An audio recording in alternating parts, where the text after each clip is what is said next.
Soldier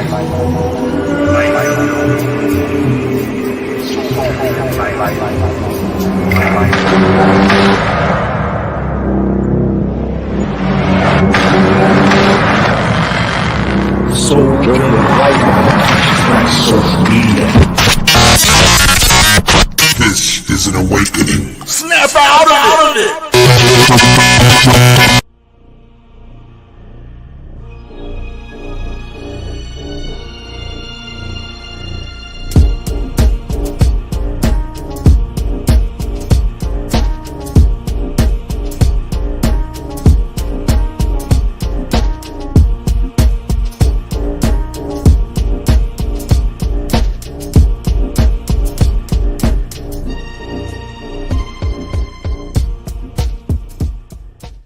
The light dome.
In the name of Allah, the Compassionate, the Merciful.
Sometimes I wonder if that be the voice of God within the force of the heartbeat when it thunders. In the land, through it all, the way, words, divine, must say,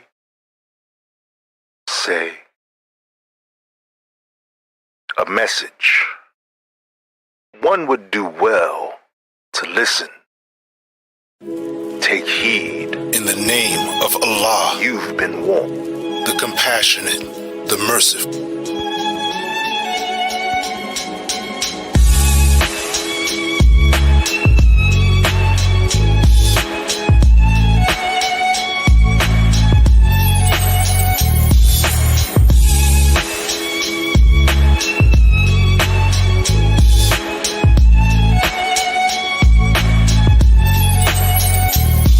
In a vision, I saw the approaching of a storm. People fearing for their lives, despair, regret, and the cries. It's amazing how we turn to the God only when the drama rise. Meanwhile, see the hypocrisy at an all-time high. Immoralities seen as a token of pride. Imagine looking at the world through a God's eye view, observing the hearts of men, the evil that people do. Imagine the effects on the mind of a newborn child. Looks to his father who thinks he's a woman now. How on earth can you believe you're worthy? Confused, the days of your life abused, misused. Sons of the ancients, draped away in the great abominations. In the belly of the beast nation, lost souls for sale in a pandemonium manifestation. Sin propagation. These are the days when the souls will wish to rest. These are the days when the righteous are put to test. Who among you will stand and fight the fight to stay true? Seems only a chosen few. The prophets and sages, sacred words that grace the pages, now perceived as all but lies and hated by the token of time. Man is at loss. I now see the real meaning of the blood on the cross. We crucify our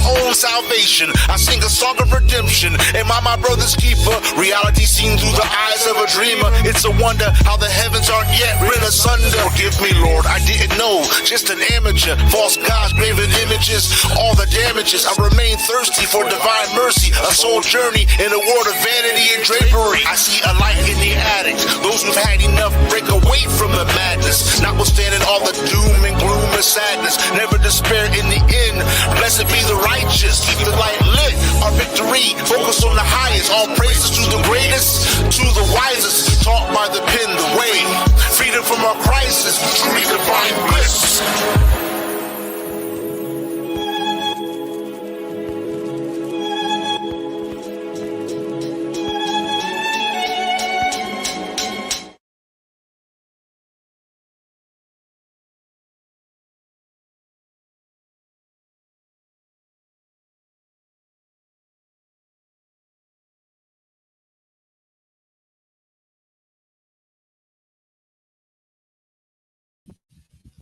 In the name of Allah, the compassionate, the merciful.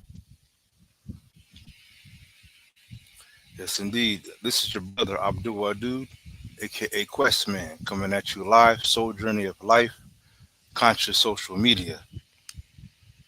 Let me greet you. Assalamu alaikum rahmatullahi wa barakatuhu. Shalom, peace and blessings, hotep, love, and much gratitude to be amongst the people once again. Those listening in, be sure to like, share, and subscribe this live.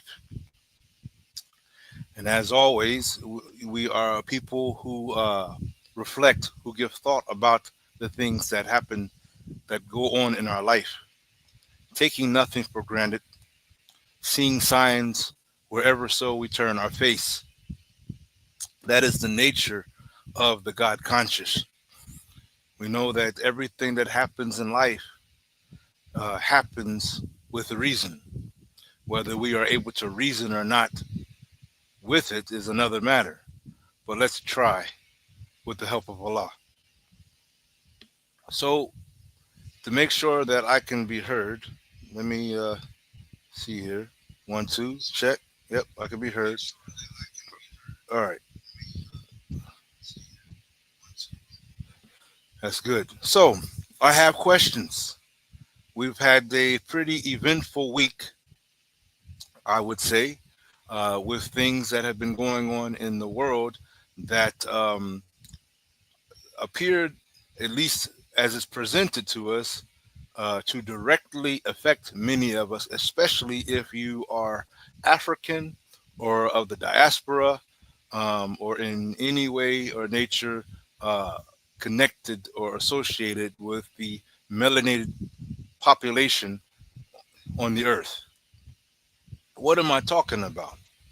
I'm talking about the event of, or the movement, or the demonstration in the support of Captain Ibrahim Traore, the leadership of Burkina Faso.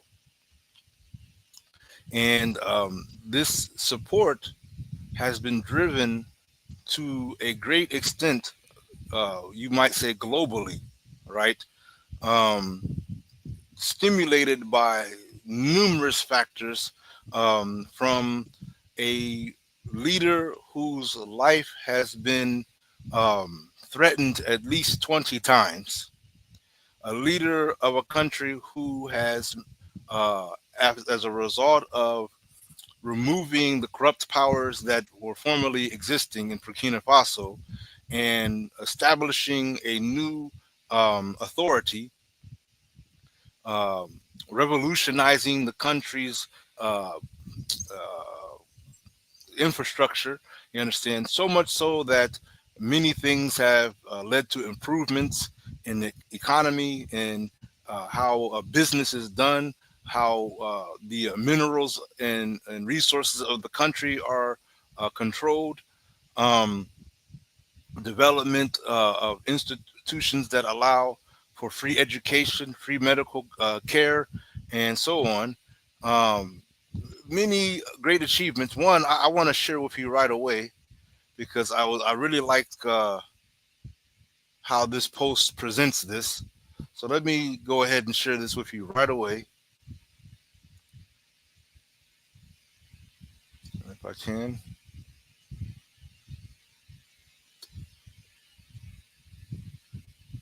There we go. Sometimes it's slow. There we go. Let's take a look at this right here.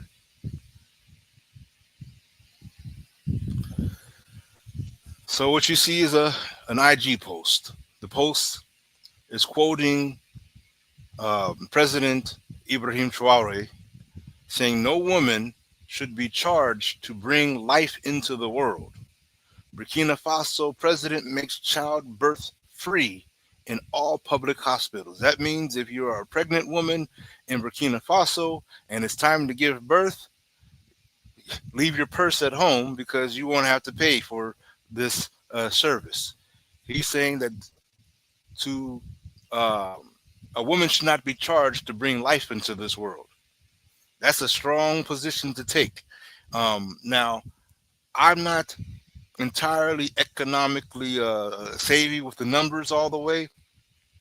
I'm not sure what kind of cost or burdens that will put on the country, but I'm sure that the people, because of the love they have for their leadership, are more than willing to make sure that their taxes or whatever they have to, pay into the system is done so because it's obviously in the people's favor. You understand? Peace and blessings. Shalom. Welcome. Go ahead and make sure you have yourself a hot cup of coffee and a comfortable place to sit so we can dive in, chill out, and break bread, right? So, yes, I had to share that with you. I also want to share this one right next to it since I've got the tab open. This one, those imperialists consider that we belong to them and that our wealth belongs to them. They think they can continue to tell us what is good for our states. Africa, our continent that suffered so much because of the imperialists, this era is gone forever. Our resources will remain for us and our population. The brother, I will tell you straight up that he's talking with a voice a full authority. People can't talk like that if they don't have the authority to back it up. You understand what I'm saying? Like, I've seen tough guys who weren't actually tough. And in fact, I've had to fight some of them in my growing up, my teenage years, where they talked all this big talk, and I'm sitting there. I tend to be a patient person, but the brother was talking all this talk. He was just going on and on and on. I'm like, man, in the back of my mind, I'm thinking to myself, like, man, I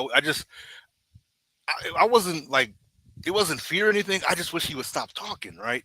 So I'm thinking to myself, like, man, this guy could just stop talking. So, because I'm thinking about food and everything else. I'm thinking about, like, video games. And this guy's just going on and on and on about how he wants to beat me up. Right? So finally, I was like, man, what do I got to do to get this guy to stop talking? So I told him, I said, well, look, brother, whatever you want to do, let's just, I wear glasses. So I took my glasses off, said, brother, whatever you want to do, let's go ahead, go over here, let's get it over with. And, so we could, get this done so I can carry on with what I was trying to do in the first place. To make a long story short, I ended up beating this guy up. I felt bad because the way I beat him up, he was curling up against the wall, like, don't hurt me, don't hurt me, don't hurt me. I'm like, it confused me because just 10 minutes ago, this guy was all hot air, like, just, I'm going to do this to you, I'm going to do that, man, you this, you that, calling me every name in the book. I think I was about maybe 16 years old when that happened. But anyway, my whole point is that a person that talks big talk, strong talk, right? You have to ask a question. Do they have the ability to back up the strong words?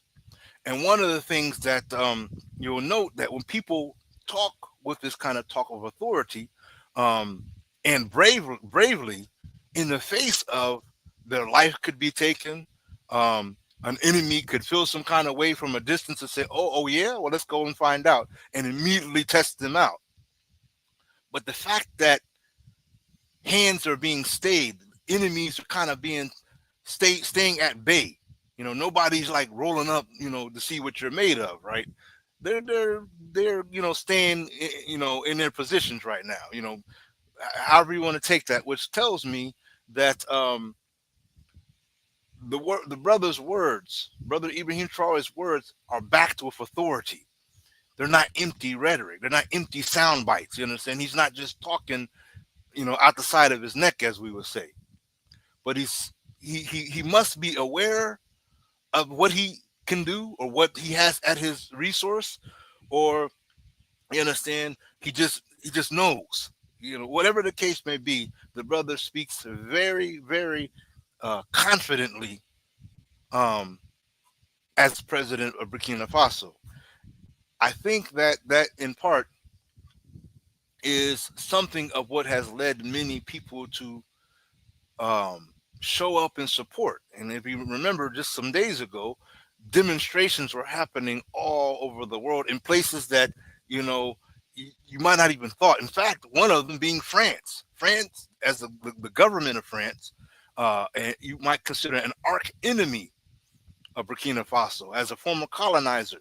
You understand? But the people were out there in the streets in mass. In Jamaica, in the Caribbeans, in United Kingdom was, had some representation. Many African countries had representation, showing love. Areas and countries, of course, the brothers and sisters in the United States showed their love and came out. All across the world, different communities and people you wouldn't even expect. There was even some Arab communities that were coming out, showing some, saluting Ibrahim Traore. So I would say this has been an eventful week, and the magnitude of what has occurred, I'm not sure we have gotten the fullness of it yet. And I think we're in for a long journey together, a new day, so to speak. You understand? Where things are going to be very different. How many of you, you can put this in the chat or whatever, or in the commentary, but I want to know how many of you were moved by Ibrahim Traore and what has been going on regarding Burkina Faso and all of these demonstrations. How many of you were moved by it? How many felt some kind of way? And I'm curious at how you felt. What did this mean to you individually? What did this mean to you? What did you take from observing this? And if you are a part of the demonstrators, what did you connect with while you demonstrated? What was going on in your inner being? You understand? Another question that's been in my mind is the quietness of the enemy. Now, I know that some days prior towards the demonstration, it's been said that the very general of United States military, who had some ill content to say against Ibrahim Traore, concerning how he is projecting him as handling the gold of Burkina Faso, as if he had some kind of authority over Burkina Faso to tell them how to handle their gold. Anyway, it's been said that some days before that demonstration, General Langley is his name, was in the Ivory Coast, which is a neighbor of Burkina Faso to the southwest of the country, right? It's also a coastal country, Ivory Coast. It's in the name, right?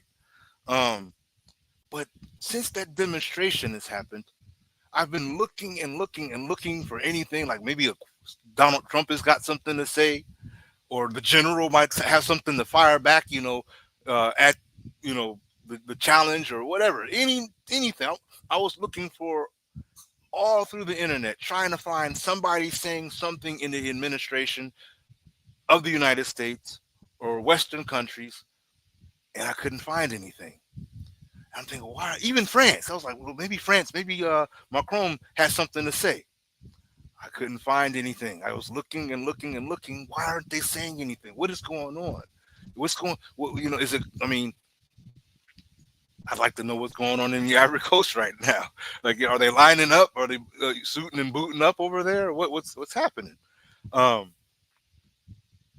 Because you already know the word has been that, Burkina Faso is, they've got some big players on their team, showing up, to make sure, Ibrahim Traore remains untouchable.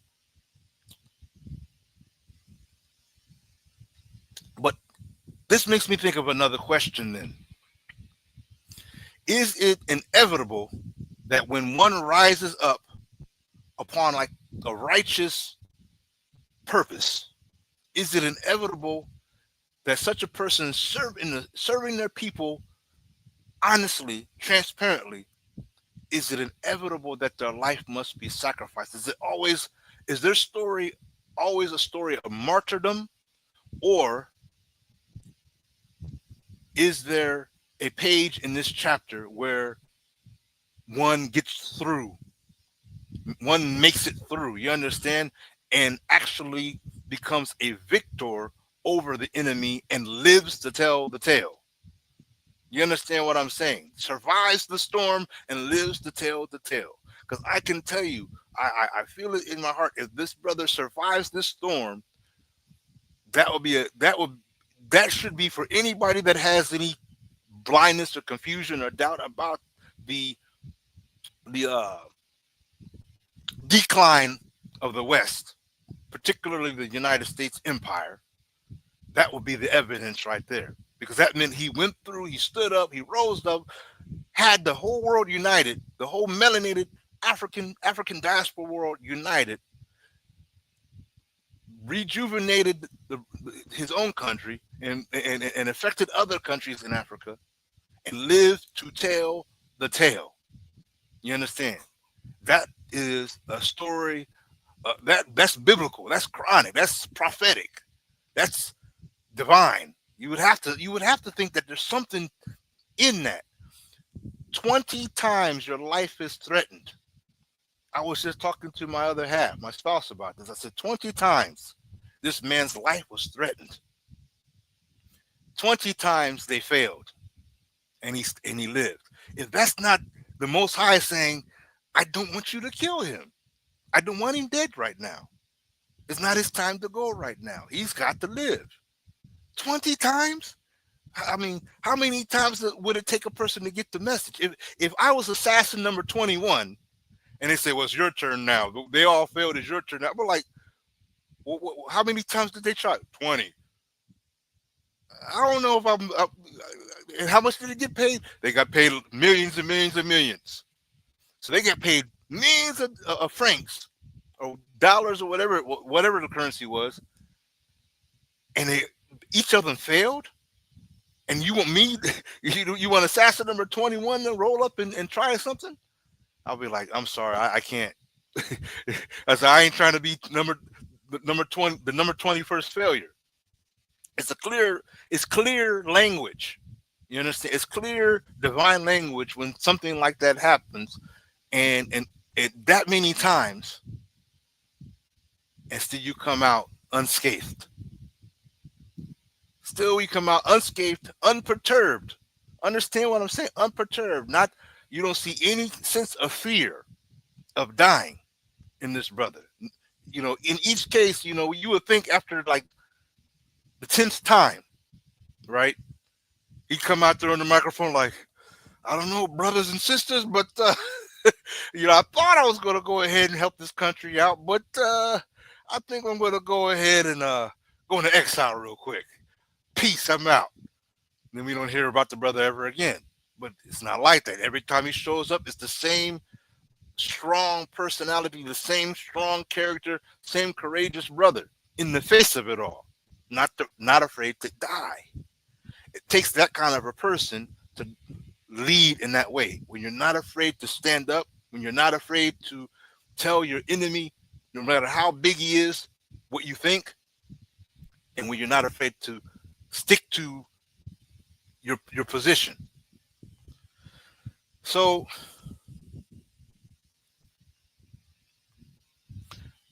the question, martyrdom or lives to tell the tale? Which one is it do you think is the outcome of this? Of course, the Most High knows best. Allah knows best, as we say. But it's a question that I'm putting out there. Which martyrdom or lives as a hero to tell the tale? So one of the things that has been a heavy reflection on my mind has been some of the things that I've observed throughout the day. I've watched several YouTube channels where the channel was about people talking about their support. It was titled being about people who were supporting Ibrahim Traore. One was about comparing one president of an African country with another president with Ibrahim Traore. And then in the course of these lives, they started arguing with each other, sometimes vehemently, about the most pettiest things. Often whatever they think they've learned about the history of another country. Sometimes the people speaking has never even been to the country that they learned the history about, or they think they learned the history about. Or sometimes their learning ends up being wanting of more details that they missed out on, and as a result, they drew conclusions before they had all the facts down on hand. And then they ended up disputing about, then another group was disputing about which tribe was the better tribe, which tribe was an annoying tribe, which tribe is stealing, which tribe is cheating. I'm like, So imagine an adversary watching these YouTube. It was like a panel discussions. A lot of people in one panel, like 12 or something. I said, imagine an adversary looking at this like, see, it didn't take us that long at all before these people start dividing amongst themselves over the pettiest things. That's why I have the title, As You See It. The title is United We Stand, Divided We Fall. My question is, are we ready for an Ibrahim Traore, or are we still too divided? Are we ready for this? Are we ready for an opportunity to break through and once and for all? I say once and for all because something like this of this magnitude is hard to repeat again and rise up the temperatures to that degree again. So once and for all, liberation, self-determination, the restoration of the motherland, the restoration of a people as a people. You understand? Are you ready for this? Or are we still caught up in the silliest?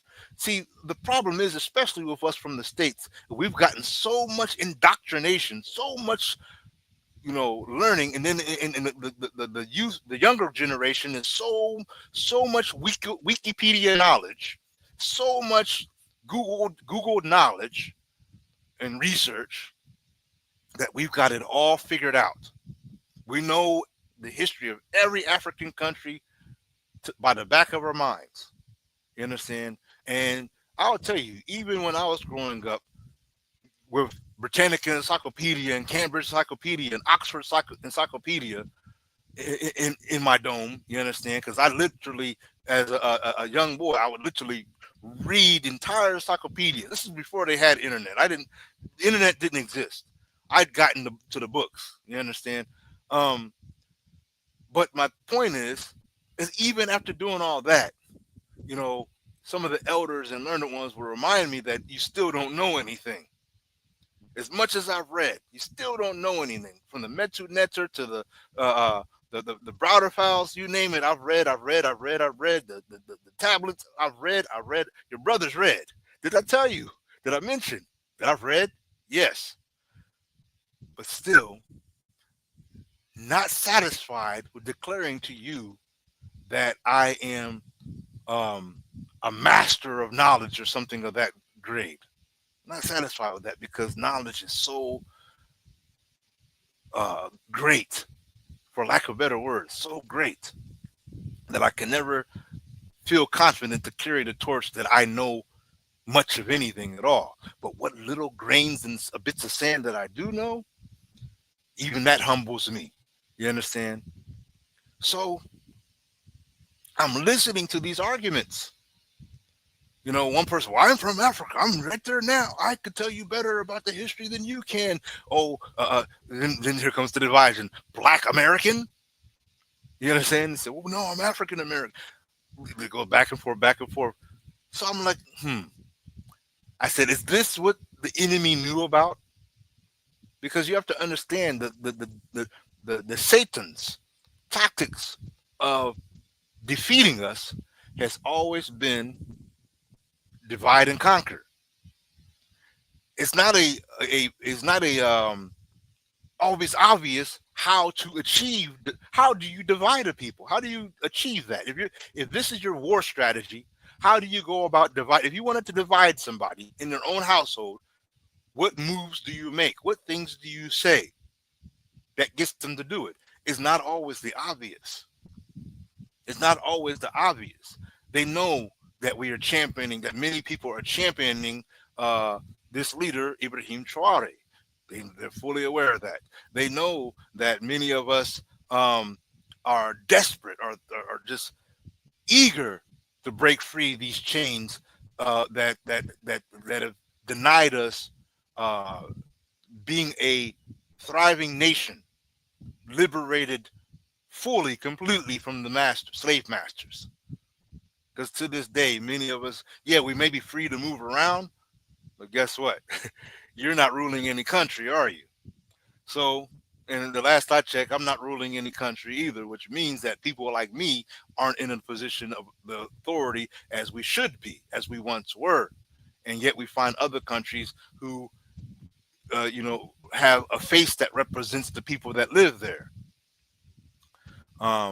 And sadly, even Africa is still, even with this event, as a majority, the majority of African countries are still puppetized, still subjected to the whims of colonial power until they break the chains and slam the door in the face of their former colonial masters. Send them packing, out you go, don't come back no more, right? So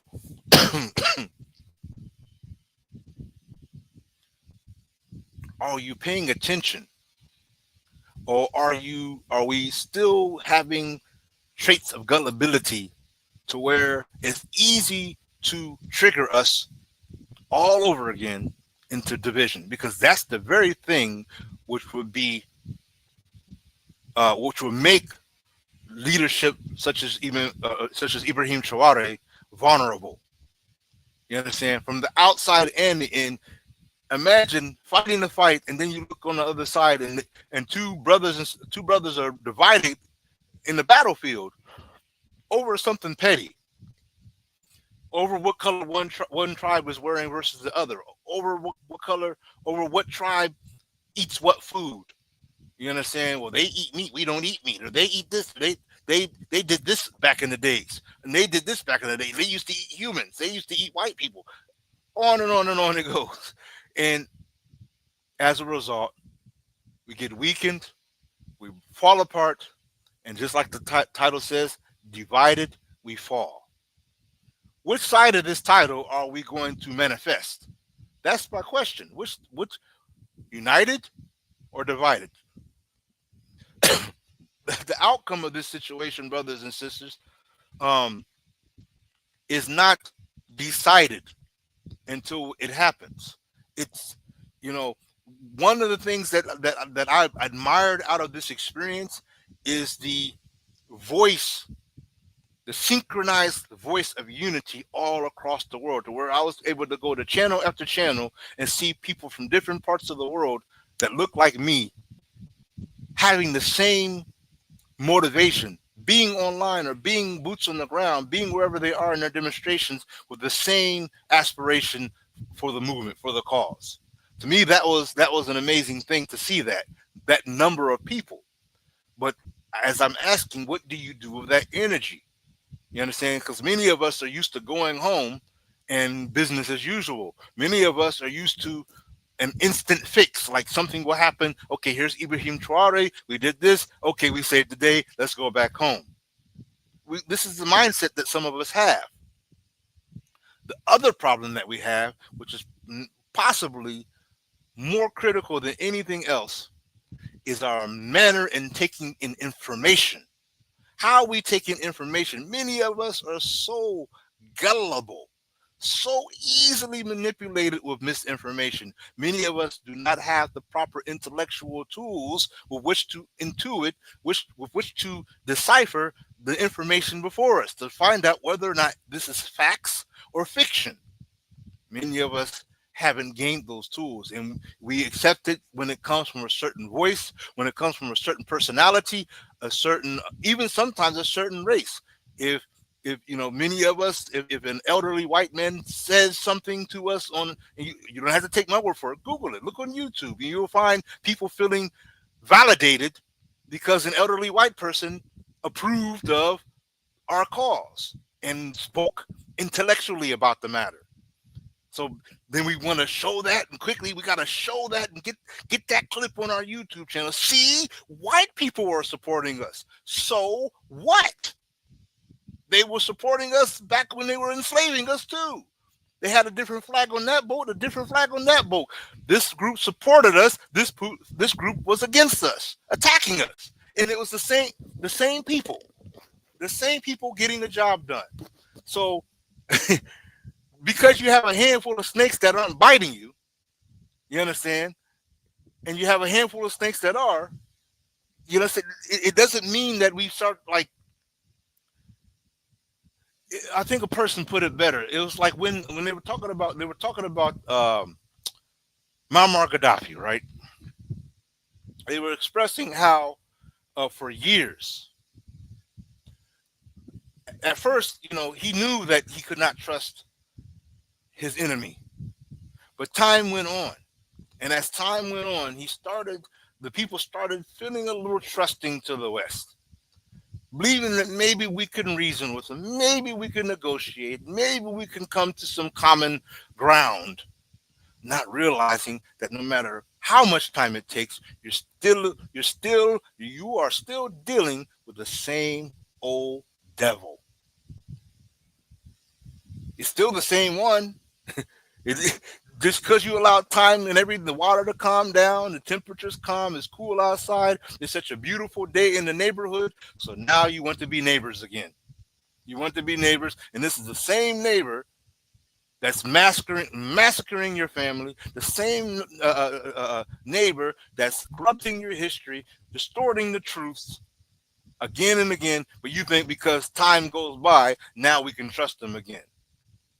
Are we going to make that same mistake here with this event of Ibrahim Traore? One of the things that I believe in passionately, brothers and sisters, and by the way, be sure to click the like button and subscribe. One of the things that I consider that I'm an adamant believer of is the importance of authenticating what you learn. You understand? Not taking anything blindly. I don't believe in blind following or blind acceptance of something coming from someone just because they are a person of worldly status, or they're popular, or they're famous, or they're celebrity, because they smiled a certain way. It's not enough for me. I'm sorry. You know, if this was a rope that was meant to save my life, you know, I have doubts that there's a rope even there until I'm sure. When you reach out and grab the rope, when you reach out and can pull yourself up, and it doesn't, you don't find yourself falling back down. Authenticating, having authentic information, having authentic sources, the news, where you get your news from, how you get your news, how you take it in, how you deal with it in your mind. So it's fundamental, it's critical for me to verify any information. Now, okay, consider that everybody is running, right? And I see everybody running. I might run with them and find out why everybody's running later. You know, if my heart suggested that the reason why they were running is because there's danger that they're running from, I don't want to be included as a victim to the danger. Maybe a fire spreading or a beast is eating or whatever the case may be. Let's go ahead and run too, and we can find out why everybody's running later. You know, the better safe than sorry. I'm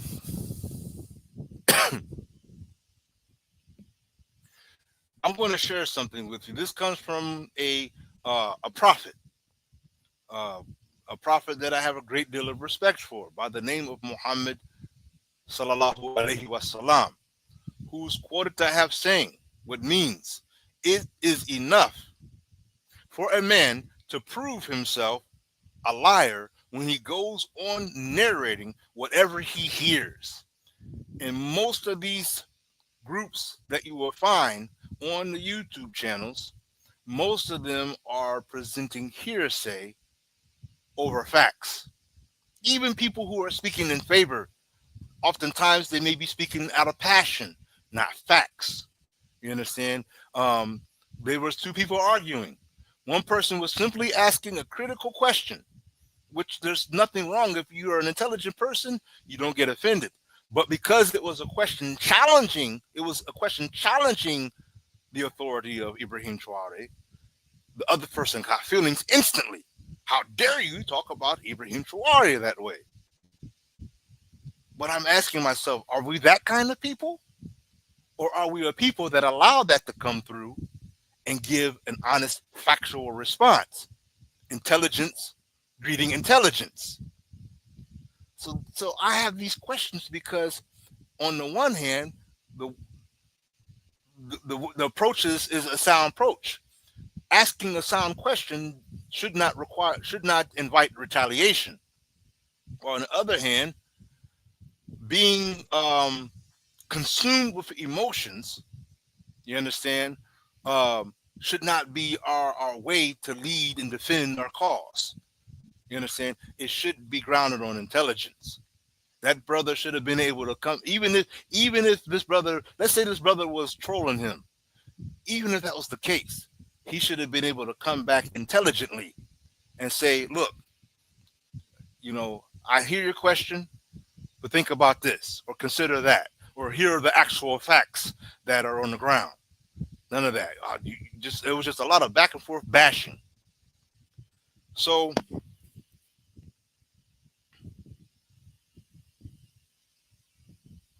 one of the scholars that I have a great deal of respect for, by the name of Al-Ghazali, discusses the dangers of ignorance and the pursuit of knowledge.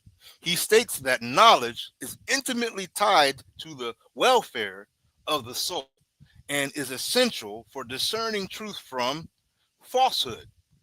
Thus, obtaining and disseminating authentic information are paramount, especially when unity and lives depend on it. Let me say that again.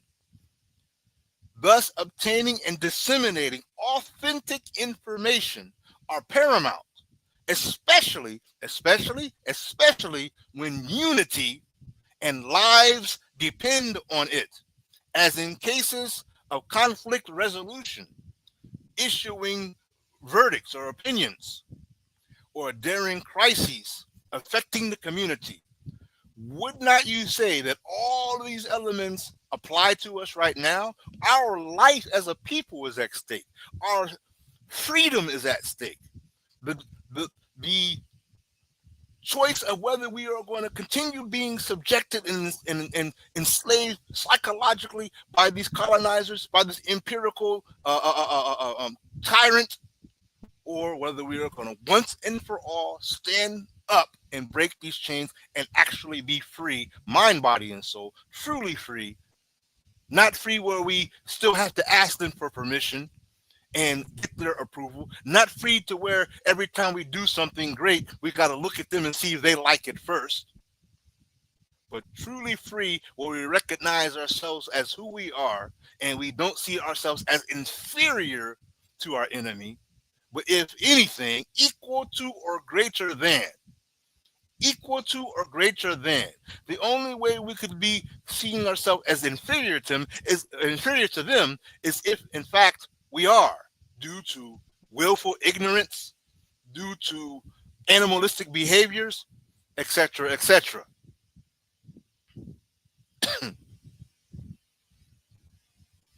So, here's my advice concerning the ensuring the authenticity of whatever information comes to you. And I would advise you to heed this like you would any medical prescription, like you would law, like you would anything that you take as solid tools or instruments for your livelihood. To ensure authenticity, number one, verify information. Always check the sources of your information, especially in matters of politics, in matters of religion, in matters of economy, in matters of the community that affect the community. Rely on authentic literary sources. Rely on authentic reports. Rely on scholarly interpretations and opinions. I'm talking about those scholars that you know are in fact scholarly and have that reputation. And then rely on your what you call intuition. Rely on it. All these you can rely on. If you have doubt about something you are reflecting upon, whether to participate or not, or whether to accept or not, find those you know amongst you, you understand, that you can break bread with and get an opinion, get another opinion, you understand, get another opinion, get another perspective. Especially, I'm talking about ones you know mean you well, brothers and sisters that you know you can sit down and talk to and they're going to keep it real with you. Bread. Now, what do you think about this, Ak? What do you think about this, brother? Consult knowledgeable people. When uncertain, consult those who are knowledgeable in the field, such as scholars and reliable leaders. The brothers that were arguing back and forth, the one who was relying upon his scholastic research was versus the one, or at least his interpretation of his research, because a lot of the things he was saying wasn't accurate. But that's his issue to deal with.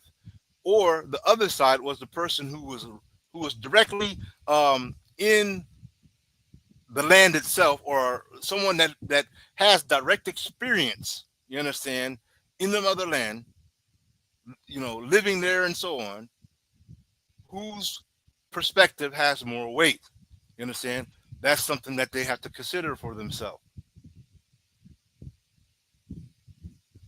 That's something they have to consider for themselves. Pardon me a second here. I closed the page that I did not want to close.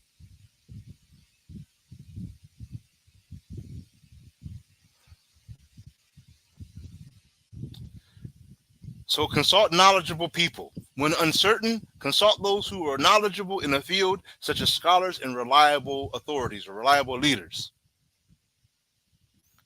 3, avoid conjectures, assumptions.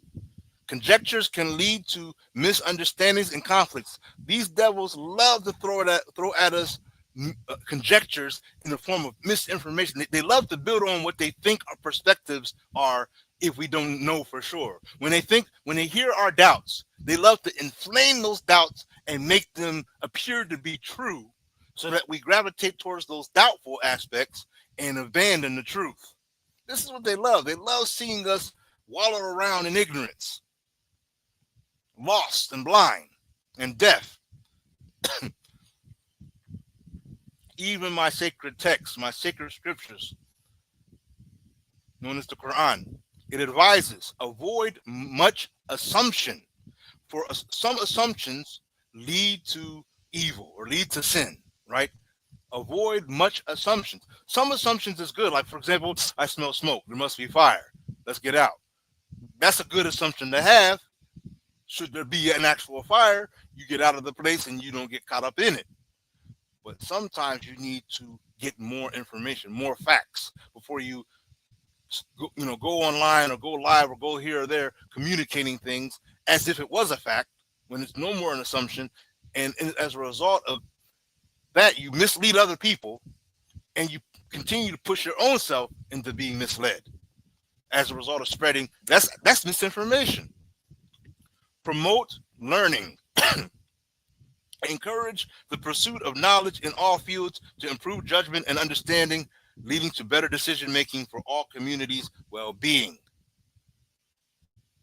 I think if you consider these 4 points as tools for ensuring authenticity, we will do a lot better when it comes to the information that's out there on these internet, because so many things is easy to do. It's easy to make a person look like they're saying something. You can make a man or a woman look like they're dancing and they can't even get out of a wheelchair, but you can make them look like they're dancing and talking and all kinds of stuff today with today's AI technology. It's serious. In fact, here's later on in this live, I'll show you some examples on my website utilizing the tools of AI technology. It's deep, family. When you understand just how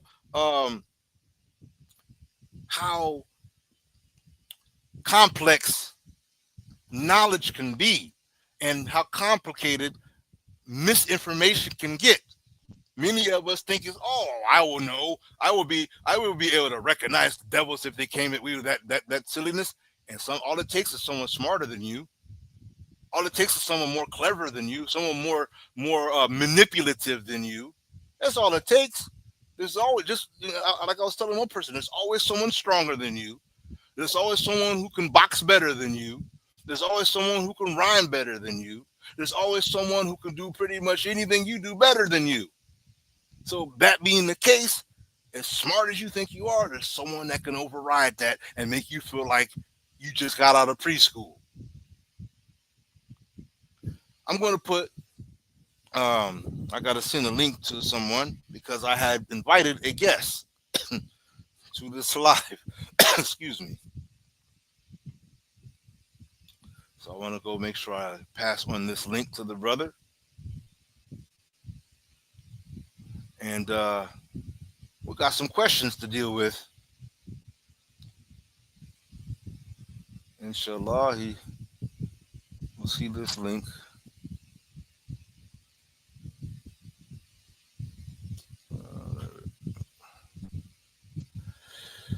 Yeah, when you have a slow network, it is no fun. There we go. Let's go ahead and put this link in the chat. Or in the, I'll put the link in the chat too. But first, let me get the invited here first. Um, so I'm looking here at the comments. I think this is important for me to have this kind of conversation because we have to be better. We have to up our game. We have to. How can I put it? We can't lose the moment. You understand? Because this is the kind of moment that I don't think will repeat itself. Sometimes we make so many assumptions. It's like you break a laptop. Oh, I'll just buy another laptop. You break you lose some something or whatever. Oh, I'll just go and get a new one, or I'll repair that. And we think we could do this with everything in our life, and some things, like a relationship. Oh, it was just some things you lose, you can never replace. You can never get it back. There's no do-overs. You understand? So that's what you have to think about. This is one of those situations that I really think that we have to take it seriously. Take it for real. This isn't Disneyland. This isn't an action movie. This is real time, real life. There is a real brother whose life was threatened 20 times, who's a leader of a country. That by itself should be something to think about, because just being a leader of a country is no easy task. And if you've never led anything, some of us have never even led a household, let alone a city, let alone a state, let alone a what do you call it, a province, but a country. And then not only leading a country, but having such a great impactful character that you end up influencing many people across the world. That responsibility is a heavy one. True leadership and liberation. I believe she's talking about Ibrahim Traore. He says he is using the wealth of the land to benefit the people of the land. That is the way it should be. He is the ideal role model of what a leader is. Definitely true. And the thing is that the enemy of this way, they don't like that, because that means they can't have their cake and eat it too. They can't have their way. And the only way they can have their way is when you are suffering, when you are impoverished, and they have control over your resources.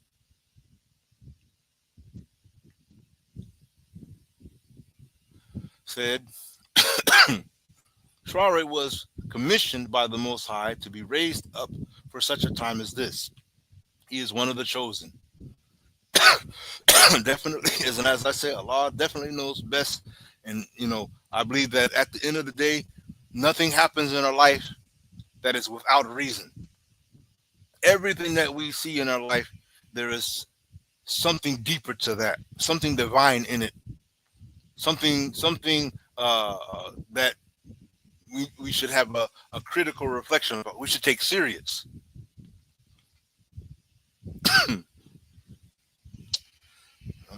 Let's see here. Gotta break out the water. So I think I don't know. I think the brother's got the link. If he comes, he's got the link now.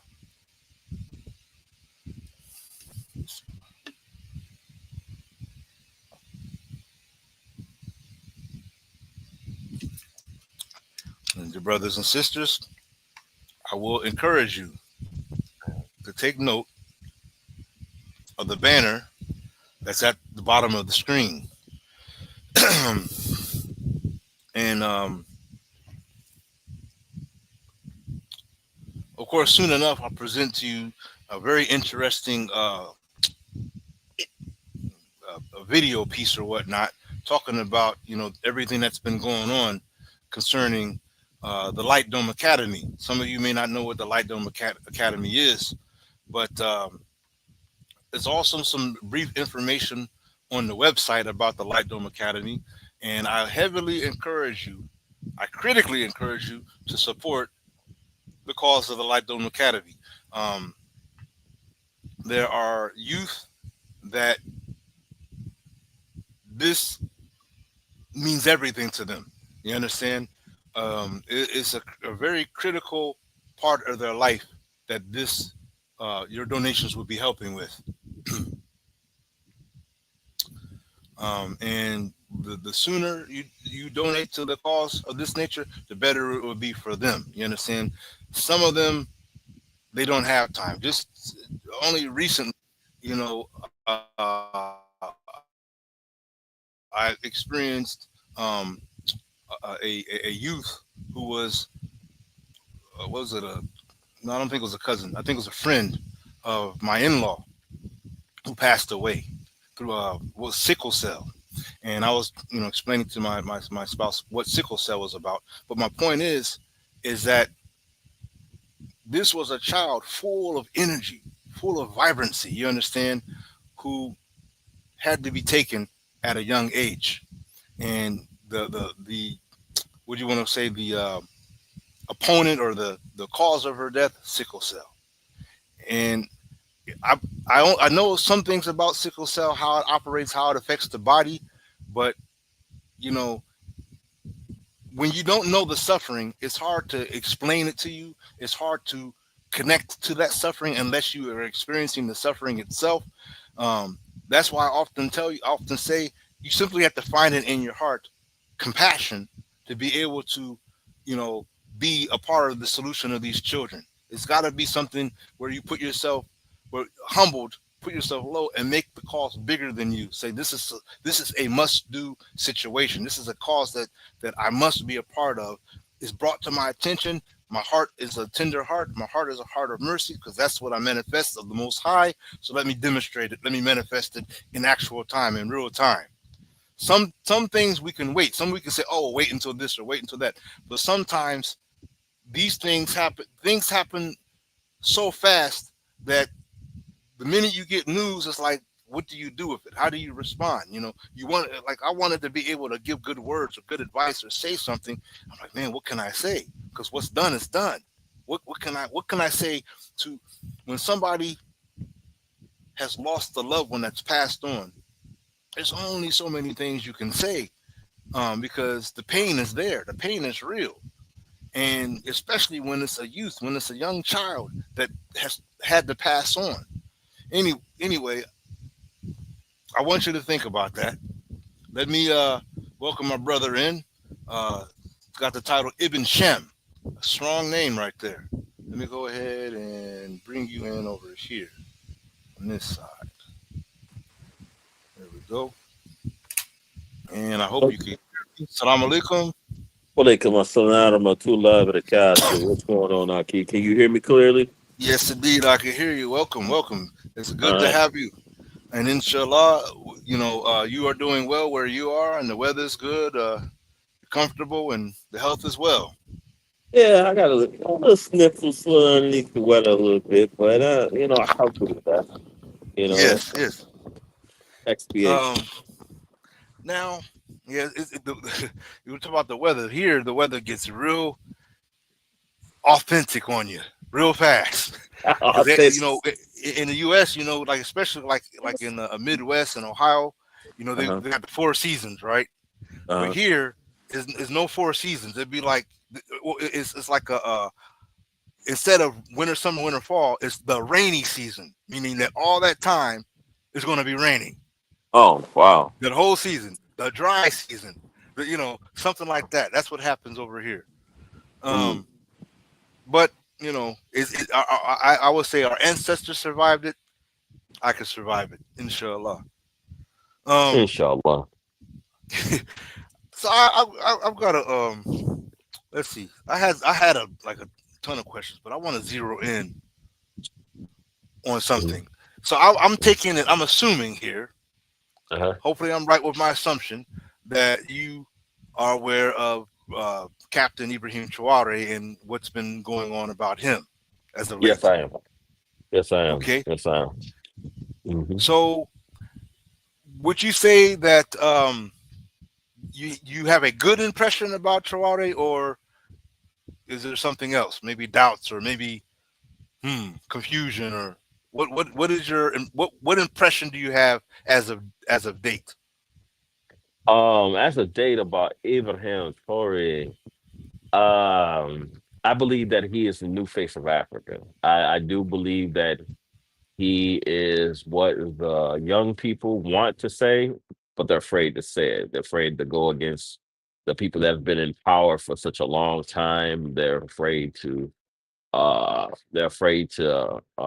against the elders that may think that, they may be a little, but I do believe that the Africans, the new generation, this generation, they don't want the borders. They don't want Africa that is separated. They want an Africa that is united. So I think that Ibrahim Toure is long overdue. I do believe that he is going to be the face and change of the reconstruction of the political thought in Africa.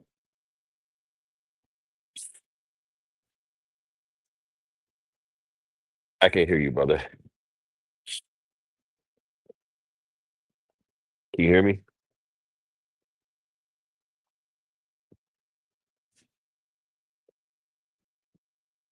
Uh, Can oh, you there hear we me go. now? How Yeah, about I can that? hear you. Yep, I can hear Okay. you now. I was saying to you that you were expressing that Ibrahim Traore is sort of like the face of what people wish to say, but they're afraid to say, right? Yes, yes. Um, do you think that continuing to see him successful will make them will break them from that fear Yes, I do. over I time, over the believe course of time? Yes, I do. I believe that continuing to see him successful and learning about the things that he has done to gain that position, I do believe that there will be younger Africans that will follow him to break the neo-colonial rule that's in Africa. And it needs to Okay, be broken. Yeah, it needs so to. the colonial rule. What do you Yes. mean by that? What is this colonial rule? Well, the thing is that Africa hasn't been the same since Queen Isabella, to tell you the truth, especially West Africa. That is where we come from, right? Yes, When they came, they took us as being Saracens in that area, and they brought us over to the Americans. They stripped our God, our language, our source of power, our language. They stripped everything from us because of the simple fact we were part of those who they called the Moors that yes. kept the West in check. You know Okay. what I mean? Because we had a caliph for 1,000 years. Hmm.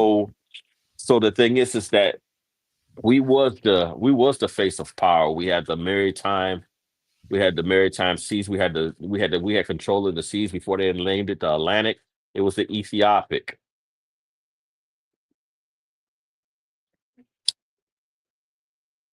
You still with me, brother?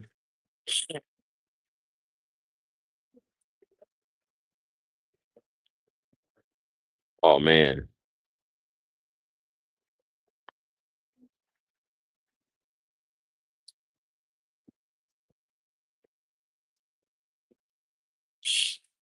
Oh, man. Are we still recording? Oh yeah, I think so. So,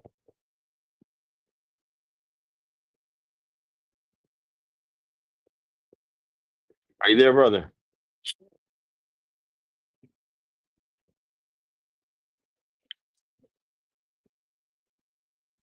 Okay, well, I guess I'm gonna freestyle it.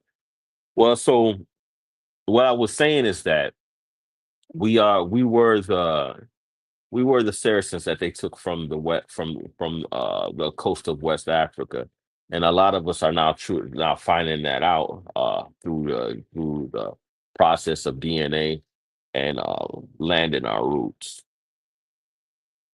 Um, so I do believe that this was the thought behind colonialism and during the Reformation period of Europe, of Gentile Europe, was to make sure that this kingdom would never rise again, and that we would never be the issue that we was to the West.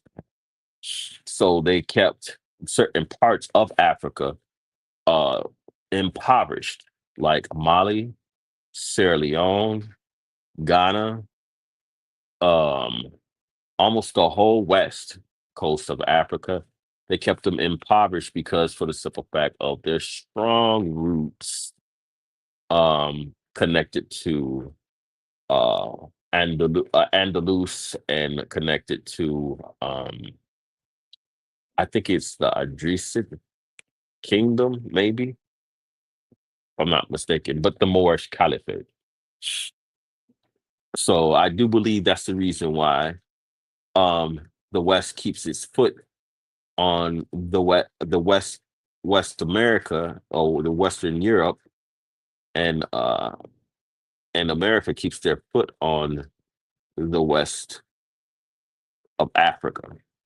We notice that um there's some certain parts in Africa that they allow to grow, and there's certain parts of Africa that they don't. These parts of Africa that they don't allow to grow, I believe, have deep roots in Islam and have very deep roots in um Moorish royalty.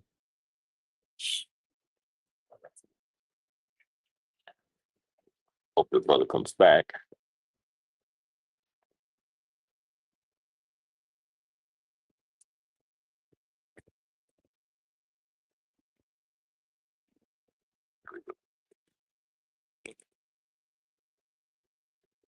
Hey, brother, are you there? Yeah, I'm here. Can you hear me? Yes, sir. I just freestyled it for a little bit, so Yeah, I was watching. I was watching.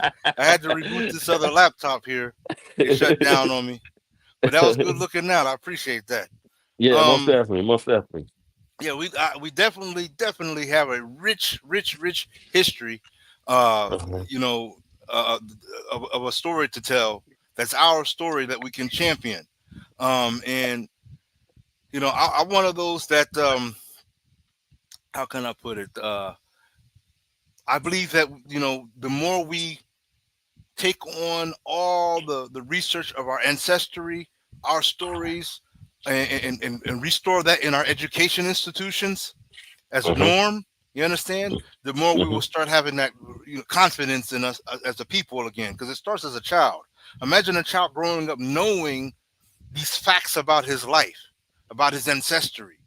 You Yeah. understand? And then also being motivated, because what happens when a child's like, oh, I want to be this when I grow up. I want to be that. I want, because they start getting aspirations of role models and character that they want to imitate. You understand what I'm saying? Uh-huh. Um, and then it ends up being refreshing as they get older to become someone important. I often say to people, think about. I used to wonder, like, the scholar Ivan Van Sertima, right? Yeah. Oh yeah, I got it. I got a I was like, couple. well, I wonder how this brother was when he was a child. Like, Uh-huh. how was he brought up? You know what I mean? Because whatever that was impacted him to become the person he became. You understand? Yes. Yeah. The historian. Yeah. So, I often use these as my own personal examples. You understand, to implement when it comes to how can I put it? Raising your children, rearing your children up upon an education pattern. You Yes, understand? sir. So they Yes, can sir. be influenced a certain way. No. No. Now that there's a lot historically that I think that brothers and sisters really need to dig into. That ties in back to the authenticity I was talking about earlier. Yes. And what I want to say, for one reason, to develop a love and appreciation for not just where we came from, but who we are now, what we had to go through. You understand? I know some people are like, "Well, I didn't go through that." I said, "But your ancestors did." Now, imagine if you build a house, right, and Uh-huh. you don't get to finish a roof, but your son sees this. Let's say Uh-huh. you pass on because you don't live to build the roof on the house. All you got to do is build the side and the basement and whatnot. You don't even get to move furniture in. But Uh-huh. imagine that, and your son sees this. Essentially, you would hope that as you're lying on your deathbed, my son, I did Yeah. not get to finish the roof of the house. Please finish it Right. for me. You would hope that he would, champion that and take that on. Yes. And that's how I would feel, when I learned that some of my ancestors came here in a way that wasn't agreeable to them. You understand that they weren't accepting of, Yeah. and and how can me as their child go on living here like I'm on vacation, I'll just go ahead and chill now, Yeah. and Yeah. that's not what they were dying. They were dying, not chilling. You Yeah. understand? Exactly. Yes. When you Yeah. think of like Nat, when you think of Nat and all these, ones like them, they weren't chilling. They were trying to fight their way back. They were trying to Um, return.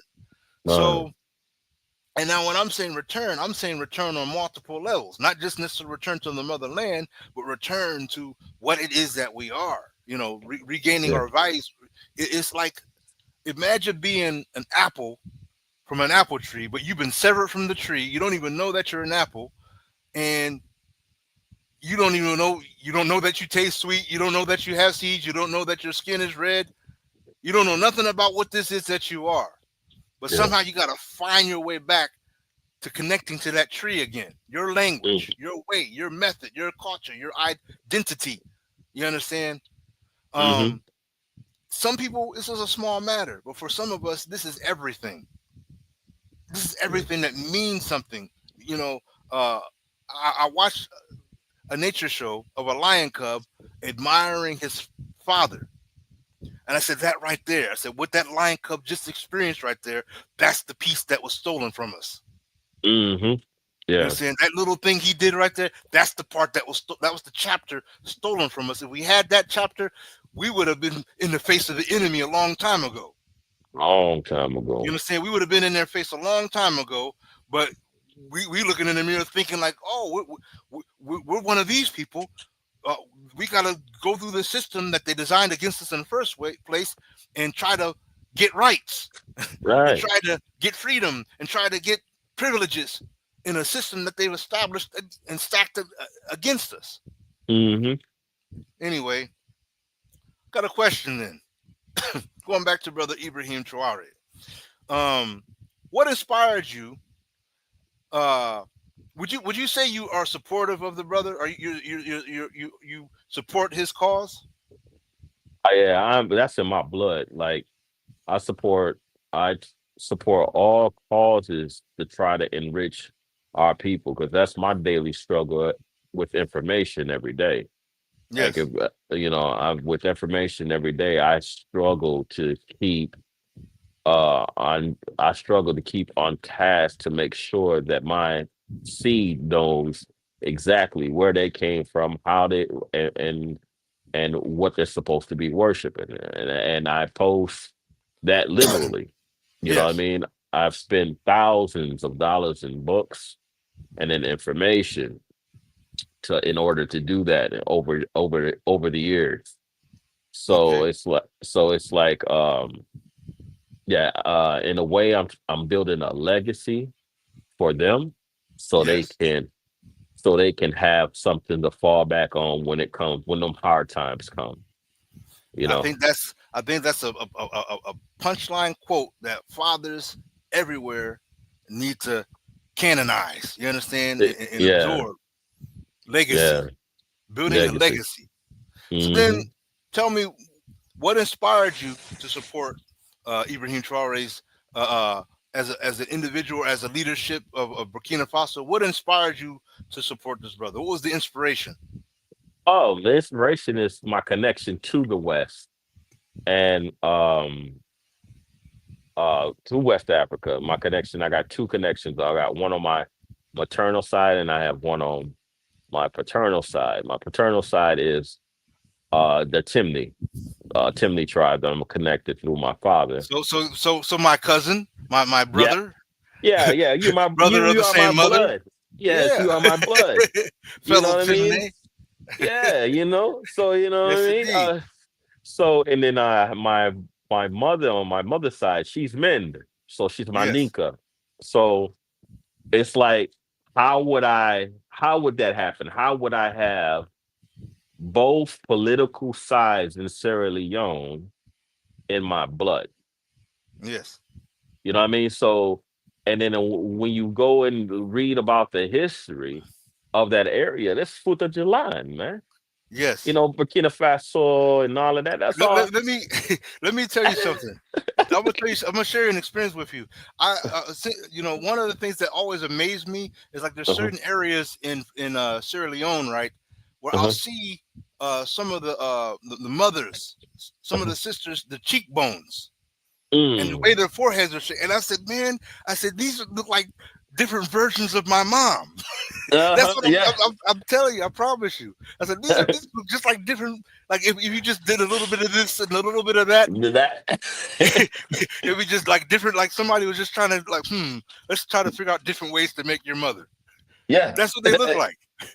Uh, yeah. So and I'm waiting to get a hold to that experience. I want to go there. I have dreams of going there and connecting with both sides and actually seeing how it is on the ground. You Yes. know, I teach my children about Bapore. Another one of our ancestors, the Timney ancestor that Yes. Yes. fought off the Portuguese during the time of the colonization in Sierra Leone. Okay. You know, so and he was a very, very fierce.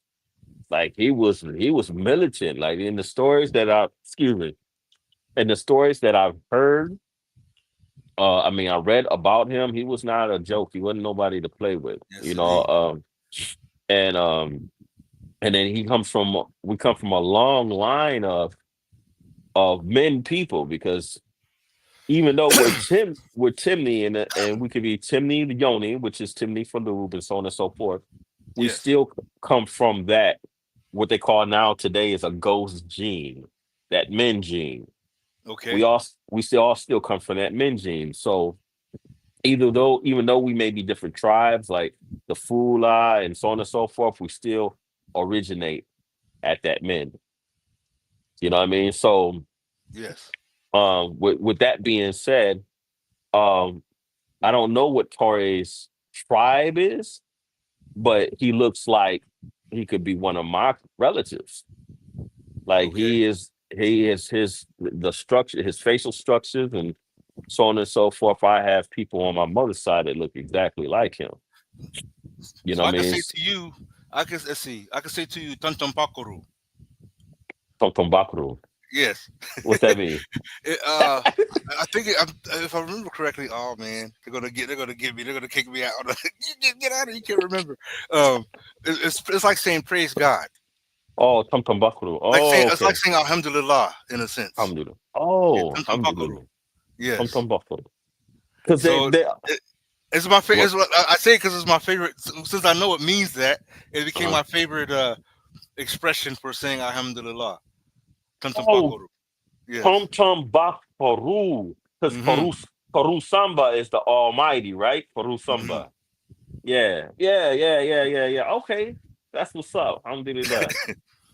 Tum So Tum it's definitely been a learning experience. But the thing that really, like I said, the thing that really touched me the most was seeing my mother's genetics so deep in the land. Like you in can, the land. like yeah, you couldn't fake that if or doubt that in any kind of way. I'm like, this is my mom's genetics all day Mm, long. mm. Yeah. I can't wait to go there and see. I mean, I've had a lot of dreams that I went to Africa, right?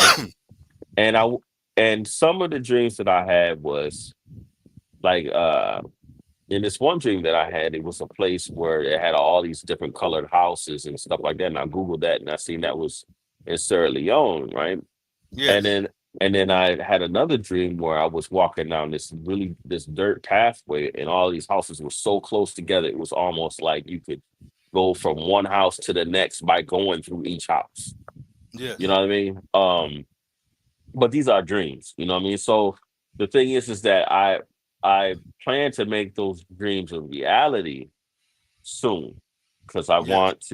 I wanna it's it's one thing reading about it and Googling it and seeing, even doing virtual reality and seeing the place in virtual reality, but it's a totally different thing when you are actually there and you can Right. actually touch your relatives, you know what I'm saying?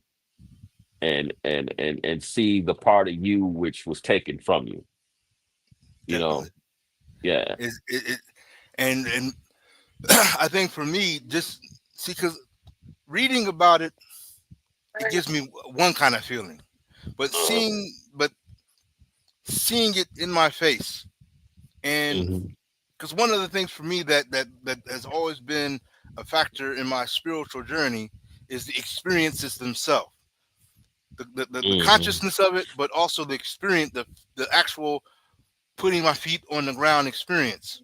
Uh-huh. Um, because there'd be times where I would literally envision um, what my ancestors might have been like before crossing the Atlantic. Yeah. You understand? Like their character, their behavior, what you know, their what the regular was. You understand what I'm saying? What they were doing. Uh-huh. Um, I think also tying this back to the situation in Burkina Faso. Mhm. I think this has been like many brothers and sisters um had the what do you call it, this sense of losing, like like there's this is a no-win situation. You know, they feel a sense of disparity. That's what I want to say, despair, to where they Mhm. lost an interest or desire to learn about who they are, their ancestry. They don't see it as important. I think this has been a moment that has made some rethink that. Yeah. You understand? Yeah. Rethink that. You know, like maybe I should look into this more. Maybe I should reflect on this more. The Mhm. other thing is I would encourage you to pursue the journey and whatever however you go about that, because I think that one, I think that all the signs point in this direction. Mhm. Um, to be honest with you, I think it's Uh-huh. in our better interest, especially with the way things are going today. Um, I don't know if you ever studied about how empires behave, and how the condition of empires when they collapse. Uh-huh.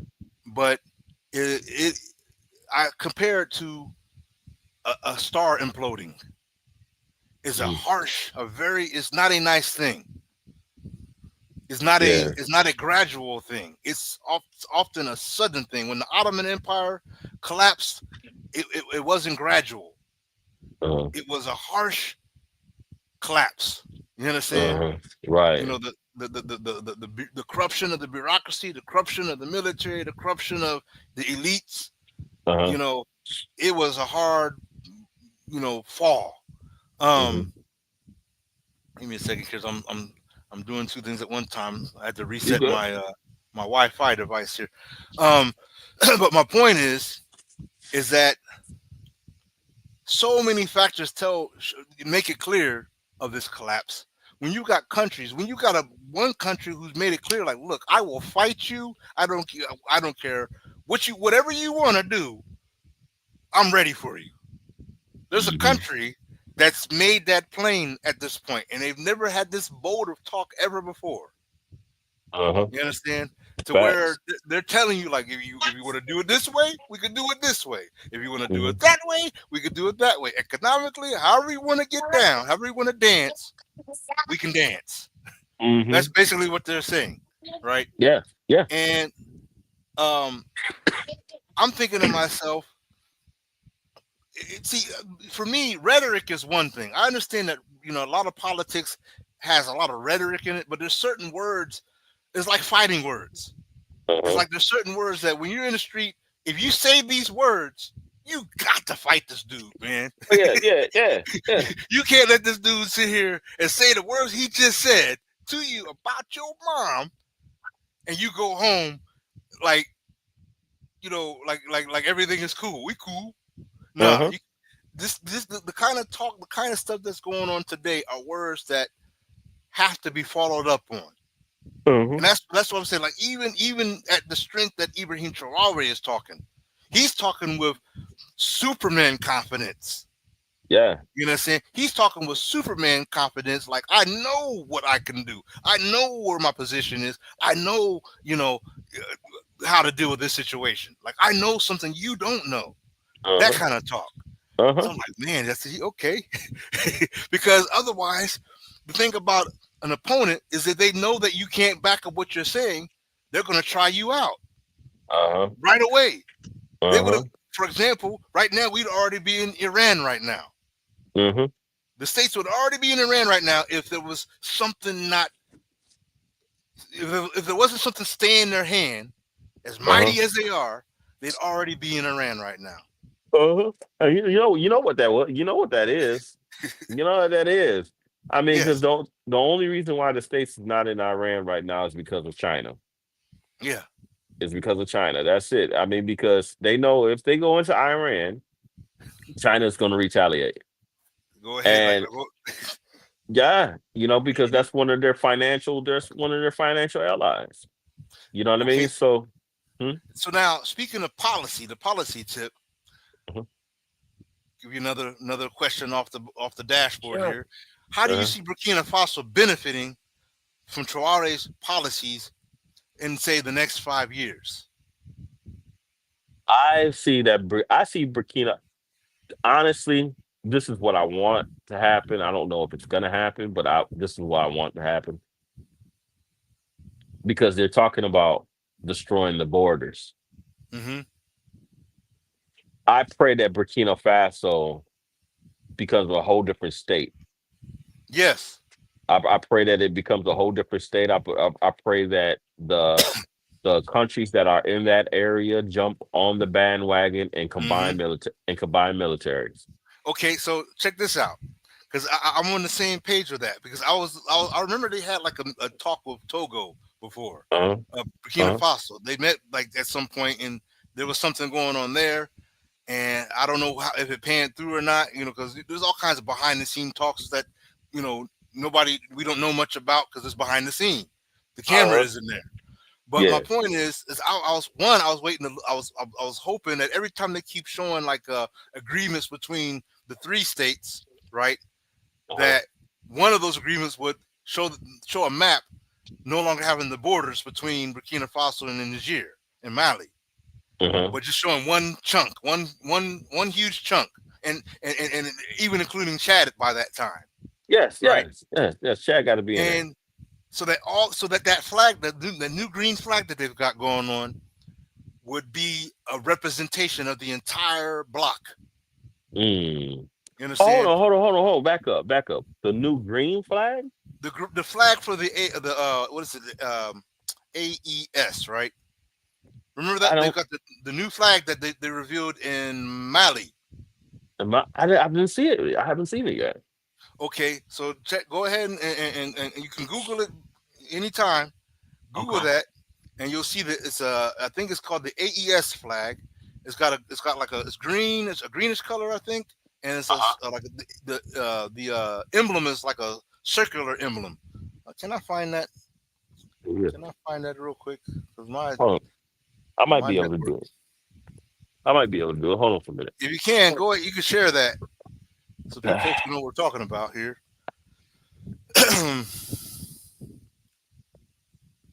Yeah, because I'm not hip to that yet. hmm Oh. So the other part is that I was hoping that Togo would jump on the team, so that way they had a coastal country on board. Yeah, because You that was understand? that. Yeah. A critical ingredient is having that Mm-hmm. coastal country on board. Um, because that would open up a lot of opportunities right there all by itself. Yeah, most definitely. I know recently they got some kind of arrangement going on with Morocco, but the thing about that kind of arrangement is, it's nice, but it's a strings attached type thing. Oh You yeah, know, because you yeah, scratch my back type of thing instead of being a part of the same family and we just all eat. yeah. Well, there's some history behind that too, though. Understood. Definitely. you know, hmm there's some history behind that too. Um, you said the AES. Oh, Yeah. damn! Straight You see up. it? Yep. Yeah. So the brother, Goita, I believe his name is pronounced, is supposed to Uh-huh. be chairing that right now. He's the one that's chairing that right now. A Goita. Oh, a hmm goita. Yeah. Talking about That's this why right they, here. they when they reviewed it, they Uh-huh. reviewed it in Mali. When they were displaying it and everything, they did it Uh-huh. in Mali as their first demonstration of it. And Okay. so now, if you see the passport and everything, it'll have that emblem on it.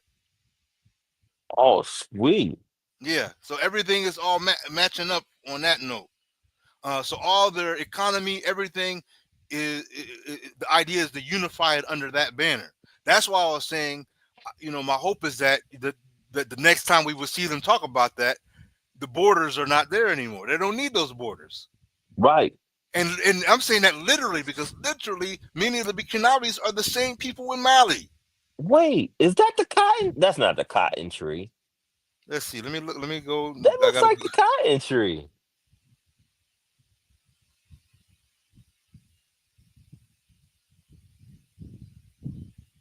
That looks like the cotton because the cotton tree fell, didn't it?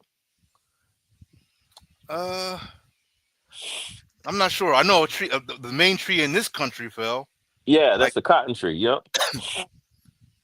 in Freetown, there's a main tree. There's like a mother tree. They have a Mm-hmm. name for it. And last year, it fell down last year. Yeah. Yeah, the cotton tree. So all they had was just the stump part of it sticking out. Yeah, that was sad when I heard about that. I was If that wasn't a sign of a time, I don't know what is. Because I mean, just think about everything in its timing. Everything yeah, in the world right. in its timing. That's what gets me all the time. All these things going on in the world and the timing that these things happen. Because Um, that tree has a history of the slaves that yeah, it's been made around a Sierra while. That tree is yeah, an old tree. that made Sierra Leone took an oath underneath that tree. Okay. And so I'm feeling you on what you're saying that because symbolically that could mean that it's over. Are you able to share that flag? Yeah, I did, didn't I? I think so. Let's see. Let's see here, because my screen is if you You see it? shared it, not yet. Because this oh man, it's if it is, it's going to be very slow. Okay. Let me see here. I was trying to do that. Let me see if I could do that again. Yeah, but I put the camera on it. Let me see if I can pull up Let me see. AES. See if I can share it. Flag.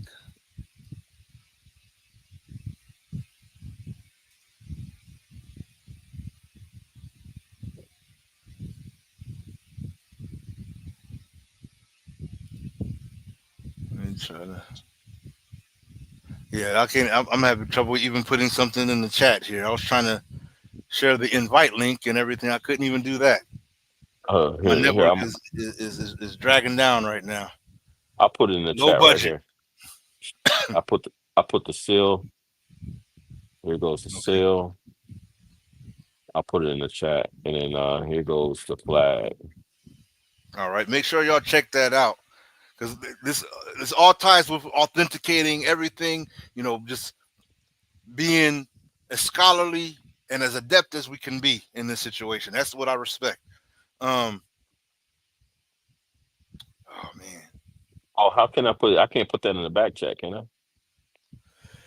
I was trying to see because normally when you present it, it'll pop up on my screen, but my everything is slowing down on my side. Like I've been commenting in my chat, but because the network, the comments aren't even posting. Okay. That's how. That's how. Uh, So okay. I put it on the screen. I did that. I put it on the screen, so it they should be able to see it through the video when they play video back. Okay. Um, but I do have the pictures too. So if you can tell me how to upload them, I can do that too. What I'll do? How about this? You still have your account on Soul Journey of Life, right? Yeah, I was trying to get in it, and it wasn't working out On your phone or on the laptop? on my phone. Yeah, on the phone.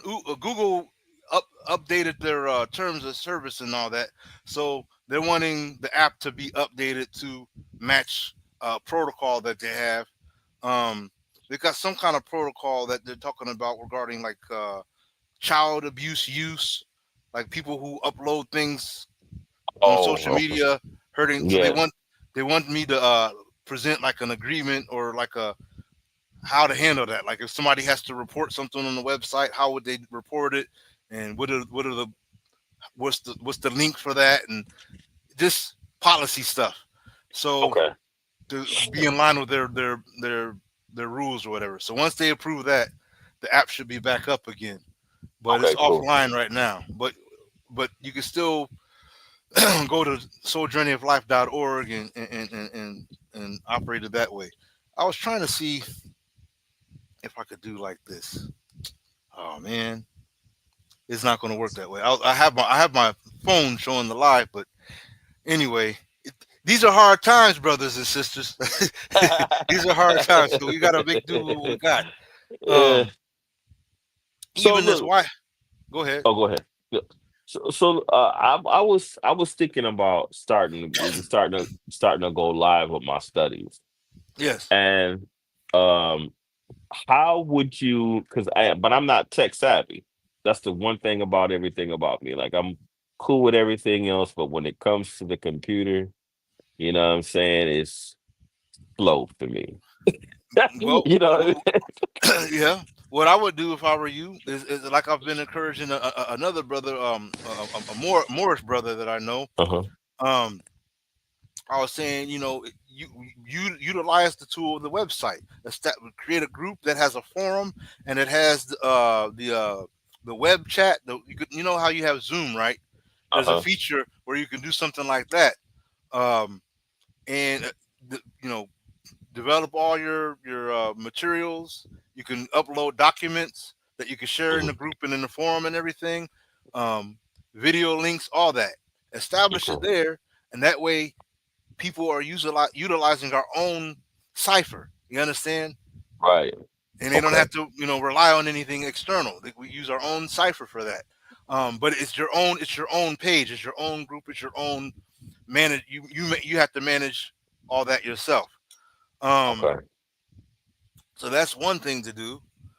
Uh, then, like if you have a YouTube platform, you would Uh-huh. connect your YouTube platform there, so that way they always get the updates on your YouTube.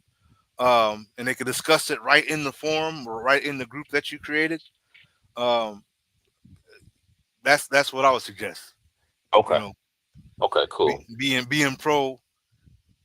I like see.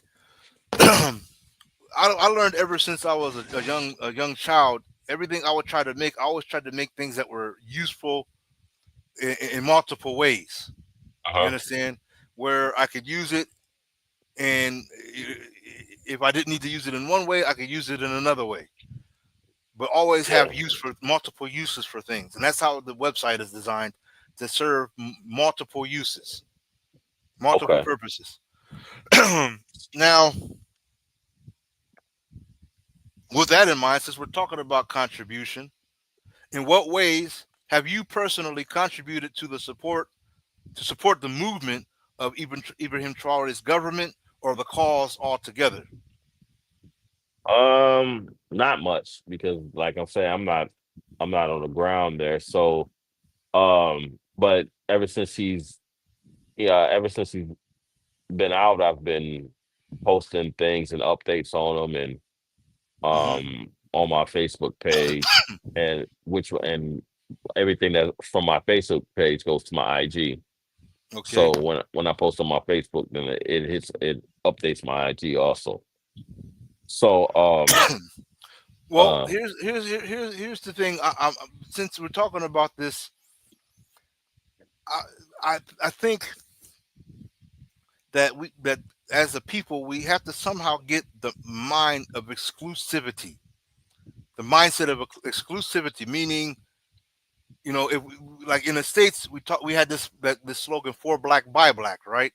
uh-huh, But what I'm talking about is we have to and, I'm speaking in general, find a way, a breakthrough that makes it so that we can do things without feeling or thinking of um, validation from the West, or right, requiring approval from the West, but doing it based upon our own sense of unified authority. You understand? mhm, That self-determination thing.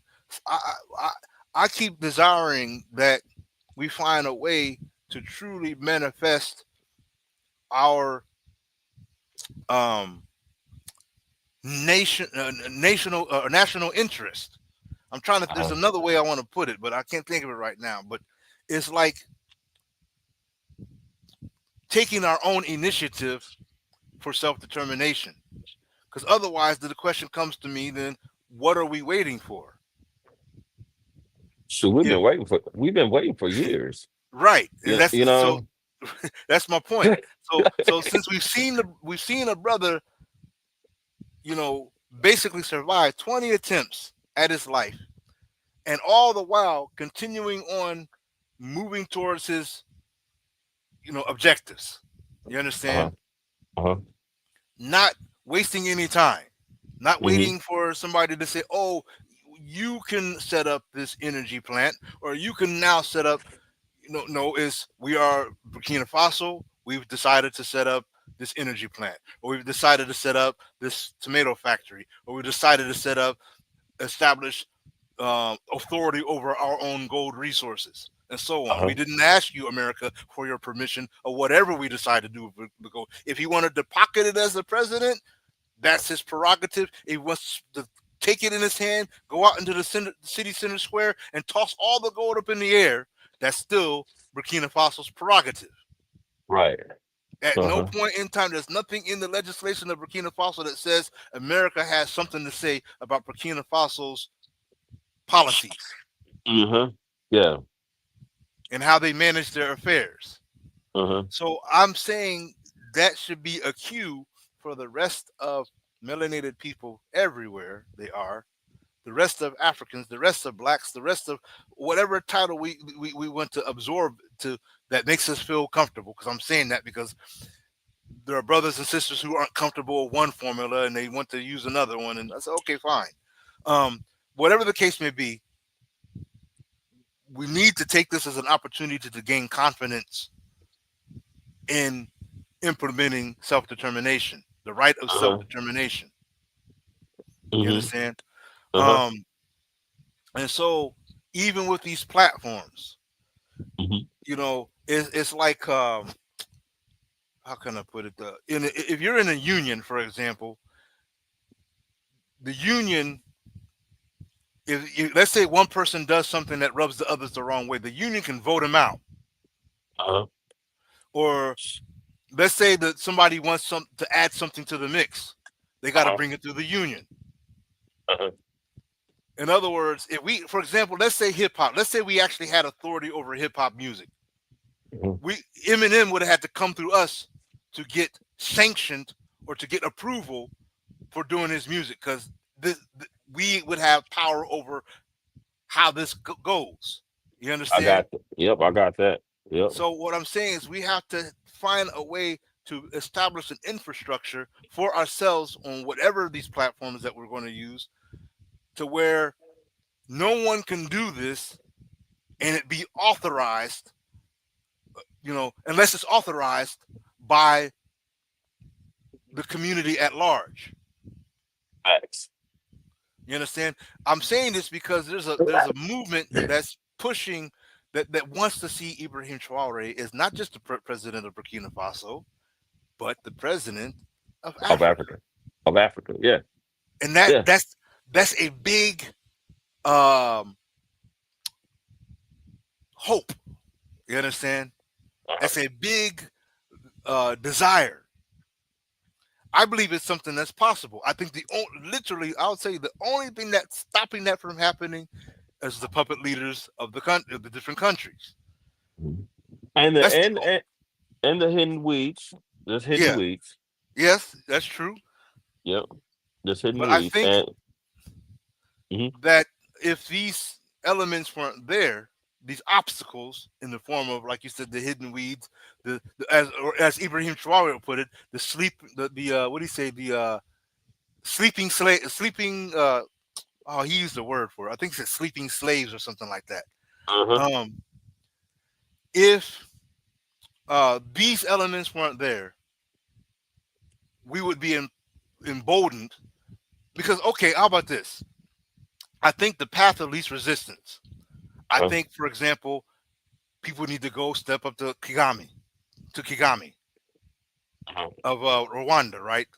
Uh-huh. Since he's so intelligent, that's how he presents himself. And I'm not saying he's not. I think he's a very intelligent brother, Uh-huh. very scholarly in his what mannerisms. You understand? Uh-huh.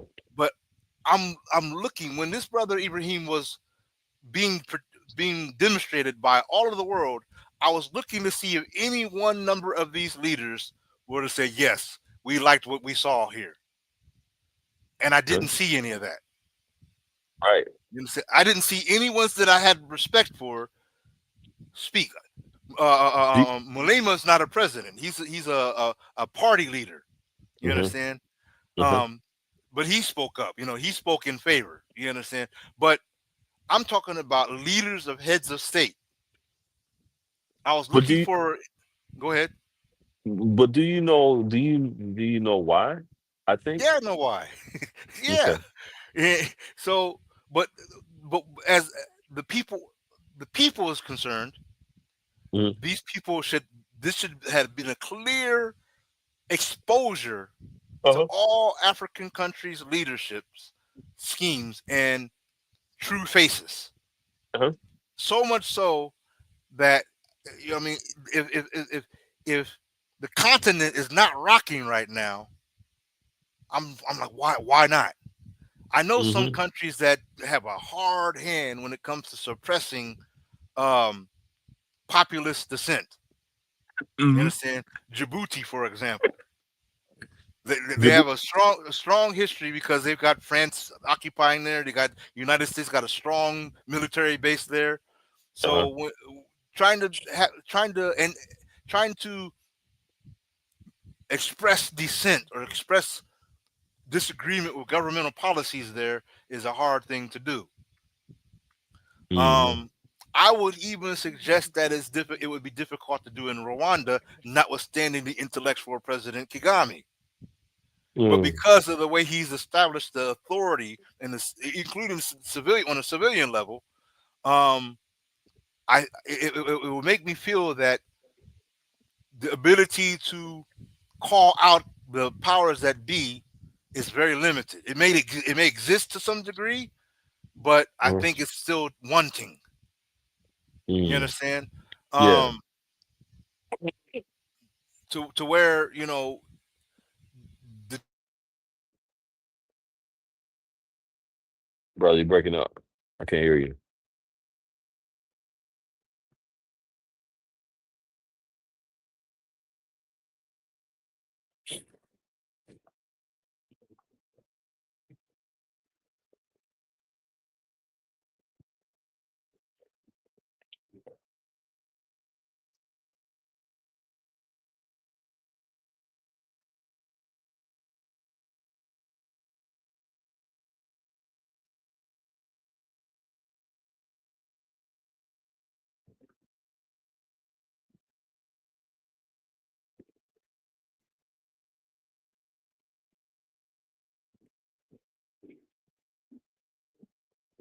Brother, are you here?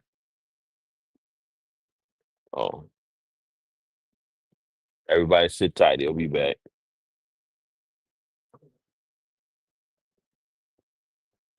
Inshallah, better.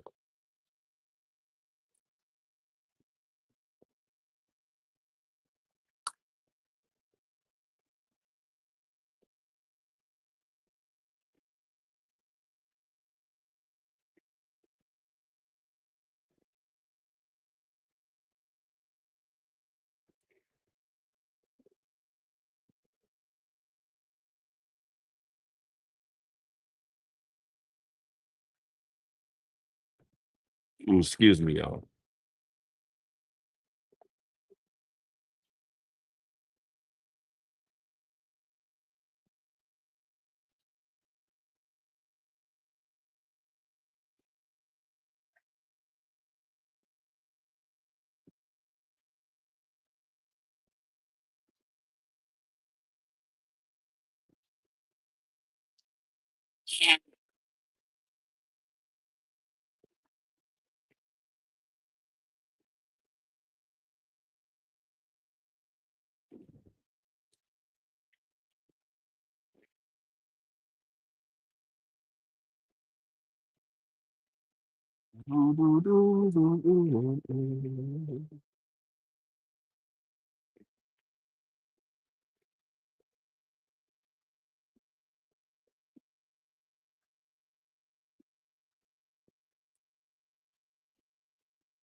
That flag is dope.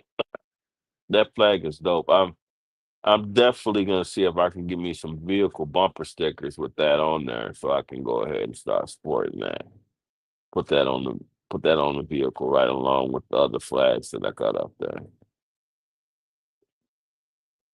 But definitely have to support our own. We definitely have to find a type of way where we can develop working communities. Um, even if they're off soil, even if they're off soil in the United States, we need to find a way that we can develop working communities and enrich our own people. Oh, you back, brother? Hold on a sec. Put the headphones. Okay. All right. 1 2 1 2. Can you hear me? Yeah, I'm here. All right. Let me Copy, change the copy. mic to this. Yep, I can hear you. Just turn the mic up. There you go. All right. Yeah, my bootleg Wi-Fi. It wanted to reset on me just out of the blue. Oh, it's cool. It's cool. You know what I'm I'm saying? talking about I'm talking about African leadership. So Yeah, well, you know what I'm saying. the companies are like, what? I like Kigami. What do you mean? But I like him yeah, too, but I just think I think right now, you know, cards are being pulled out right now. yeah. I really do believe that African Americans. I think just the if you could unify collectively, we could and to a piece of land in Africa Yes. in a state that it does not cost much to build, we could start constructing our working communities for us. I mean, our ancestors did the same thing with Sierra Leone and Liberia. It could be done again. Yes. You know, I just believe that for some strange and odd reason, our people don't believe that our comfortability that we have here can also exist there. For some strange and odd reason, I don't understand why they don't. A lot of them don't believe that because we are responsible for the comfortability that this nation has right now. So Right. if we could galvanize as a people and even just each one of us could commit to donating $50 a month. And if you have a million of us that do that, we have enough money to create cities in Sierra Leone and Mali and all different types of places yearly. You know what I mean? But we don't think on that type of level. We don't think on that type of scale. We can think on that type of level when it comes to starting businesses in the US, but we can't think on that type of level when it comes to self sustenance. Right. You know what I mean? So this is one of the things that I try to teach in my house is that, you know what I'm saying, is that, and then we go over the currency and so on and so forth in Africa, just in case, you know what I'm saying? And I tell them like invest in some offshore. You can always get your money from this area, but invest in some offshore where people are not telling you how to Like, enjoy or how to be comfortable. and I would also encourage us to find ways to invest in minerals, Minerals. or to what I was going to say, like oh, how did he put it? Some It was put so perfectly. We need to find ways to when you were talking about earlier about consolidating in like a more favorable state, Yeah. right? Um, and in part of what I think will help to maintain that Mhm. is how we handle our resources and develop the resources that we have, not just in like farming and things like that, but as I was saying, like in the case of Africa, we need to get into the lane where we can compete. For example, you know, I was asking, where's the African robot at? Because we're in a day and age where China's got a robot, Mhm. America's got a robot, Europe has got a robot. I said, where's African's robot? Why do I say that? Because I know some people think that, well, how can Africa make a robot? The same way they made a car that has reusable energy Mhm. in Zimbabwe. The same way Captain Ibrahim Traore erected a solar powered vehicle manufacturing facility. You Mhm. understand? If we can do that, then we can compete on a scale that these other countries are competing at when it comes to um, the state of the art technology. Mhm. You understand? And not only Facts. that, because one of the things I was asking somebody, I was saying, imagine, right? Imagine what Africa would be like today had there not been colonization, had there not been corrupt or tyrannical European influence. I'm not saying there wouldn't be no European influence, but tyrannical European influence. You Mhm. understand? Where that impacted and depressed the country. Mhm. A major impact. And so I'm thinking what I'm thinking in my mind is the way our imagination works, the way our thought faculties work. You understand? Mhm. When we're being creative, when we're being at our best intellect, Mhm. what we have produced, what would have been our evolution? You understand? Mhm. You understand what would have been our modernization if we were Mhm. left alone? To grow, to blossom. You understand? Mhm. What would have been our modernized Africa? I think it would have been somewhat, because we're spiritual people. We're in tuned people Mhm. naturally. Naturally. So Mhm. what you get when you bake that in the oven is going to be different than the results that we see from other people, even though Yes. much of what they have produced has been inspired. Mhm.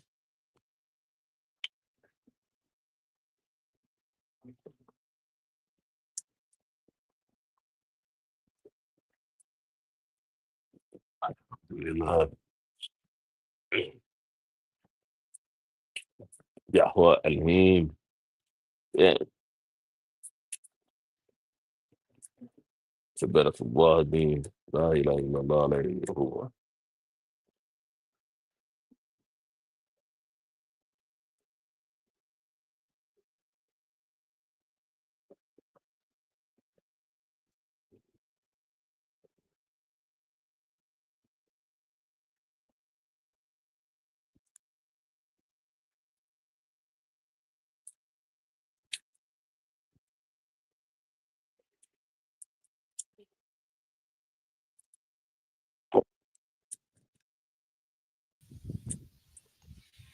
I You're am still here. here. Yeah, I All right. typed in the chat what I was trying to say. I said much of what they had, much of what you see, like even the tech from the internet on up, has been inspired and sometimes whole scale made by us. You know, Mm-hmm. someone that looks like you and I. And I forget, I can't think of the guy's name, but I believe there was a black man at one of the ends of the World Wide Web making, Mm-hmm. um, which, oh man, I gotta show something here. Okay, this just makes me think of something. Um, where did I put it? Right here. Okay, we'll get back to right here. Um, but our problem is that we call ourselves kings and queens and stuff to pat ourselves in the back, but yet we still move as if we still had the perspective that we're second class or that we're less than. Mm-hmm. So we don't get motivated to do much more. We wait for Bill Gates to make the next Windows software, or we wait for Elon Musk to make the next. We're waiting for all these other people to do something because we've got this programming that we're incapable of competing that way. And Mm-hmm. the backbones of all these, at some point in fashion, came from us, and sometimes even the design of things, Mm-hmm. the way, like the way the internet and like a computer, the way the motherboard, you'd be surprised at how much of that's an emulation of our own nature, of our nature, Mm-hmm. not their nature, our nature. You Mm. understand the way our brain faculties work. Mm. Yeah, I know. They were getting. I'm looking at the chat here. Brother L was like, they always mess with the live. They're messing with me now, aren't they? Um, Giving me a hard time. They're like, we already know you got a low budget Wi-Fi, so we're gonna go ahead and handle you real quick. What? hmm Let me show this clip real quick. Um, Let me show this clip. Hopefully, I don't get any interruption with that. It's on this laptop, so let me wait for that to load up. Hopefully, hopefully I don't get booted off again. Can you hear me? There you are. There you are. Uh-huh. Okay. Yep, I can hear. So you talking about Philip Igmewali, right? Yeah, I think he has glasses, right? Are you looking at Yeah, his image or something? yeah, the Kind one of that has a little pop bottle head and glasses. That's the person I remember. Um, but my point is most people don't even know that, right? uh-huh. Most people don't know that their likeness is in most of everything they see and they use and benefit from. Mm-hmm. You understand that their own likeness, it tends to be what inspired many things that they see in the world. Mm-hmm. You understand? Um, and because we've been brought down so low, I don't want to say it's made us lazy. Mm-hmm. Maybe incompetent is still too harsh of a word, but it's made us not wanting to be. I don't even want to say competitive because Mm-hmm. it's something else I'm trying to. It's like Stagnant. we don't Made us stagnant. Yeah, Mm-hmm. we don't want to do anything, not because of not wanting to do it, but because we don't think that that's something. It's like we don't think our wings were meant to fly with. But Does and that I make think any sense? yeah, I think that's the reason. One of the reasons why that is it's psychological. Like every time we went to fly, they clipped our dang wings. Yeah. Like every time we got up into the sky, we were shot down. You know what I mean? So it's like after a while, you get to the point where you be like, you know what, this would be a great idea, and it would benefit the world a lot. But will I live to see it happen? Or if I do put it out there, who's gonna take it from me? Well, I'll You know what say I mean? something that I heard from this brother Ibrahim saying in one of his talks or one of his Mm, speeches. Right? He mm-hmm, was like, what they're fighting for is what would end up benefiting not them but, and I'm paraphrasing, but the generations to come. You understand? I think Mm-hmm. that at our time and age, most of what we can do is fight the fight, clean up the battlefield, but I don't think we will get to reap the benefits in our time. Yeah. Yeah. I believe that too. Um, I think that's kind of what the hand we've been given right now is that, you Mm-hmm. know, because everything, all the inspirations that we're getting tells us we need to rise up and unify. That's been Mm-hmm. the voice for the past decades. Unify, unify, unify. That's all we've been talking about. Mm-hmm. Unity, unity, unity. Rise up, stand up, stand up. Get up, stand up. You know, all our songs. Anytime we talk Mm-hmm. about, you know, songs that mean something to us, it's always tied to something like that, right? Mm-hmm. Um, so it lets me know that's that voice is telling us what our job is in our time. Um, Mm-hmm. but these other benefits, if you would, these other rewards, if you would, are the outcome of our fight now. Mm-hmm. Um, there was a sister that they showed on the report who I think she may have been from Jamaica. Uh-huh. Um, but she was basically saying, "Look, she was wanting to go to Burkina Faso and join the ranks, Mm-hmm. the military ranks." And Oh, that's interesting. I thought about the meaning of that, right? Mm-hmm. Um, of the fact that everybody has to consider this. Imagine Burkina Faso representing the rebirth of a beating heart. Mm-hmm. So you got the rebirth of a beating heart. The next thing you need a body. When you look at an embryo when it's in its womb, the first sign of life is what? The beating heart. The beating heart. Mm-hmm. The brain is already there. You'll see the brain stem is already there. You understand? But the first Mm-hmm. sign that you say this is a living fetus when its heart starts to beat. Mm-hmm. And that's been with us. You go across from sea to shining sea and ask somebody something. We've got all this knowledge. Everybody knows something. Everybody Mm-hmm. knows something about our story, about our history. We're so smart. We're so intelligent. We're so adept and elite and, you know, greater than, holier than thou. All these things qualify, especially those of us being raised up in America. We Mm-hmm. are scholars in our own mind. Mm-hmm. But I'm like, well, if that's fine, but where's our heart? Right. Now that excuse is no longer there. Because before you could say people were making excuses when brothers don't want to unify. Nobody's going to. No, the heart wasn't there. People know what we need to do, but the heart wasn't there. You know, like the brother that's incarcerated right now, Grandmaster J. Yeah. Boots on the ground, unity. You understand? But to support the cause, extra outside of the thousands that support it, they knew that this was right. They knew this was real. They knew this is what should be done. Saluted him, everything, but not enough people wanted to increase the cause. Mm-hmm. They had the heart for it. You understand? They didn't have the heart Mm-hmm. for it. This was too Mm-hmm. real. This is too much. That means you got to put down the PlayStation. Mm-hmm. You understand? You got to turn off the basketball game. Mm-hmm. That's what it meant, and they didn't Mm-hmm. want to do that. So it's too much like leaving your comforts alone. Now Mm-hmm. you see a brother who did just that. Literally chopped down his paycheck, pay me as a captain. You Mm-hmm. understand? And you see him. You don't ever see him coming flashy and stylish in anything. How do you see him roll up? And Like uniform. a soldier Mm-hmm. in uniform, ready for duty. Mm-hmm. So that's heart right there. Is what I'm saying.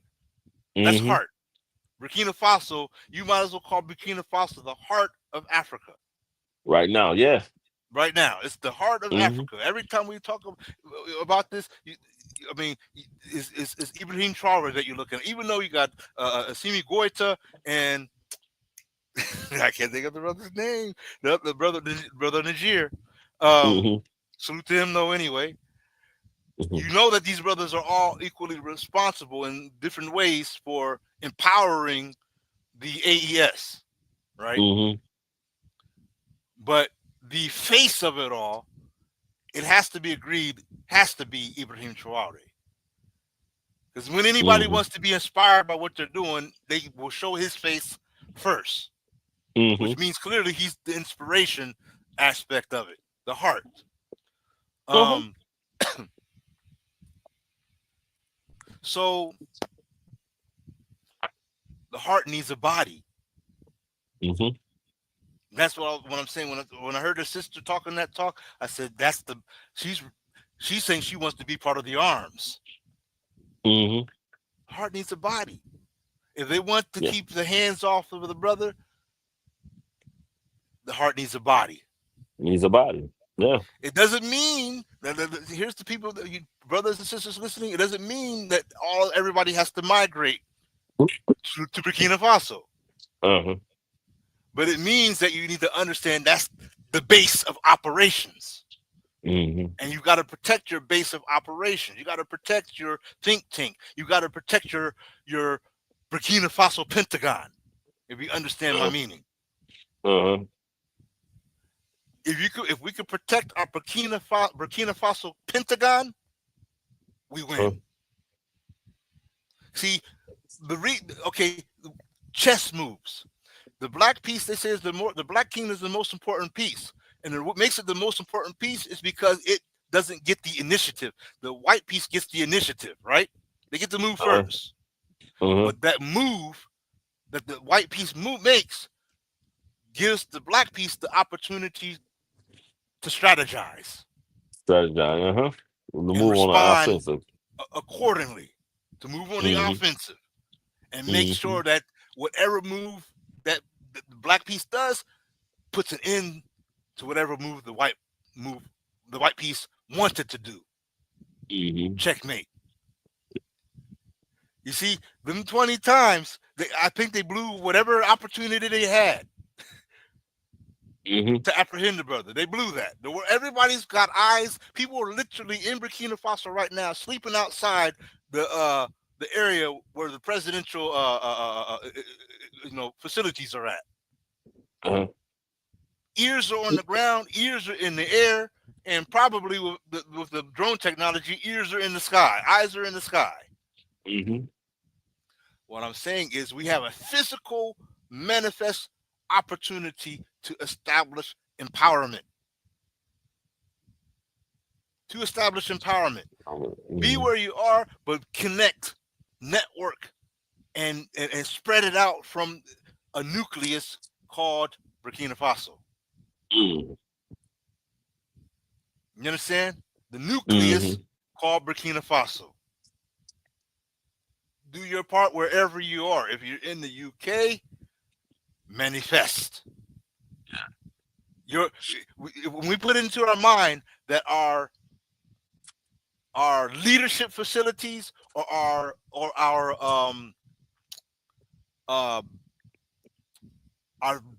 brain or our heart, I'll just stick with that. Our heart is the Burkina Faso. Then all we have to do is fill in the other parts that are not well established yet. Mm-hmm. Like I said, the voice in Africa is the brother should be president of Africa. Yeah, I believe that. There's an old saying that's attributed to the Bible. In the beginning, God said, "Let there be light," and there was light. Mm-hmm. What am I saying? As we say even in the Quran, when Allah wants the thing to become, He say, "Kun fayakun." Be. Kun fayakun, be, and it is. And it is. Okay? We said this man needs to be the leader of Africa, unified Africa. Kun fayakun. Kun fayakun. But we're going to have to be willing to make that happen too, because listen, I know as black people and us being, well, I would say as Semites, Afro-Semites being oppressed by the Gentile Yafite. Okay. Right. We somewhat have some sort of empathy when it comes to oppressing the oppressor as they oppressed us. There's a Yeah, lot of us we start catching that, feelings. yeah, that will catch feelings for the person that is robbing, killing, and murdering them every day. Yes, Now, the thing is that this is not a new thing. This is something that's been happening throughout history. This is the reason why we lost so many times against them. It's because of the simple fact we would have those generation of people that would raise up and feel a source, some type of empathetic compassion for a people that really don't have the same, they don't have the same empathy because they're not capable to feel that way about us. They're just not capable. correct. You know what I mean? So the thing is that this guy has brothers, and this is what I'm getting to is that North Africa is full of his brothers, and it's Yes, they are.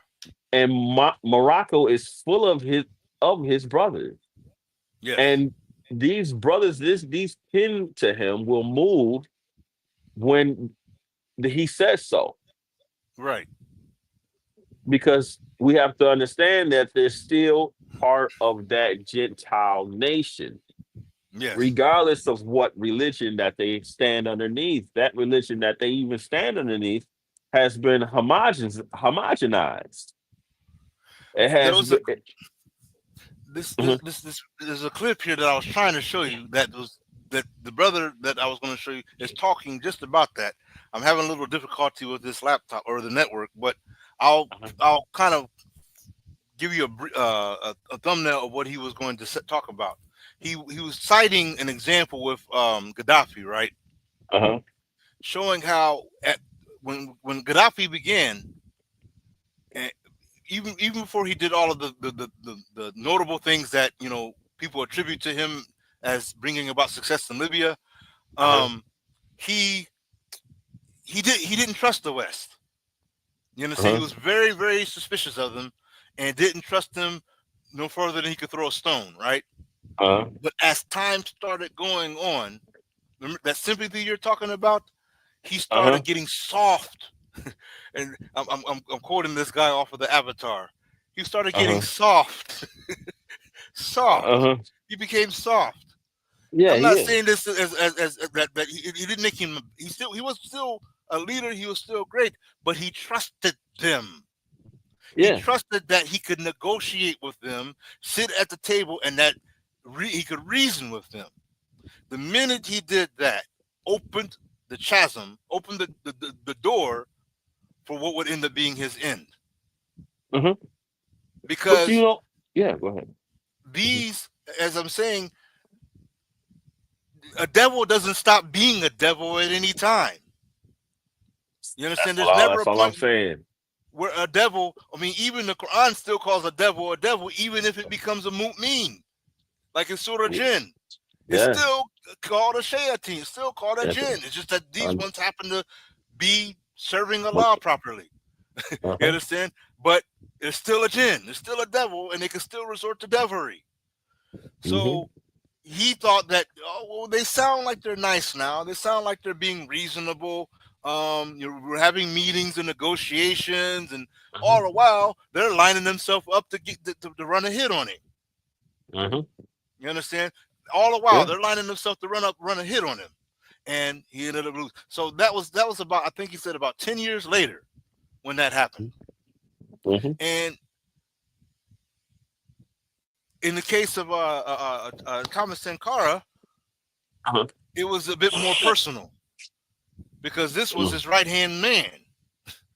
And Mm-hmm. even it's even said that Thomas Sankara knew at that last moment, like that last week, the last few days, he knew what was up, what the deal was. But by that time, it was like, well, it's about Hmm. to go down, you Hmm. know.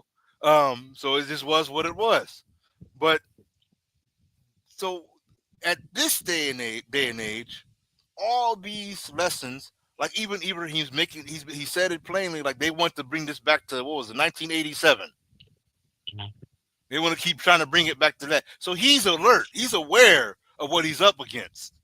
You know what I'm saying? He's not naive about anything, and that's one thing that I appreciate is that he's walking and talking like a champion, but he's not naive about his opponent. Oh, you You know what I'm can't saying? be not. He's 100% hip to the game that his opponent's up to is playing. So, and like you said, he can't be naive. No.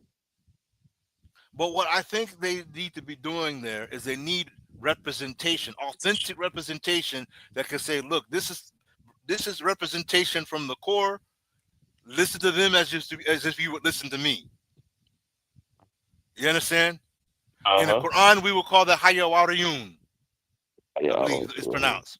Disciples. Hayawariyun. Disciples. Representatives. You understand? If it wasn't for the representatives of the Messiah, you would not know anything about Yeshua or Isa. You understand? Except that it came that the Quran had something to say. These people carried out the saga that he was about. They carried out his mission. That was the whole purpose of the disciples, was the continuous mission while he went to do his task. You understand? Implementing that principle, the powers that be, or the advisories, or whatever his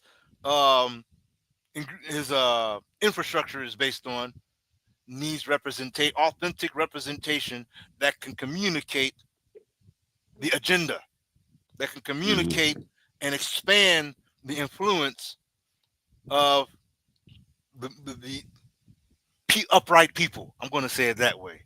I'm translating the upright people.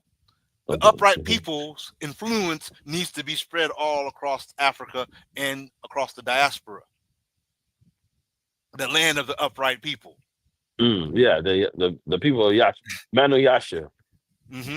So or big because allies are making sure they're clear, and just like one person put it, where are the bases?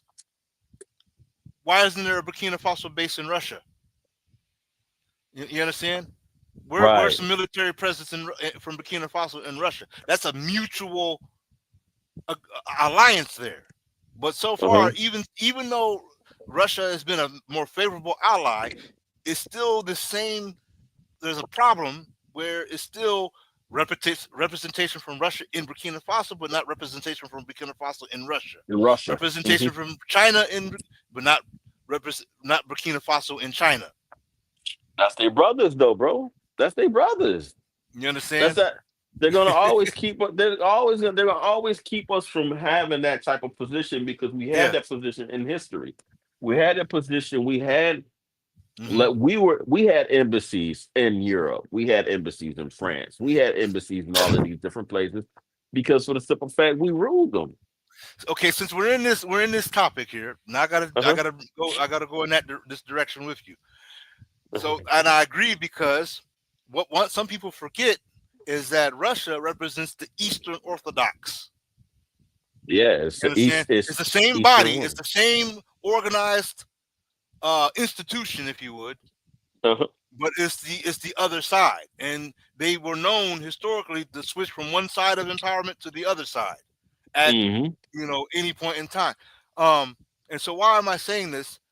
Okay, let's go to the Vatican real quick, because one of the things I was pointing out was what's in development there and how that's tied to what's going on elsewhere, including Burkina Faso's resurrection, if you would.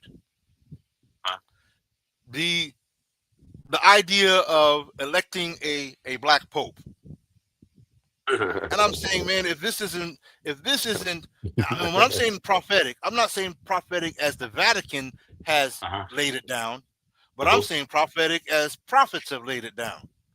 I said, if this isn't that, I don't know what is, because what would let's say you have this black pope, and I'm saying black pope because I'm using it generically, but understand that the man, that so-called black man, is essentially of the family bodily. You understand? Uh-huh. Uh-huh. Of the family, of the children. Uh-huh. You understand? In the position of a pope. So let's do the math. Let's calculate. You got a person from among the sheep, looks like a sheep, acts like a sheep, Mhm. but talks like the beast. The beast. Mm-hmm. That's if I all I know, if I see this black man become a pope, I'm telling you, I'm gonna be like, man, Yeah, people I need know to snap something. out of it. Yeah, I yeah. mean, if it's not so cut clear and dry as this, I don't know. You can't get a prophecy more clearer than that ever. But I mean, oh but man, but go brother, ahead. brother, do you know that Tertullian was black? Mm-hmm. Tertullian was black. You know he was The you talk about at the very first. yeah, he was the Roman bishop of North Africa. He was black. And Okay. he was I think he was a bishop. Don't he may have been, but he is one of those that wrote the doctrine of the Trinity. He's one of those Yeah. that wrote against Arianism, Okay. right? Okay. So he So it's established the thought for Rome. So this is for him, and he was a very important person for Rome. okay. That's heavy So right there all by itself. yeah, so I'm just saying is that them all through history they use one of us to get to. I mean, to get to the rest of us.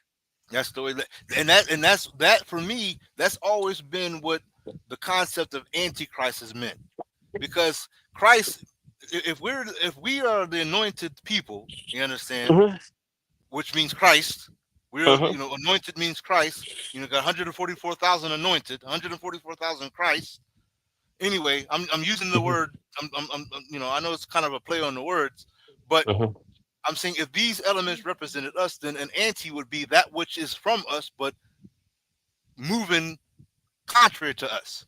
Because, like you said, Hmm. that's been the tried and true strategy of our enemies for a long, long time now.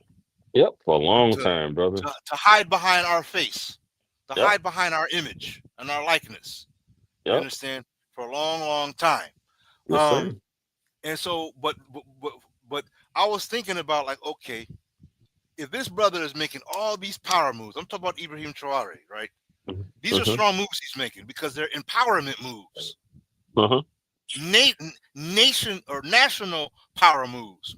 And I'm saying Uh-huh. national as nationalized people power moves, not just Burkina Faso. But that's why I translated the name Burkina Faso to spread out its meaning more broadly. Upright people, the land of upright people, right? Mm. If we think about that and how strong of a cause that grows into, I'm asking myself, what card does the enemy have left to play in their deck? I said, is this Pope? I said, Yeah. because the last one just died at age 88. Mm-hmm. I said, so you only got one move left to make on this board. That Mm-hmm. could be a power move. Mm-hmm. Because military is going to be we already see that. We know what you got. You're a nuke thirsty country, but these guys got nukes too, and you don't want to bother Mm-hmm. them too quickly, do you? Right. Right. So Right. if they don't press the nuke button, you're not going to press the nuke button. That makes you weak. You understand? Mm-hmm. That means you're vulnerable because everything else relies on you depending on the intimidation of nuclear warfare. Which Without the Go ahead. which I don't think they'll ever do. No, I don't think they I don't. don't They think don't want they'll that ever do mutual that. destruction. They're trying to survive too. At the end of the Yeah. day, they're trying to survive. They want to live. Like you Uh-huh. said, when we talk about the cowards, like he ain't trying to fight. He want to live. Go home, Uh-huh. man. You ain't even trying to fight. Go home. You want to live. You Uh-huh. want to eat tomorrow. You trying to Right. eat. So Facts. like that. So I'm like, man, look, you got one move left to make. One move and why is it a power move? Because I'm looking at all the Southern African countries. and the dominant belief system that exists. Mm-hmm. I said that's a power move because all these people are like, when they see, as soon as they see a white man show up, they think that God has showed up on the shores. That You is understand? so true, bro. That is so As true. soon I as he didn't. shows up, they're ready to kiss his feet and everything. So Yes. I'm like, now you see, now they see and understand the country that this person is coming from. He's a Ghanaian, right? Uh-huh. Think of that in a political way. Think of all these Ghanaians who are gravitating towards Ibrahim Traore. So much that even Ghana's like, okay, we saw what they did with their gold. We want to control our gold too. You can't have Uh-huh. any gold from us. It's only going to go amongst our own. Yep. So, oh man, the United States is like, really? Y'all doing that too? Oh Uh-huh. man, y'all gotta go and hurry up and get this the vote situation for the Pope. Hurry that up, because Ghana Uh-huh. is flipping out too. So you move their hearts and minds because this is going to be an act of God in the way they're thinking. This is an act of Uh-huh. God. The white Uh-huh. Pope, the white bishops have all elected a black Pope. Uh-huh. So the white power That's structure crazy. has elected a black authority Yeah, to that's crazy. be the top of their divine hierarchy, so-called divine hierarchy, Mm. right? Mm-mm. Representation. So Uh-huh. now they have a sheep, they have a lamb. Let me use that word, a lamb, ready to stand before us, to prop up before everybody. They've already got half of Africa on their team religiously, and Mm-hmm. all they need to do is put him up there on the mic, wave us, get him out there. And because he's strategic, you got to understand, this is a pope is no dummy. They know Huh. exactly how to utilize that pope. They know. I've already heard this man talk. He's talked down about homosexual marriage. He's already chopped that down. Okay, that won some hearts. People at back home are people. I can see people now in Namibia or someplace in their Catholic church. Like, yeah, see, he's against homosexual marriage, as you should be, right? Yeah. Then think about the other things. There's the institutions, man and women, and women's rights are this, and men saying all the punchlines that you think you would expect to hear. All the punchlines, all the talking points he came with. All you have to do is Google it. It's all right there. He's talking Mm. smooth.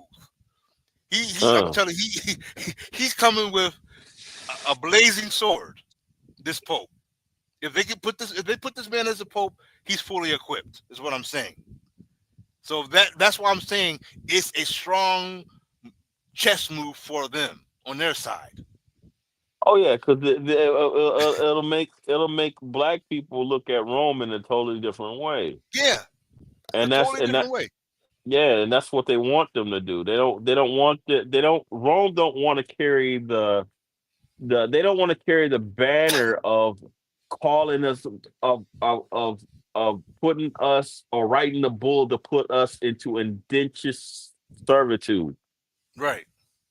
They don't want to carry that banner no more. So they would if this is like you said, this is a power move on their behalf to put that same person that they wrote a bull on saying it was a Gentile and it should be a servant to to the Europeans and ahead of the Catholic Church. It's just deception. That's all that is. Yes. It's to So milk. now here's where let's continue because there's other elements to this. Uh-huh. Okay, understand who I want everyone to agree upon who the strongest allies of Palestinians are in the world. Who their most loyal allies are. Do you know who they are? Iran. Okay, before Iran, that's the strongest militarily. But I'm talking Uh-huh. about the strongest passionately. It's black people. Right. I'm talking about black people. If you go to Uh-huh. South Africa right now, what was Julius Malema's punchlines? Oh. You know, it was in support. He said, if there could be no free us unless Palestine is not free. I mean, Palestine is free. This is Julius Malema saying this. The strong voice of South Africa. Why am I saying this? I'm saying this for a reason. I'm putting things on the board here. So they're in conflict with the people who say they are Jews and are not. Okay, I'm just quoting a verse there. I'm quoting a verse, YouTube. I'm quoting a Bible verse. Those who say they are Jews and are not. So they're in conflict with them, right? So you have the lamb that, you know, he got all the features of a lamb, but he talks the voice of the beast. So then you have you mentioned I know what I was going to say to you. There's this one that the Prophet Muhammad talked about, Sallallahu Alaihi Wasallam, who had been annihilated, but brought back to life by the Adajjal, right? But the time he's brought back, he will have like a copper neck of a sort, an iron neck that can't be cut again, so he can't be killed again. Now, I'm thinking about the neck of Africa. The head was chopped. The head was chopped off because the narration is that he was chopped up in pieces, cast all across the world. Almost sounds like the story of Asar and Set, right? In ancient Kemetic narrations. But what I'm saying is he was cut up into pieces. This witness that exposes the Adajjal, the Antichrist, this witness that exposes him, that enrages the Antichrist because his exposure is so plain for all to see. Right. So the Antichrist is like, okay, I'm going ahead and deal with you. Puts his pieces all over the world. Puts his pieces all over the world. Then shows the world his miracle. The only miracle that the Adajjal gets to really do. He does some other things, makes a star come from the heaven, famines, all this kind of stuff, right? But this is the one that was critical to his own sustenance, his own existence, is him bringing back to life this witness. Now, who knows this devil better than anybody else in the world?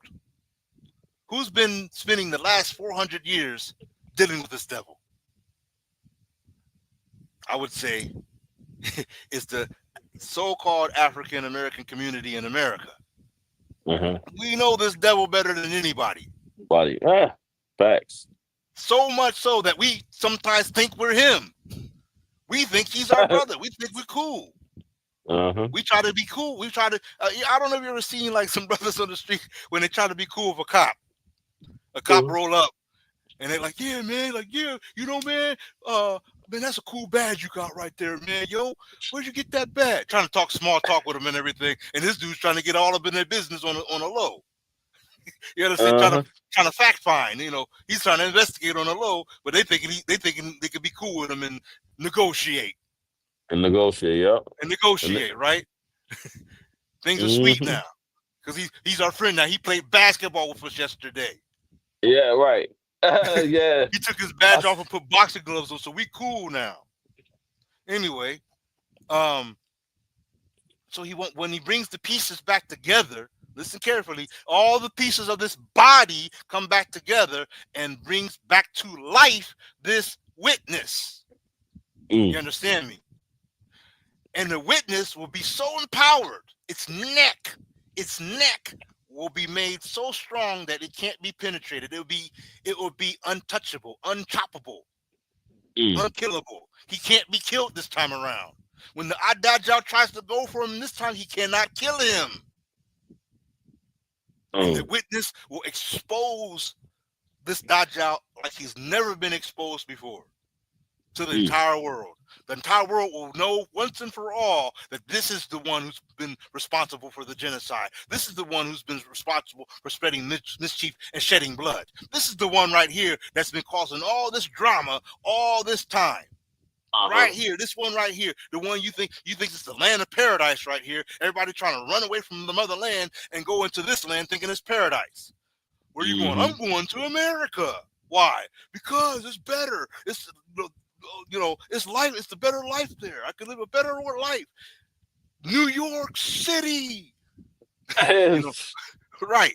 So this witness will expose all that. For me, because of the nature of the pieces coming back together, it lets me know exactly what this witness is symbolic of. And the more this event goes on, like especially with Traore, the more he succeeds. If he, like I said at the beginning, if he lives to tell the tale, understand that our generation is that witness. Because that means this beast, he can't do anything else. That was literally, according to the Prophet Muhammad, that's his last trick. After that, he can't do any more tricks. Yep. No more tricks. All his deception tactics, all of his misinformation tactics, he can't do anything else. Everything has been, China is exposing him. Like, look, we know you make your material. This is where you get your material from. All them $1,000 pocketbooks and wallets. This is where it comes from. Right here for $5, for 5 yen, or whatever it is over there. You know what I'm saying? You know what I'm saying? Buy it, you might as well just go ahead, go to Temu and buy it for $10. That's what they're saying over there. So, so they're exposing them on that note. Russia's exposing them on a military note, believe it or not. They've been pulling all kinds of strong arm military moves up there in Ukraine. You understand? And understand, if people understand how the war is going on, how the battle's going on, you know that the boots on the ground on the opponent's side is NATO. NATO. Which means European, the Union, the European countries, UK, United States. And if all these people all together aren't able to bust through Ukraine and get the Ukrainian territory restored, that should tell you about the quality of strength. And I'm not even done with this, the quality of strength yet. That should tell you about the quality of strength when it comes to the fact that the only other alternative they would have is nuclear warfare. If you if you take that off the table, just how mighty are you after all? Let's go ask the people, the brothers and sisters in Yemen.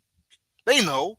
Them Houthis know exactly how mighty you are, at least in the ocean, because you're using old-fashioned tactics that you used way back in some of the old wars. Aircraft carrier in an age of drone technology. You're going to bring an aircraft carrier to the Yemeni Peninsula in an age of drone technology when you know that Iran's been mastering these drones like nothing else. They got a drone for everything. They got a drone that's come and scratch your back right now. You understand? They got a drone to drop a lunch. They showed a drone the other day. It wasn't Iran, but it was a drone that a company had that delivered someone's lunch. So you know Iran's been mastering this stuff, and you can't touch them.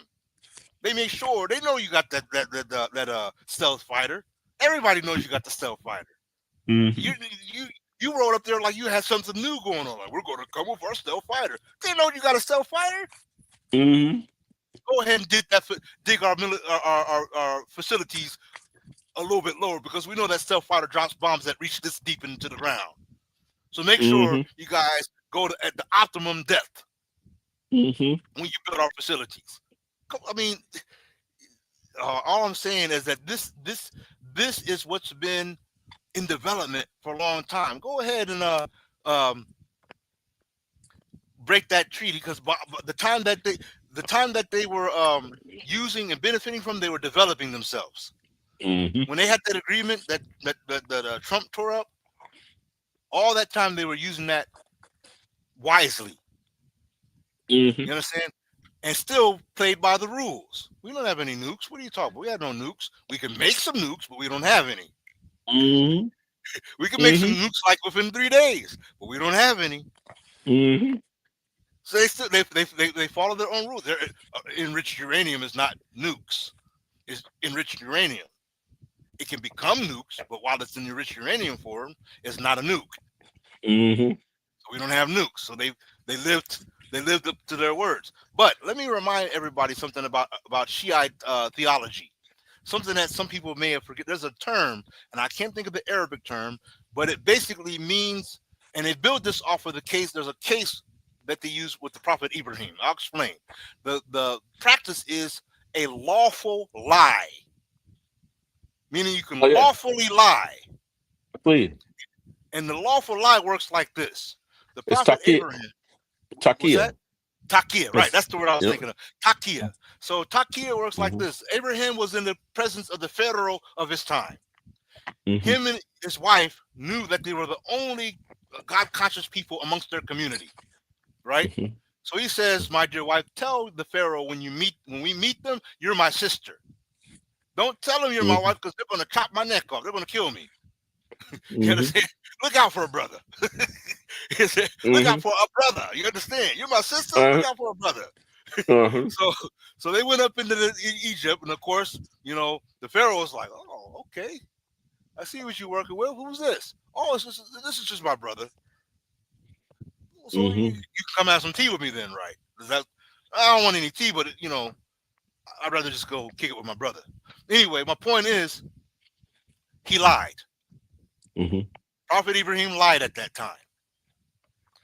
An earlier example is when Ibrahim was young. He was in the temple of his father, and he noticed that his father, they were bowing down to objects that they created with their own fashion, with their own hand, and they built the philosophies of worship around. Now you can argue whether the philosophies had any value. Some people will argue, well, that was just the way that they did it. But let's see what the Prophet Abraham said. Prophet Ibrahim said, and look at the example I'm using, Ibrahim, right? Prophet Ibrahim, alhamdulillah, alayhi salam, he said, "Father, why do you worship that which you carve with your hand?" Father got angry. Instead of reasoning and using intelligence, Father, "I'm going to beat you if you keep talking like this." Right? So one night, Ibrahim went into the temple, chopped up the smaller idols, and left the big one. Put the chopping tool next to the big one. The priest came back the next day, said, "Who did this? Who did this to us?" They looked at Prophet Ibrahim, and he said, "Well, the big one did it, right?" Now, of course, these people were actually intelligent people, so they knew that the big one didn't do it. You understand? Because they knew the big one couldn't do anything in the first place. The whole point is that I'm saying out of this is that the Prophet Abraham lied. He lied, but it was a lawful lie that he did. It was a kind of lie that saved his life in one case, and it was a kind of life that broke up shirk in the other case. So in both cases, the act was for a righteous cause. Why am I saying this? I'm tying this to the fact that Iran is a Shiite populated country. And I'm not saying anything bad about Shiites. I'm saying that they have this taqiyya as a fundamental ingredient of their interpretation of ibadah. Worship, for those that want to know what ibadah means. This is a part of their act of worship, which means they can lie to save their neck. And when you understand, it's not a neck that's being saved, it's an entire country, an entire administration, an entire regime. So, no, we don't have any nukes. I'm sorry. Wrong laboratory, wrong facility. We have no nukes. Please, thank you very much. Come back again next year. The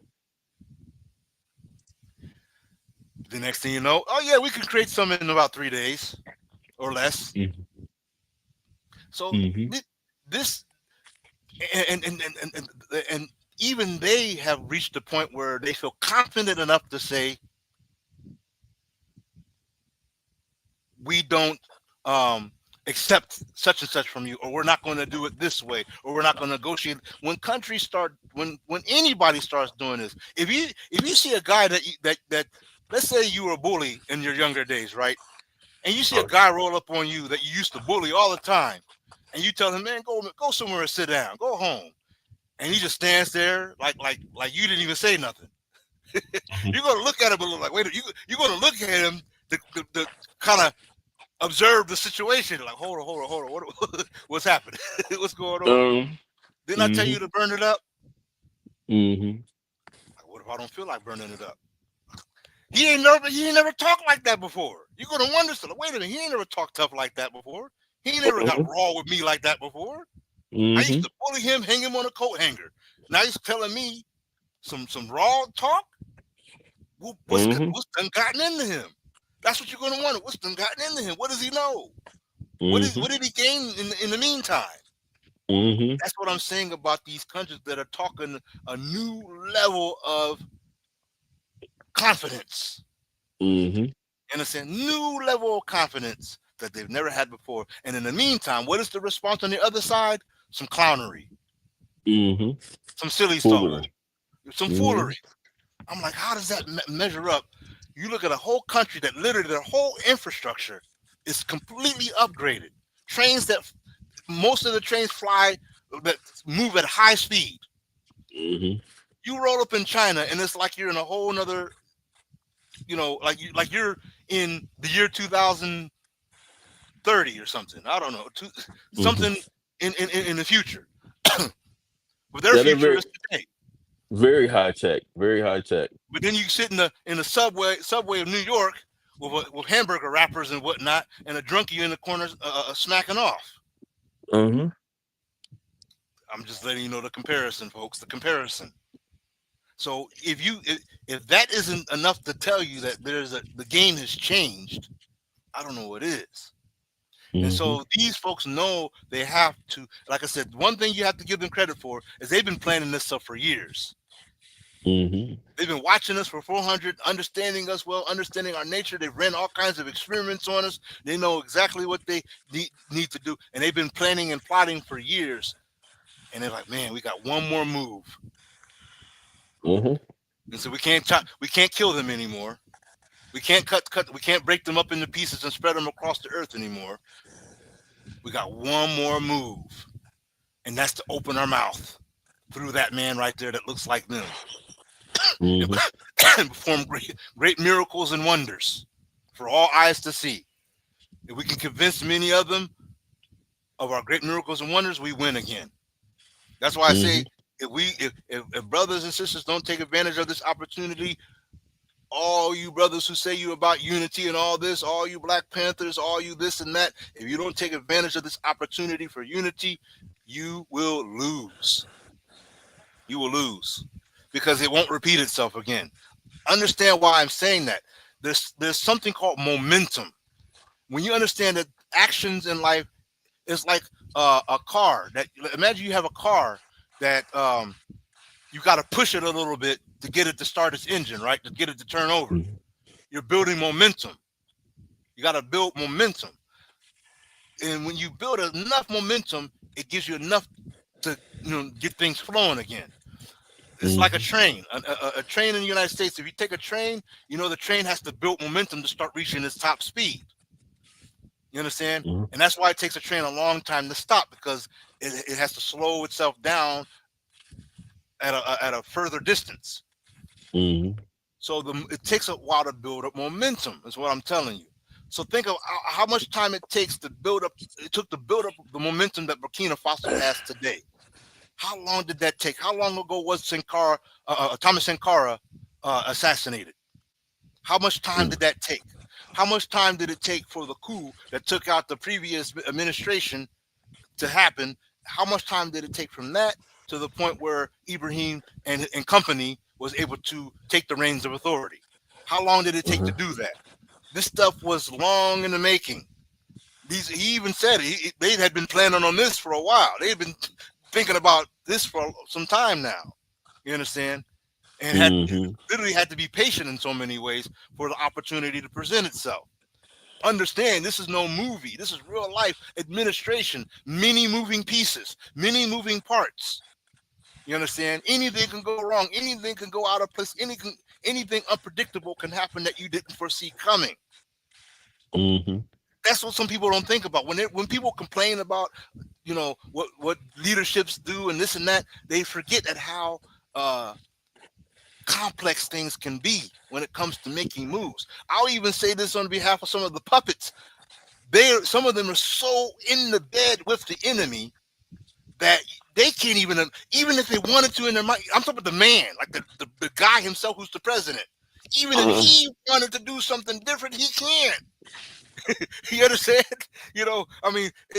Metaphorically speaking, it's like the minute he gets on the podium, he might be seeing a agent, a serviceman, Like, say what we want you to say. Uh-huh. Talk, keep in line. We know where your family's at. You know, Mm-hmm. even if you want, even if the puppets wanted to do something else, they don't have a route for that. You understand? They're Mm-hmm. so far. They've signed too many agreements. Their name is there on the document. You know, if you remember, some of the first things this brother did, he abolished agreements. Like, we're Mm-hmm. not doing this anymore, France. That's done. That's out of the way. Why? Because we said so. New team, new administration up in here. This is not a democracy. This is a revolution. Mm-hmm. You understand? So he already is telling you this is a new situation here. All that stuff, all the rulings and the mannerisms that you're talking about, they don't apply here because this is not a democracy. This is revolution. We're going by revolutionary rules. Mm-hmm. Yeah. So anyway, you know, but I say all this to say we need to wake up if you're not waking up. Stay up, stand up, get up, and make sure that we're a part of the solution, not stagnating, as you were saying, that we're a part of the solution, a critical part of this, a realistic part of the solution. You know, there's a difference between walking down the road, seeing a stick moving off to the side, than being a part of those paving the road. You understand? One is a more superior act because it requires more of you. It requires more of your resources, more of your effort to pave and make a nice road than just moving a few rocks and pebbles and say, "Oh, see, I did something. Look right there. I moved the stick out the way. Bravo. Good for you." Right? So I really wanted to show that. I'm gonna try to see if I can show it on here. I just wanted to show everything is slowing down on this laptop because of the network.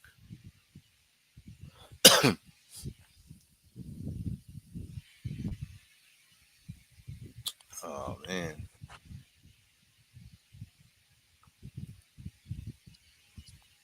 Yeah, I definitely believe that Burkina Faso is the new face of Africa. I don't see really out of all the 53 countries, I don't see um 50 of them or 49 of them turning their backs on what he's doing, especially South Africa. South Africa has been Yes, South yes. South They might be the Africa. first. Yeah, they might be the first because South Africa's been so oppressed, and and their apartheid just it's still they say it's really not ended. You know what I mean? They're still going through different things that's not being told to the international public. Like there was a guy that was out there for a long time hunting. He was a Okay.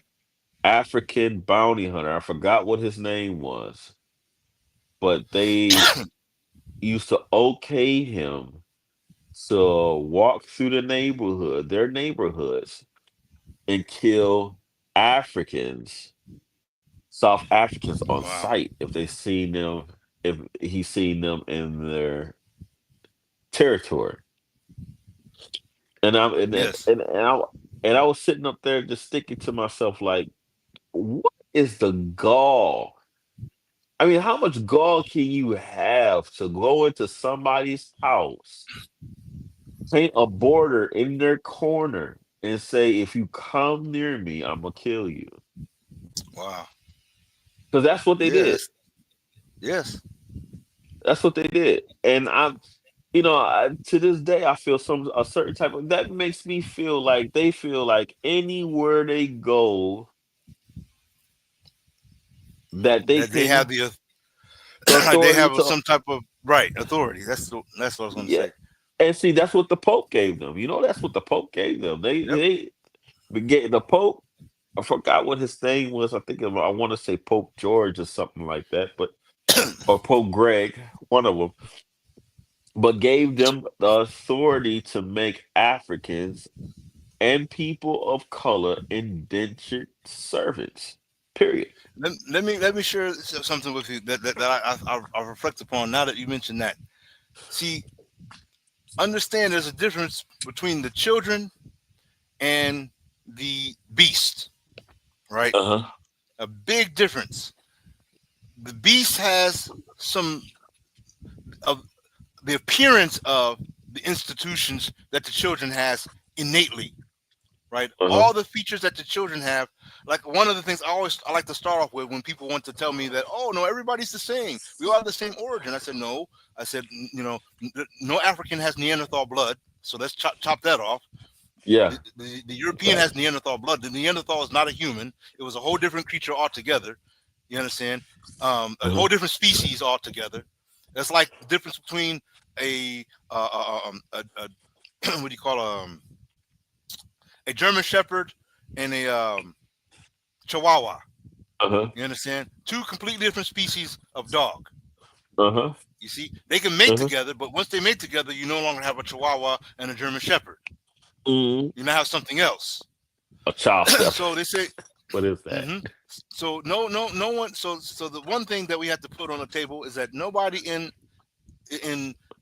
Africa had the DNA of a Neanderthal. The farthest Neanderthals ever existed when in the time that they were in the form that they once had was the very northernmost parts of Africa. There was like little pieces of land that they got to when there was an ice age and they were able to walk across the Mediterranean, right? Uh-huh. But outside of that, those Neanderthals, the reason why they were limited to that little place in the north part of Africa, because the people of Africa forbade them to come any closer. They would die. They would get killed. Africa didn't intermingle with them, except for the people who migrated towards their region. Those people interbred with the Neanderthal, and the children of those people became what we call what we ended up calling Caucasians, right? So Uh-huh. let's put that on the table. Let's talk about the children. Allah says in the Quran, and we fashioned man, not Uh-huh. mankind. We fashioned man and Adam. breathed Uh-huh. into him of ourself. This is what it Uh-huh. says. Not mankind, not another creature, not a man-like creature, but man. Adam. We fashioned Oh. man and breathed Uh-huh. into him ourselves. We didn't breathe into a monkey of ourselves. We didn't breathe into a shark of ourselves. We didn't breathe into a sequoia tree of ourselves. We breathed into Uh-huh. this man that we just fashioned. Uh-huh. We fashioned this man and we breathed into that one ourself. Uh-huh. Our spirit, our essence. Uh-huh. That man. So that man and his descendants have this divine breath, manifesting as melanin, manifesting in so many wonderful ways in our anatomy, spiritually, mentally, and physically, right? Uh-huh. So it means that the method, the modus operandi of wahi, divine revelation, a divine inspiration of intuiting and so on, that the way that we would do it is more of an abstract, direct, intimate way. It's like getting up and knowing what to do next, and nobody told you so, or no other person or another creature told you so. But they're not able to do that. They rely off of what we do first. If you remember, there was not a single European that knew how to dance prior to coming to the USA and watching us do it. If you look at the things that they used to call dancing, it was a completely different thing. Some of the dance moves that we do today, we've been doing for a long time. We didn't just start doing some of these moves today. And that's just talking about the dance moves.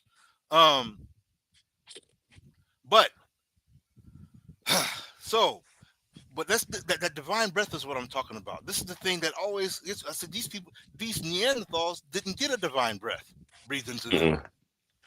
You understand? It was only man that has this divine breath that was breathed into them. However you want to take the meaning of that, that's that. But I'm just saying that the act itself was only done to this, to man, humanity. You understand? Humanity, as they were fashioned. I'm saying this out as a shout out to all the brothers and sisters, regardless of their order of learning. When I look at everybody's order of learning, I find the pieces fit. That's why for me it's hard for me to be divided when somebody says they are of this particular set. You understand? They may not use the word set, but when they say I'm of this such and such people, I say okay, fine. All that means to me is that you have focused in on this particular aspect of learning about self. You understand? Which is fine with me. It's like the brother that was talking about the study of Africa. He was saying that Africa, as we see today, is upside down. You understand? South is north and north is south. Let's say, okay. And then we look at where Uganda is and Rwanda, and they say, well, that's where the heart of Eden was at. And then right there, you find the oldest fossils on Earth. You understand? The oldest human skeletal structures. So I was like, very interesting, very, very interesting. Putting all the pieces together. So we have to recognize, because we're so soft-hearted of people, we're so spiritual that it makes us compassionate by nature. And that's why it's hard for us to retaliate when we should be retaliating. Even the enemy believes that we're going to retaliate at some point. And they'll tell you, well, the reason why we won't let you do this and do that because we think you're going to do something to us. They said this in their own writings and scholarship. They've said this. Yep. So even they're afraid of that. But so far, we haven't proven that to be something that we were willing to do. So we're soft people when it comes to that. When I'm saying soft, I mean we're merciful. We manifest the attributes of the Most High, most merciful, Ar-Rahman. You understand? So I say, okay, then who are these? The Quran says, keeps saying it over and over again. He says, Jinn wal insan. Jinn wal insan. Insan is humanity. Well, inside. But why speak of these as parallel, as if they were, opposition, not the same? One is one thing and one is the other thing. Then when you look in older texts of like even the Bible, what Romans used to call themselves, what did they used to call themselves? They used to call themselves Gentile. Later on, they called themselves Gentile men. You understand? We never called ourselves, even the Bible didn't call Egyptians Gentiles. They called Kemet. They didn't call them Gentiles. They called the people coming from Rome, the blonde hair, blue eyed, they called them Gentiles. The very one that Surah Taha, ayat 112, says will be cursed and with terror. This is Surah Taha, ayat 112. Blonde hair, blue eyed, or bleary eyed, not blonde hair. It doesn't say nothing about the hair, but it says we will catch the blue eyed by their forelocks. You understand? In terror. So clearly there's been this aggression. And so one of the things, I even wanted to present a live like this at some point, showing how our ancestors understood the devil.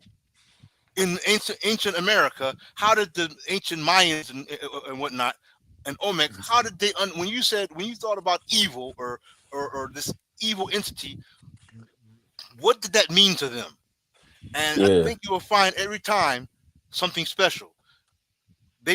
The Mayans literally prophesied that arising on their shore was a devil. A devil was coming.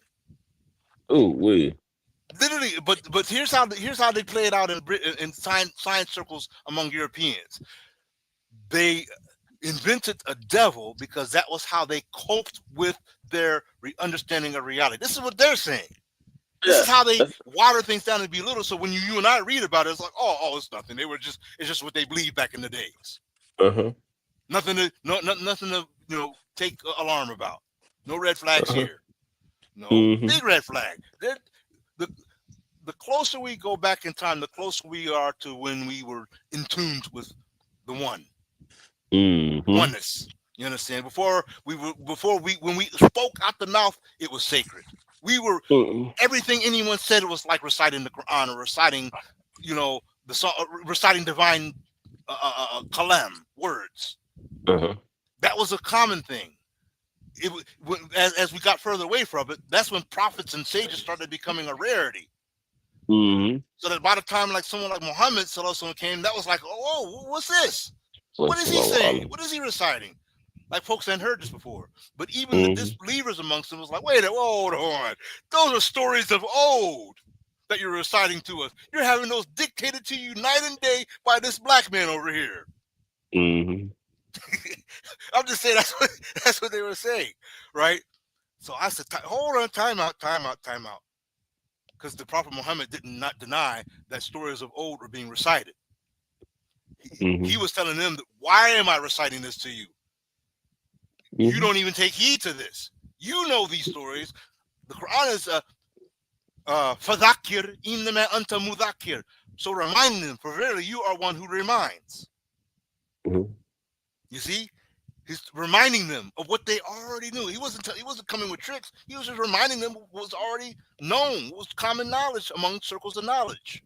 This is what, just like Messiah Jesus when he met the Pharisees and Sadducees, hypocrites. Hypocrites, he called them. These people are the same. These stories you guys have known and known and known. You knew I was going to show up when I showed up.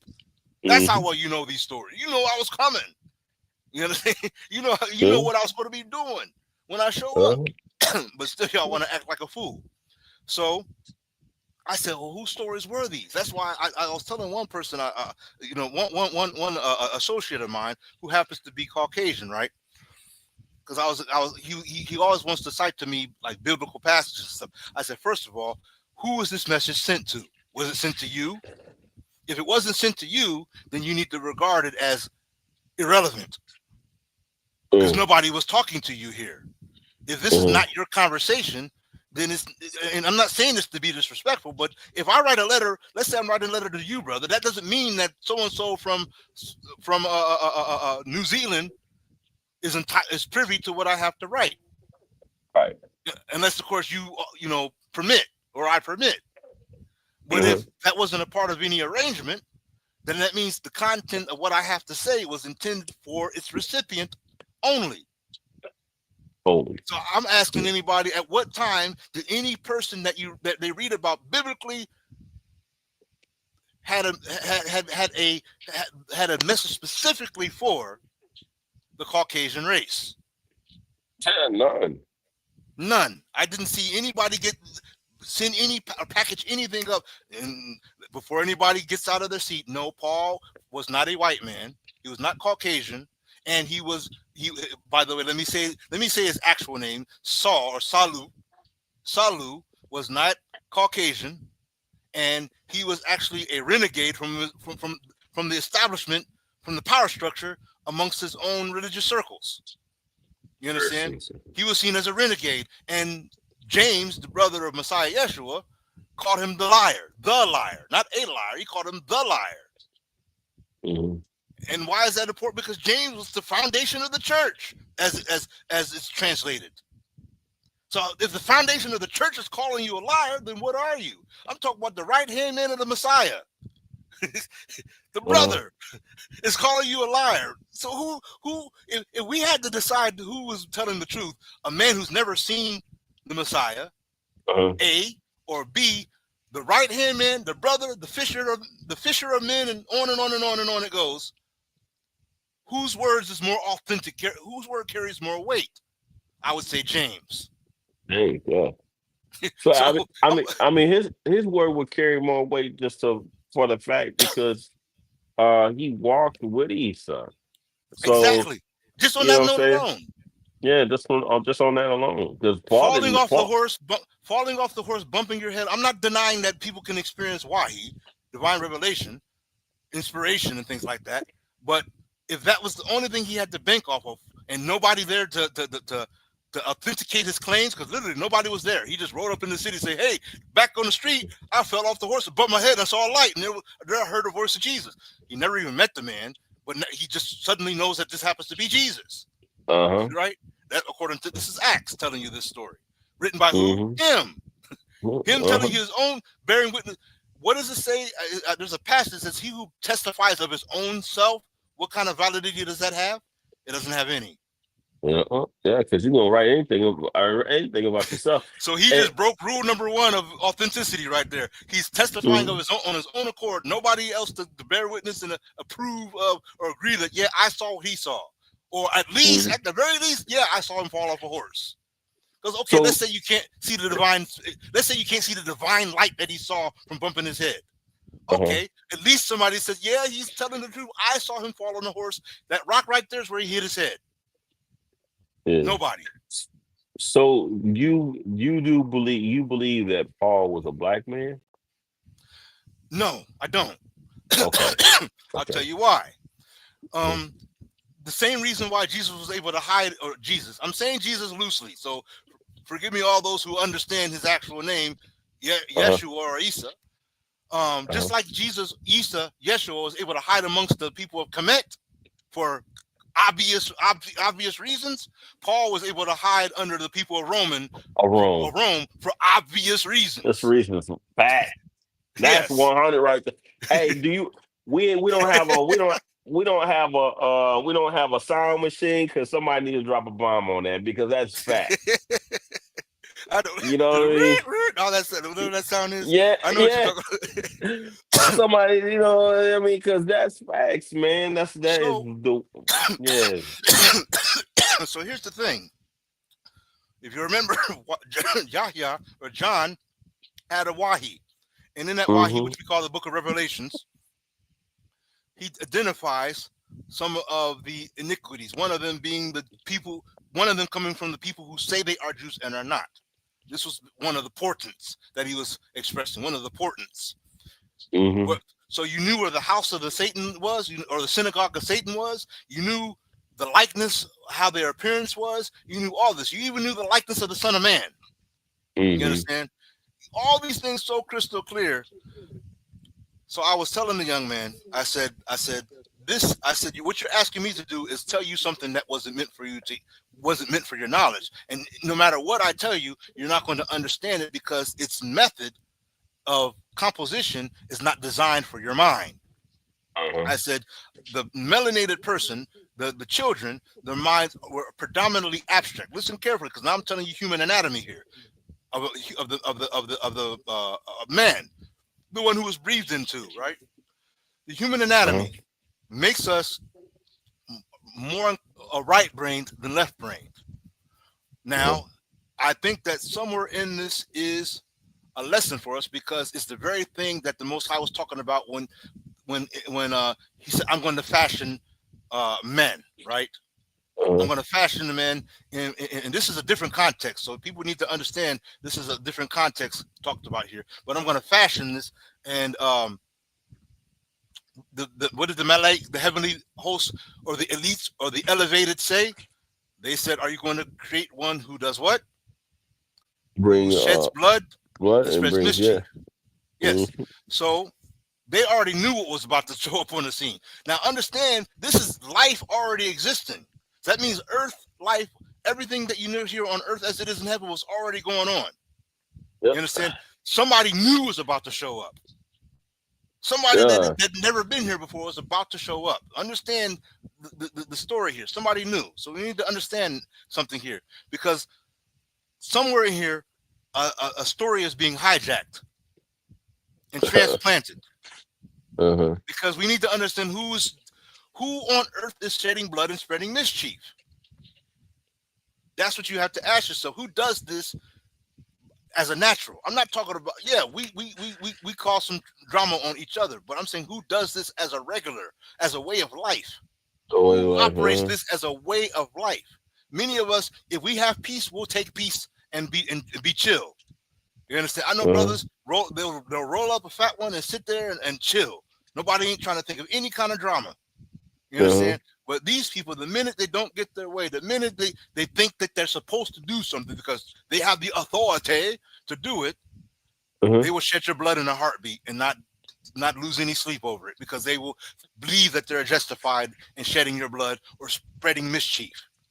You understand? The man in that office, the man sat at that desk, Mr. General Langley, and he spread mischief right in that chair. That was called mischief, because he was speaking with the voice of the beast. You understand? With that voice, empowering him, he spread mischief so that his hope would be blood would be shed. But if this fits the script of what I'm talking about here, he won't be able to succeed, because the body, you understand, once brought back together, he can't. That act of a murder, that act of unaliving, he won't be able to do it again. At that point, the body will have been healed and brought back together and resurrected. Now listen.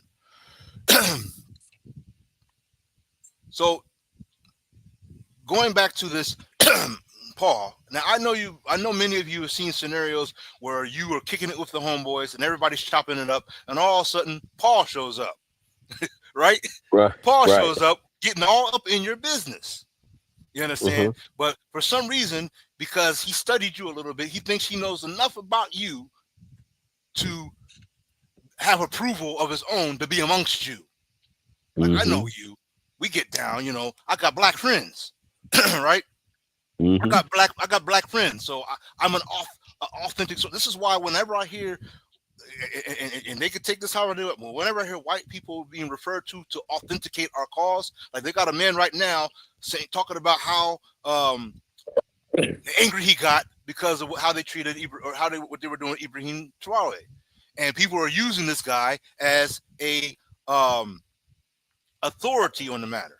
Now I understand what I'm saying here, because I appreciate scholarship, mind you. I like Shahid Bozeman. I appreciate scholarship, but the thing about Shahid Bozeman is he doesn't put himself as an authority to speak as if what his position was an authority on Black matters or melanated matters. You understand? He speaks just as a scholar does, like a professor. If you went to a high school, that's how they talk. How Shahid Bozeman talk, or a college. That's how some professors talk, like Shahid Bozeman. I've seen that before. But what I'm talking about here is when people feel like, because they're agreeing with us means we should believe in our mind and heart that they're on our side. Yeah. Because they agreed with us, because they agreed that we are suffering, or because they agreed of this or agreed with that. So that means they're on our side. So no, that's not what it means. Let me tell you the second reason why I have no problem with Shahid Bozeman. Not because of his race, but because of his faith. This matters because it says something about his way of thinking. This is when people when you mention the word Muslim to people, one of the things they readily want to deal with is the Arabization of Africa, and they say, "Well, see, that's what Muslims did." No, and that's what Arabs did. Understand the difference? Arabs did that. In particular, not just any Arabs, but Fatimids and other groups. You understand? These people invaded Africa and enslaved and did all the horrendous stuff you want to talk about. Muslims did not do that. Fatimids did that. Muslims did not do that. You understand? If you want to know what I'm talking about, your brother's a Muslim. My objective is to strive to be as the best person that I could be, to strive to live according to the divine dictates of Allah as described in the Quran, that being the tool, the fundamental tool. And what does the Quran tell me? I told you, it tells me to fact find, to seek knowledge. These are my tools. So anything that's teaching me to do that, for me, that's divine. Not teaching me to accept misinformation, not teaching me to accept a blind following, not teaching me to accept hearsay. You understand? But teaching me to have Aino Hakim. Not Hakim, but Aino Yakin. Hako Yakin. Teach me to have Hako Yakin. Hako Yakin means true clarity, true wisdom, recognition. Aino Yakin is insight, clear insight. The matter is clear. The reason through intuition. You understand, and so on. Let me tie that back into what I said to you earlier about us being right brain, because this is important to understand. To being right, predominantly right brain. if you were to type up right brain, left brain right now in your browser, you're going to see a chart come up that shows the right brain and the left brain. The right brain you'll see is abstract, wholesome, complete, deals with color, shapes, things not in parts, but things as a collective, right? Uh-huh. Left brain, on the other hand, deals with linearity in animation, while right brain deals with animation, means you're alive. Right brain recognizes that you're alive, you're living, breathing, spiritual. Right brain correlates with all that. Left brain deals with no, it's dead, it doesn't move. Here's a square, here's a line, it goes from here to there, here's a border there, here's a border here, up, down, right, left, 2 + 2 is 4. That's all left brain actions. You understand? When the Europeans colonized Africa, what did they do? They divided it into partitions. They were manifesting their nature right there. When they went to the Americas, what did they? Everywhere they've gone, what did they do? Well, this is this border, this is that border. Meanwhile, before they came, no Kickapoo, no Shawnee, no Hotep, nobody was doing Hopewell. I'm sorry, Hopewell, Aztec, Mixtec, Zeptec. Nobody was thinking of border lines. You understand? They knew when they come to the river. Oh, there's some Zeptec people over there. How you doing? You know, whatever. You know, I got a bigger fish today. But that, and then they go home to their homes, and that was it.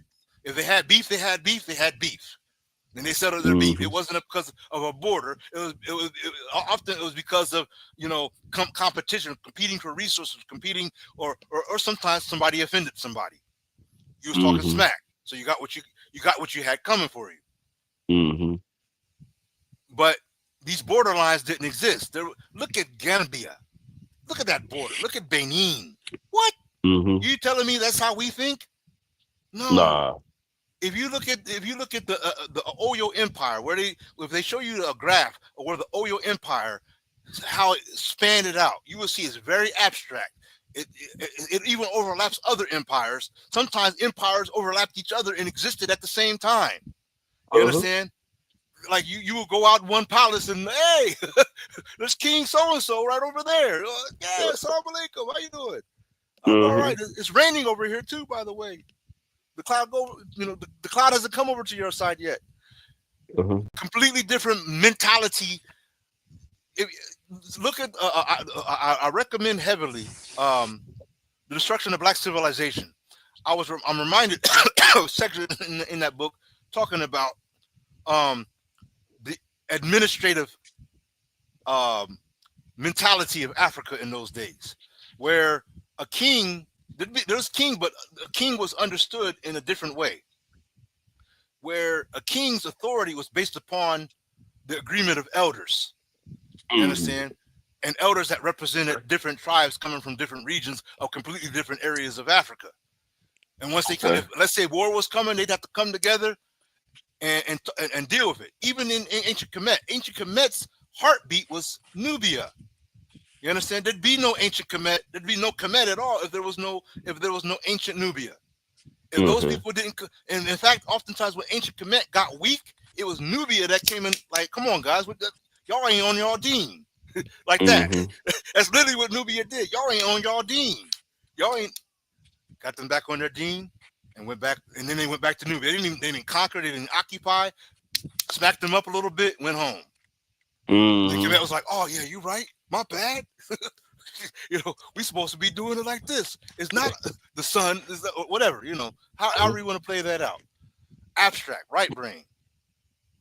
So why did I point this out? Because the Most High said he knows that when we questioned the Most High about this one that would shed blood and create mischief, spread mischief, we said, you know, we worship you night and day, meaning we manifest your qualities throughout our life, night and day, everywhere we go. It's on earth as it is in heaven. That was our 9 to 5. You understand? That was our 24/7. Literally, it was manifesting in our mind, in our art, in our poetry. Everything we did, it was sacred. If you look at the ancient times, everything, ancient Mayans, everything was sacred. Every carving, every icon, every hieroglyph, sacred, sacred, sacred. Everything we did was sacred. We didn't know life without being sacred, and that was part of how these people, the devilry, got up in us. They saw how sacred we was and came upon us with peace bells and everything else. And so we thought, oh, they're just like, they're strange. They're a little bit strange, a little bit awkward, but that's just their way of worshiping their God. So come on in, brother, right? Because we're soft. Right? We're soft. Our hearts are merciful. So even the hardest brother, I've seen some of the strongest macho brothers humbled down in Salat. Understand what I'm saying? Humbled down in Salat. Big old, bulldozer brother. Big old Ram man. Ram man looking brother. That shows you how old I am when I said Ram man. Big old Ram man looking brother, right? Humbled down in Salat. Real talk. So we questioned, and Allah said, I know that which you don't know. So I started thinking about what is it, because Allah's closer to me than my jugular vein. I manifest, right? I manifest. So I said, what is it that the one closer to me than my jugular vein would know that even as a collective we weren't informed of or knowledgeable of? It says right after, and we taught this one, the names of everything.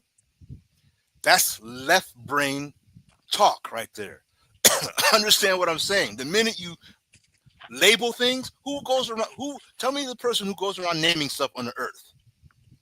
Right. Who thinks they're discovering things? I discovered. I named this thing. Even today, when anything we do, they will ask, well, what is its name? What's the title? What's the label? Because this is how they think. This is how they think. This is their mentality. They can't operate unless something has a name, it has a label, has an identity, a linear identity, a time span, something that they can measure, something that they can contain and put in a cup. Even us, they wanted to contain and put in chains. You understand? We were in chains because that's how they think. They knew exactly what we were. They knew it for a long time. For many years, they used to even worship us. You understand? They used to literally worship us. So they knew who we are. They know who we are. But because of their mentality, they wanted to rise above the occasion and say, what if we could try to put a monkey wrench in the divine plan? Wouldn't we stop the power of God? Wouldn't we stop the plan of God if we destroyed his chosen? If we ruined the lives of his children? Wouldn't we put an end to all that? We would be then greater than God, would we not? Yeah, they would think that they'd killed the heavens. Exactly, because we done put a monkey wrench in the whole divine plan. Yep. All the prophecies that were supposed to occur, we done stopped it all. But that's why I'm saying, pay attention, man. Pay attention. If this man succeeds, the title of this episode, if this man succeeds, that is, mark that on the board. That is a W for us. Because that done told you, it's not, if there was ever going to be an opportunity for them to take his life, they done lost it. That means that this body's neck, it can never be chopped again.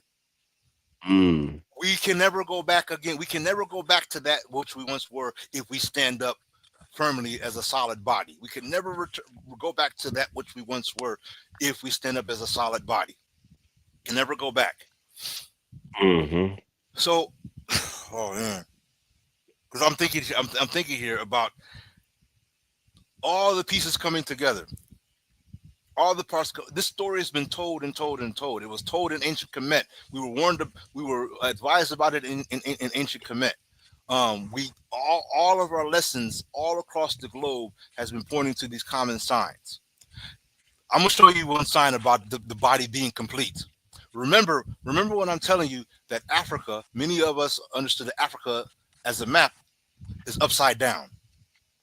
South is north and north is south, right? Or up is up and down is down. Up is now facing south and down is now, or lower is now facing north. And it used to be when we were the center, when we were the popular place to go in the world. That's how Africa used to appear, right? Think about the pyramids. Now, many people know that the pyramids are perfectly aligned with the belt of Orion, right? As it's called today, Orion. But think about if you look at it on the basis of, I'm going to show you how Orion's constellation shows you the actual direction that Africa should be Africa should be recognized. Orion is upside down. If you look at it anywhere in the northern hemisphere or anywhere, you will notice that Orion is upside down. The man is upside down. You hear what I'm saying? Or it's right side up when we put Africa right side up again. Right now, based upon as it be, when we look at Orion now, the man is facing he's upside down. Understand our ancestors, when they built the pyramids, they were basing it upon how they understood Africa to be positioned. You understand? Egypt being south, Kemet being south, and the cradle, the Eden, being north or up. Because the further inland, the closer you get to the source of the Nile, the higher up you go. You understand? And remember, they came down from Eden when they were exiled. When they were exiled out of, they came down. They didn't go up into out of Eden. When they were kicked out, they came down, come out of there. You understand? Come down from there. Yeah. Anyway. Yeah. So yeah. So and of course, anyway, even environmentally, a river goes up anyway to its source. That's what makes it flow down, because it's coming down to a lower sea level. You understand? It's coming down. Rivers don't go up to a sea level; they go down to a sea level. Right. So the ancestors built the pyramids in alignment with the position that the world at that time was recognized. Africa was the center of that world when it came to where life began, where humanity began, I should say. You understand? Where humanity began. So then we have to ask ourselves, why does this Caucasian exist? Why does this race exist? Why are they here? Because see, thou shalt not kill, right? That's our law. Thou shalt not kill. That's why we have a hard time doing anything, because thou shalt not kill. Every time we start wanting to be good folks, morally and everything, we start not wanting to do things that we would do any other time when we want to misbehave. You understand? That includes not wanting to kill.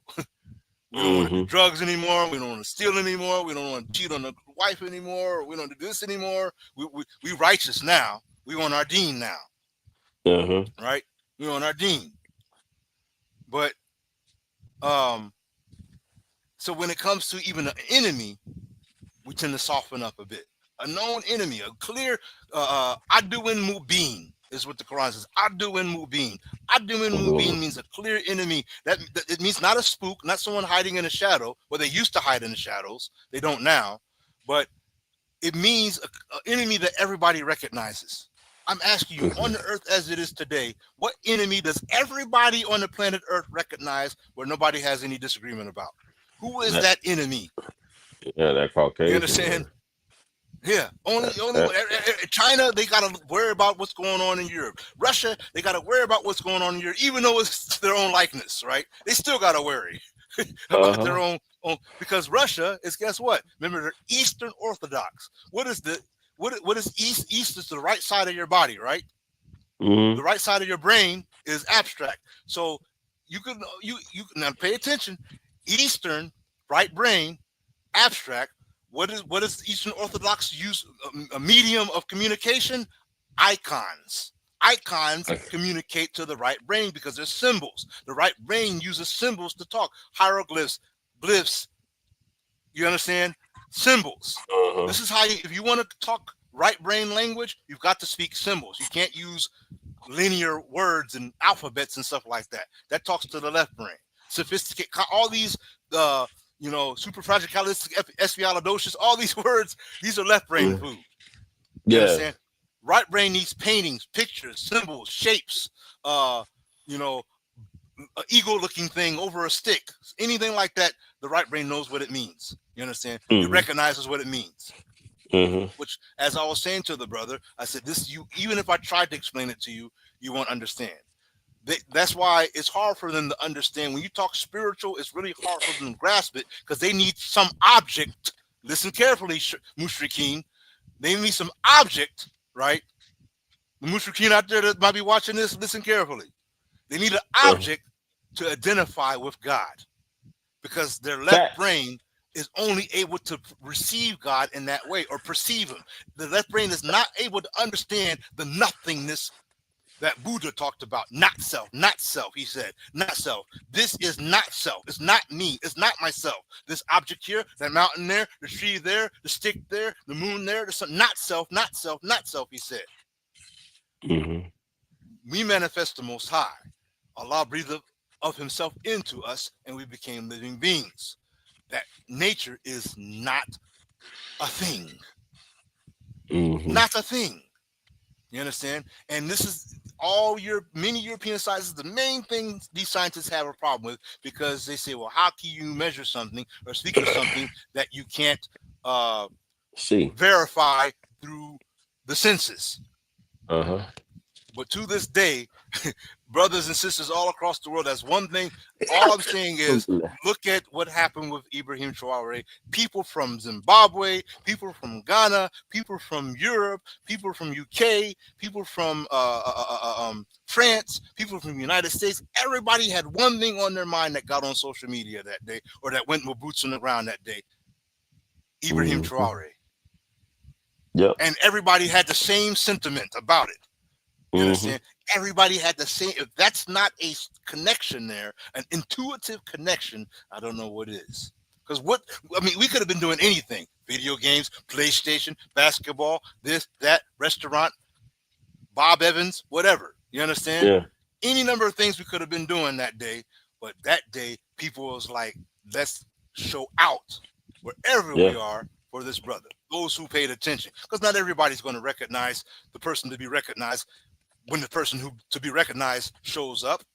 We know that already, because many people will be caught up, sucking up to the beast. They'll be believing in that lamb that looks like a lamb, walks and talks like a lamb. So they say, oh, must be a lamb. No, so they take him as a lamb, Mm-hmm. even though he talks with the voice of the beast, right? So that's recognized, but all I'm saying is what made that happen. What brought, because nobody even had a minute warning. Even in fact, the April 30th date was almost last minute. You understand? That they were going to do it on April. That was almost last minute. That wasn't known a month ago. You understand? Or 2 months ago, whatever. No, go ahead. But I think what happened with that is that that was number 19 when they tried to kill him again. And then when they sat up there and they tried to kill him again, the black folks was like, hold on, man. Nah, brother, you know what I'm saying? I think the straw that broke the camel's back, right? Yeah. General Langley. Yeah. General Langley was that straw. Yeah. Because it's like as soon as brothers saw him talk that yang that he was talking, and after everybody saw like attempt number 20, and he showed up over there in Ivory Coast, they said he showed up there or had some representation there, whatever the case may be.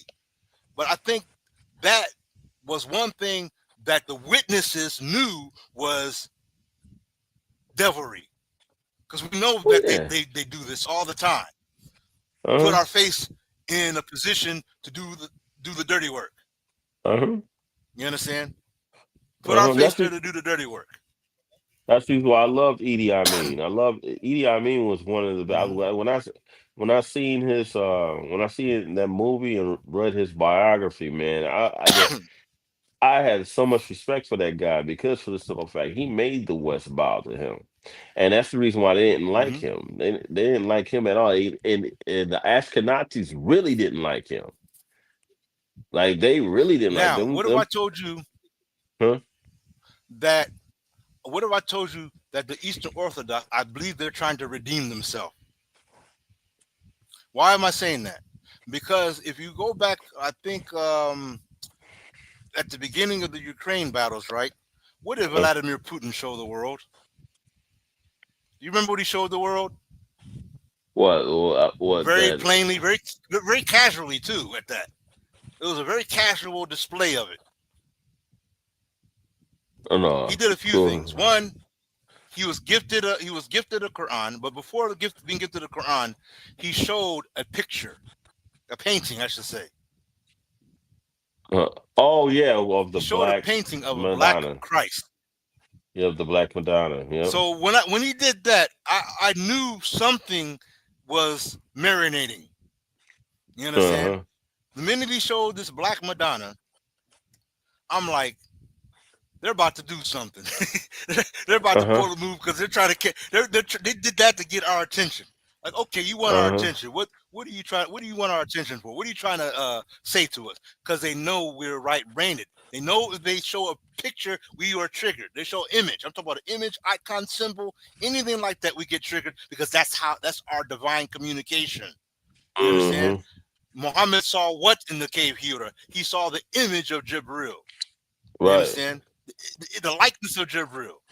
So we get turned on, if you would, divinely speaking, by imageries.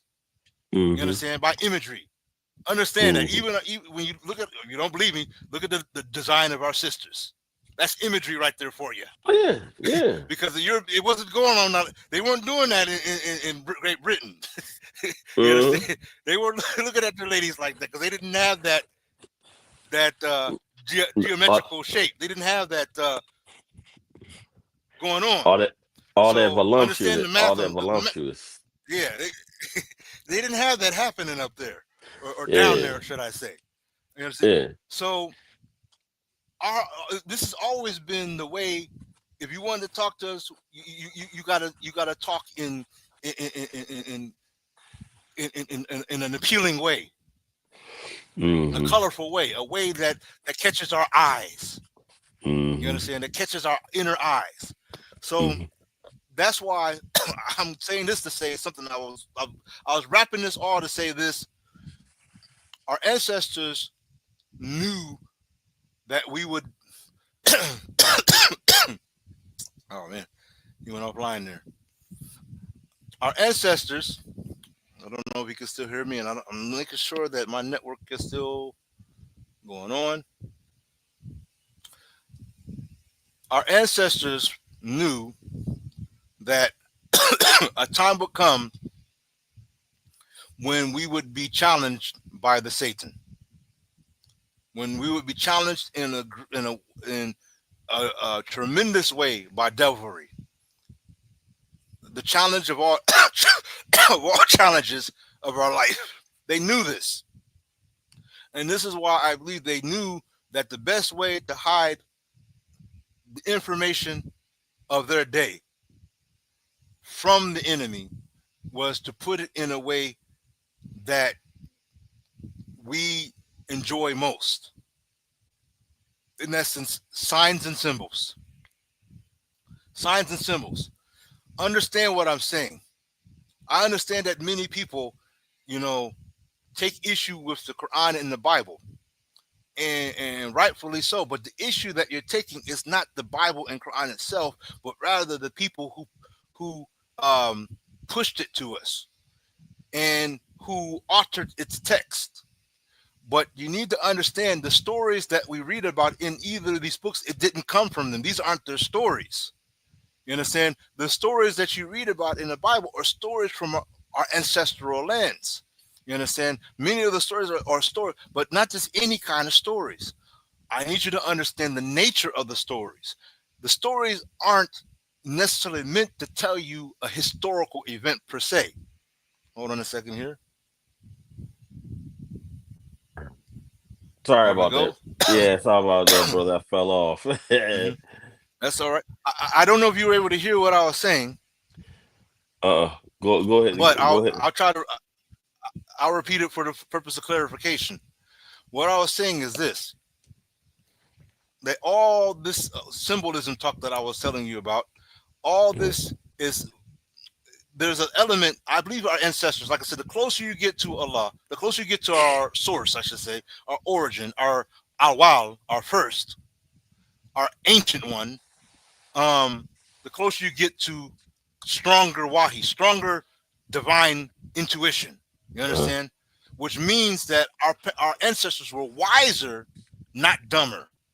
See, the devil's got us thinking that we were just ooga boogaing around, you know, pushing rocks and pebbles like monkeys or something. Like we were uncivil or not capable of reasoning and things. But that's not true. They're talking about their ancestry. It's true for the Neanderthal. The Neanderthal lived that way, but humanity did not. Instead, the closer humanity gets to the moment that think about this, the closer they get to the moment where they were breathed into as living beings, the closer, because that divine breath, just like when they met Miriam, that divine breath brought life about, did it not? Yeah. It brought the birth of Messiah Yeshua.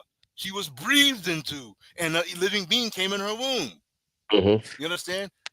Breathe. So, and I'm saying breathe. People need to understand the nature of breath that's being talked about here. Siddhartha Buddha knew the nature of breath. You understand? Many of the ancients knew the nature of breath that's being talked about here. Anyway, they were wise and well endowed with knowledge. They knew that we would be challenged in a way that we've never been challenged before. Because now we have this one that was the very one we asked the Most High about. Will you create one that sheds blood and spreads mischief while we honor your holy name? Our ancestors knew what kind of a challenge we would face this one. We would face, like he said, I know that which you don't know. Our ancestor knew what we would face. Listen to me. Our ancestor knew it. So, but our ancestor also knows our nature. He knows, our ancestor knows how we take in information, how we pull information together. You understand? How we assemble, how we bring the pieces back together. How we, let me say it this way. I'm gonna say the word again. How we bring pieces back together. Translation: how we remember. How we remember. You understand? The very thing, mudakir unto mudakir. Remember, for verily you are one who reminds. These are words aren't chosen at random. The Quran is kitabul dhikr, the book that reminds. You understand? That means we knew essentially the essence of what's being said here. It's not a new something. It's something we once knew before the Arabs knew them. You understand? Before the reason why the Arabs had to be chosen because we were under fire. The empire, the dynasty was going down by that time. You understand? Our ancestral seats of power were now going under. Ancient Ethiopia was the last remaining seat at that time. Everything elsewhere was no longer what it once was. The glory days, the days of their glory was no longer once was. Byzantine was occupying it. Persians were occupying on the other side. We weren't holding things down like we once did. You understand? So we had to, and when I'm saying Arabs, I'm not talking about these ones you see today that look like a piece of parchment, a pale parchment. I'm talking about ones that look darker than you. Oh yeah, Ones that look like your hoodie. You understand? Yeah, those Arabs. Yeah. The Wahi, the Quran went to one from amongst them, a Hashemite. You understand? From the descendants of Hagar, the Ethiopian woman. You understand? Think about this. Everything, rhyme and reason. So our ancestors knew how we take in information. They knew how we sing, we chant, we dance, we paint, we draw, we symbolize. Yo, man, that's ill, man. Man, that's sick, man. That is sick. That is so sick right there, man. That is sick. What am I doing? I'm playing with words. I've been forced to take this English language that's not my own language, so I made it into something else that's more comfortable for me. You understand? Something that's more true, more digestible for me. I don't like what they're doing with the language. Let me go ahead and make paint with it. Paint some rhymes with it. Yo. You know, let me go ahead and play some rhymes. That's what Right. we've been doing since we've been here in this land, living as witnesses of this devilry. So our Mm-hmm. ancestors knew that. So they painted our words. They hid them in the Bible. Like I said, I understand how we feel about the Bible, and I feel that. I understand the pain. You understand? Uh-huh. But I also understand what's happening. I know these people can't make this. They Right. can't. The content, the context. These aren't their stories. First of all, none of these are Right. our stories. Mm-hmm. You understand? They can't create our stories. They can do all kinds of devilry, but one thing they can't do is create sacred. Yeah. You understand? Brother. They cannot create sacred. They cannot breathe sacredly. So Right. knowing that, I have to look at the heartbeat of the Bible, not this mess that we have, these corruptions of translations and stuff. See, that's what brothers and sisters, listen to what I'm saying to you. We're not meant to read the Bible like we're white folks. That's not how we communicate, yo. Right. That's not how we communicate. I'm telling you, that's not our intuitive method of communication. If you're reading the Bible like a European reads an encyclopedia or any kind of book, you missed what our ancestors was doing. The stories Yeah. aren't the songs, the stories, the chants, the singing, the dancing, the poems are not meant as like a book of history or something, but to Yeah. remind us something, to hide something, to hide a concept, a principle, a mathematical equation. You know, I'll give you an example of what I'm saying. I have to use a movie. You ever seen the movie Contact starring Jodie Foster? Uh-uh. Okay, everybody, if you get a chance, watch the movie Contact starring Jodie Foster. In that movie, the little girl's father dies, but this little girl, she always liked to mess around and tinker with tech equipment, right? And she's always trying to send like radio signals to NASA and things like that. And NASA would play around with her because she's a little girl and call her back and everything on the radio, on the CB radios. As she grows older, the same passion was there, but her father died at a young age. So she stopped being spiritual at that point. You know, she stopped being religious. That's how the movie is portraying her. She stopped being religious. But as she grows up, she works with a certain company. I can't think of the name of it right offhand, and I should know this because it's a very popular is a very popular astronomical facility, right? She ends up working there. There's a deaf man there, or a blind man, I should say, who has sharp hearing, and some other people there that are on her team. Yeah. All up until this time, their satellites never picked up any alien signals, right? All of a sudden, as she's working there, the machines start picking up alien communication. So at first, all they get is these lines and zigzags and stuff, and people are like, what is this? They're happy because it was something they never got before, but nobody knows what it is. You understand? The deaf man or the blind man, when they hear it, he's hearing like a certain sound. He says, slow it down, slow it down. So he's hearing layers. So then they take the image and make it into layers. Mm-hmm. At first, it shows an image of Hitler. And so it's an embarrassment because they got military people in there because the world is like curious now because this event has got the attention of the whole world, right? So they're like, you know, the generals there like, this is what you brought me here for? Like, this is it? to see a picture of Hitler? You know, the alien sent us a picture of Hitler giving a speech. It was not a picture, a video, like a little 30-second clip. So they start looking, and then, like I said, the blind man's hearing this pulse, layers of sounds, different layers of sounds he's hearing, sound waves, different layers. And so they take the graph of the sound waves and turn it on its side. And then they see the diagram of an entire machine, a what they call a apparatus, you know, wheels within wheels apparatus. And so they're confused because it doesn't show them how to assemble it until they realize that the imagery is 3D.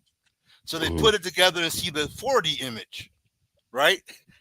and then they're able to build the machine. Mm-hmm. She's at first they tried to get some other people to kind of push her to the side so they could take the credit, and then they go in the machine. The leader of that ends up dying in the process due to sabotage, because you got Mm-hmm. terrorist attacks attacking the machine. No, this is against Christ. They're attacking the machine, right? like that. Then she takes some people. Where else are they? In Japan, some Japanese people have another machine just like it that they replicated. They take her there. It's in a hidden location.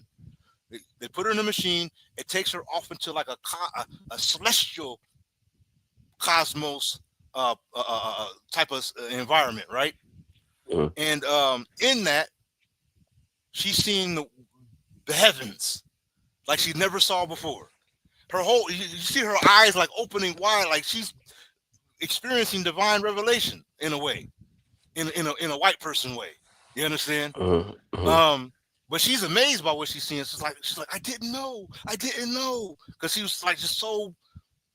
You gotta understand, she was like most white people, atheist, like completely soulless. They don't believe in God because they can't. They're not experiencing it. They're not experiencing God. They're not. There's nothing there. It's empty. Don't believe me? Look into their eyes. You will see the emptiness. So I'm not making this up. So she ends up seeing her father in the form of one of these celestial beings. The celestial being came in the form so that he could talk to her. And she asked, why are you look? I know you're not my father. Why are you like this? Because that was the way you would recognize. You would be able to. We could communicate with you this way. You wouldn't be able to recognize us the other way in our real forms. So the whole point is that the symbolism, how the symbols were showing one thing, but hiding something completely different that only the blind person couldn't see. I mean, could hear. He was the only person that recognized that the soundtracks were in layers. Similarly, the Bible is not meant for your. The Bible is not meant for your. I'm gonna say it like this: for your right eye. You understand what I'm saying? For your linear eye. It's not meant to be read at all.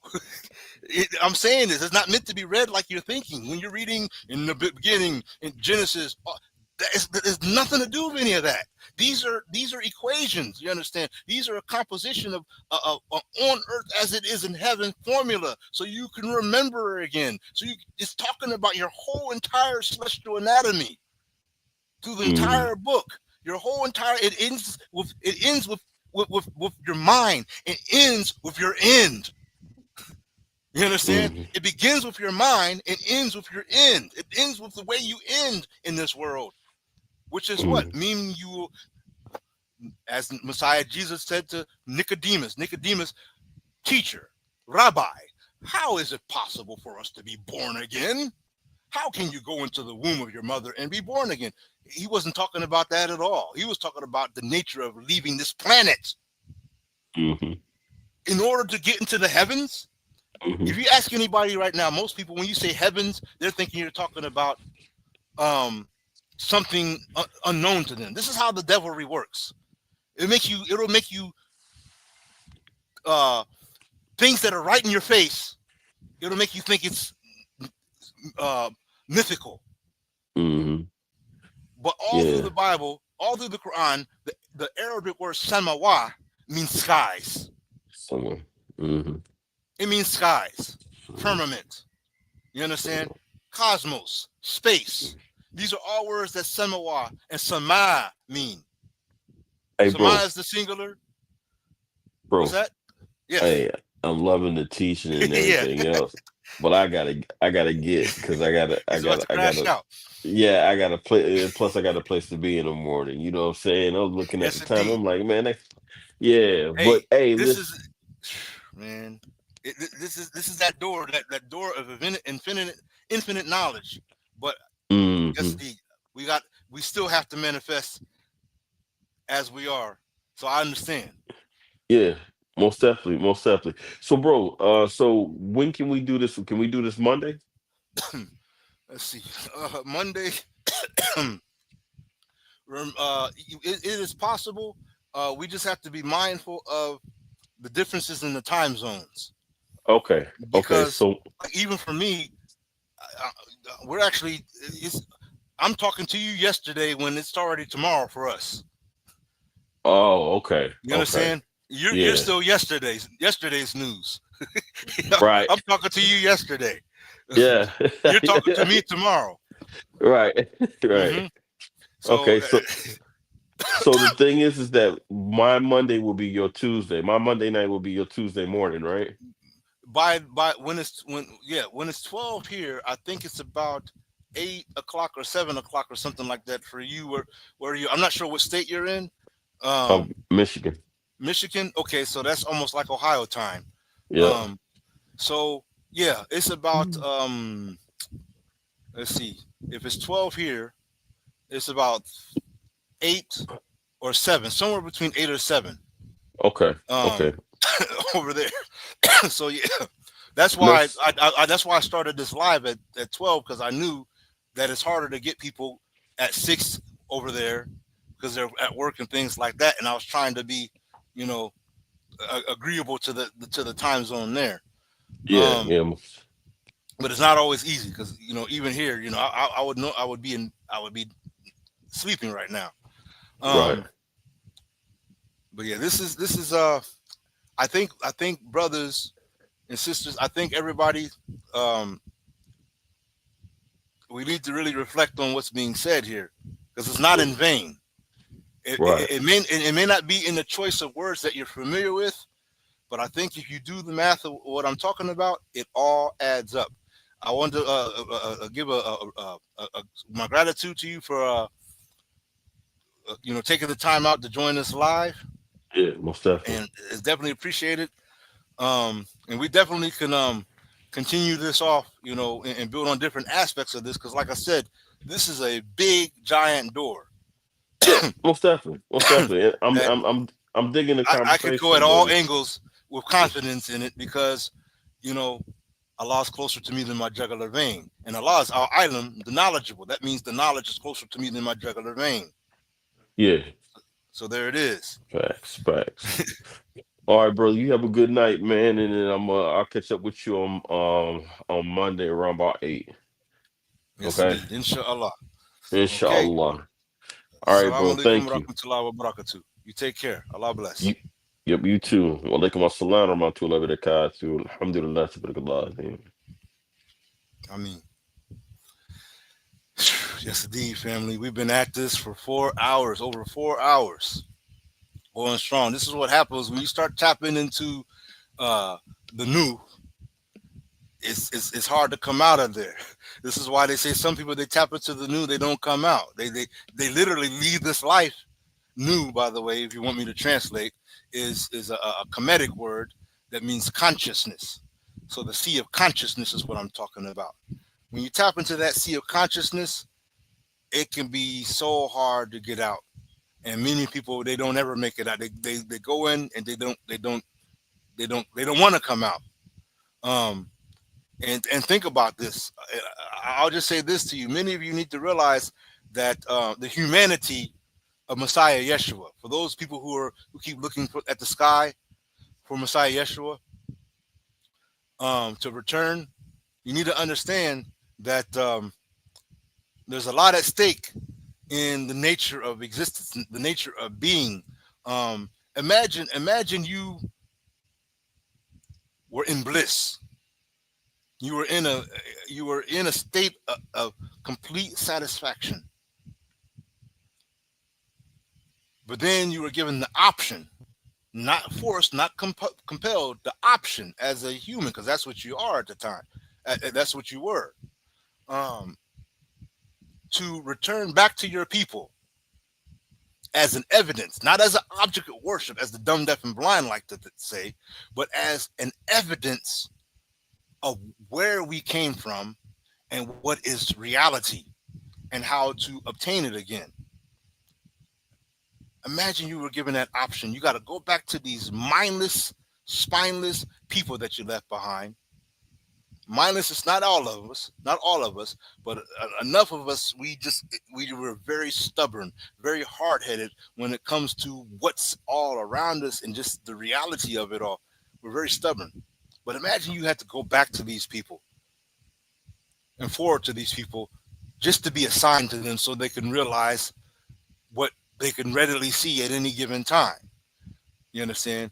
Just because your origin, the ancient one, is most merciful. That little part that I was bringing to the brother, I'll try to bring it to you just so I can come to a like a full circle or whatnot. I was talking about the story of Nicodemus. Like I said, these stories are not the stories you think they are. I guarantee you that nothing you've ever, any Christian and even Muslim who's read the Quran or the Bible, none of these are meant to be read in the way that we've taken them. The way we read them is the way we've been taught to read books by our, if you're in America, slave masters, and elsewhere, if you're among the colonized countries, by your colonizers. This is how we are taught to read books. This isn't how we used to obtain knowledge. Listen to what I'm saying. It's not how we used to. I'm not saying we never read books before. We had the biggest library was in Africa, and where? In Mali, of all places, in Mali, one of the biggest libraries at the time of what you might consider the what do you call that, the pre-colonial era or whatnot, was in Mali, Timbuktu to be exact. So we did read and write books, but our purpose of reading and writing books were a different reason, not for the reason that people are reading the Bible and the Quran. The Quran tells you straightforward, it's a book of signs, S-I-G-N, a book of signs. That means signs and symbols, meant to be dealt with as a sign and symbol would be. You understand? When you look into a computer, if you ever look into a computer file formats, what do you see? Signs and symbols. What are the purpose of the signs and symbols? To program the computer so that it operates a certain way, it functions a certain way.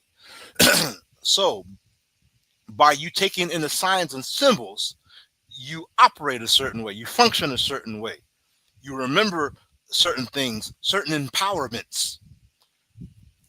Ask yourself a question. Why when it comes to like what do you call that,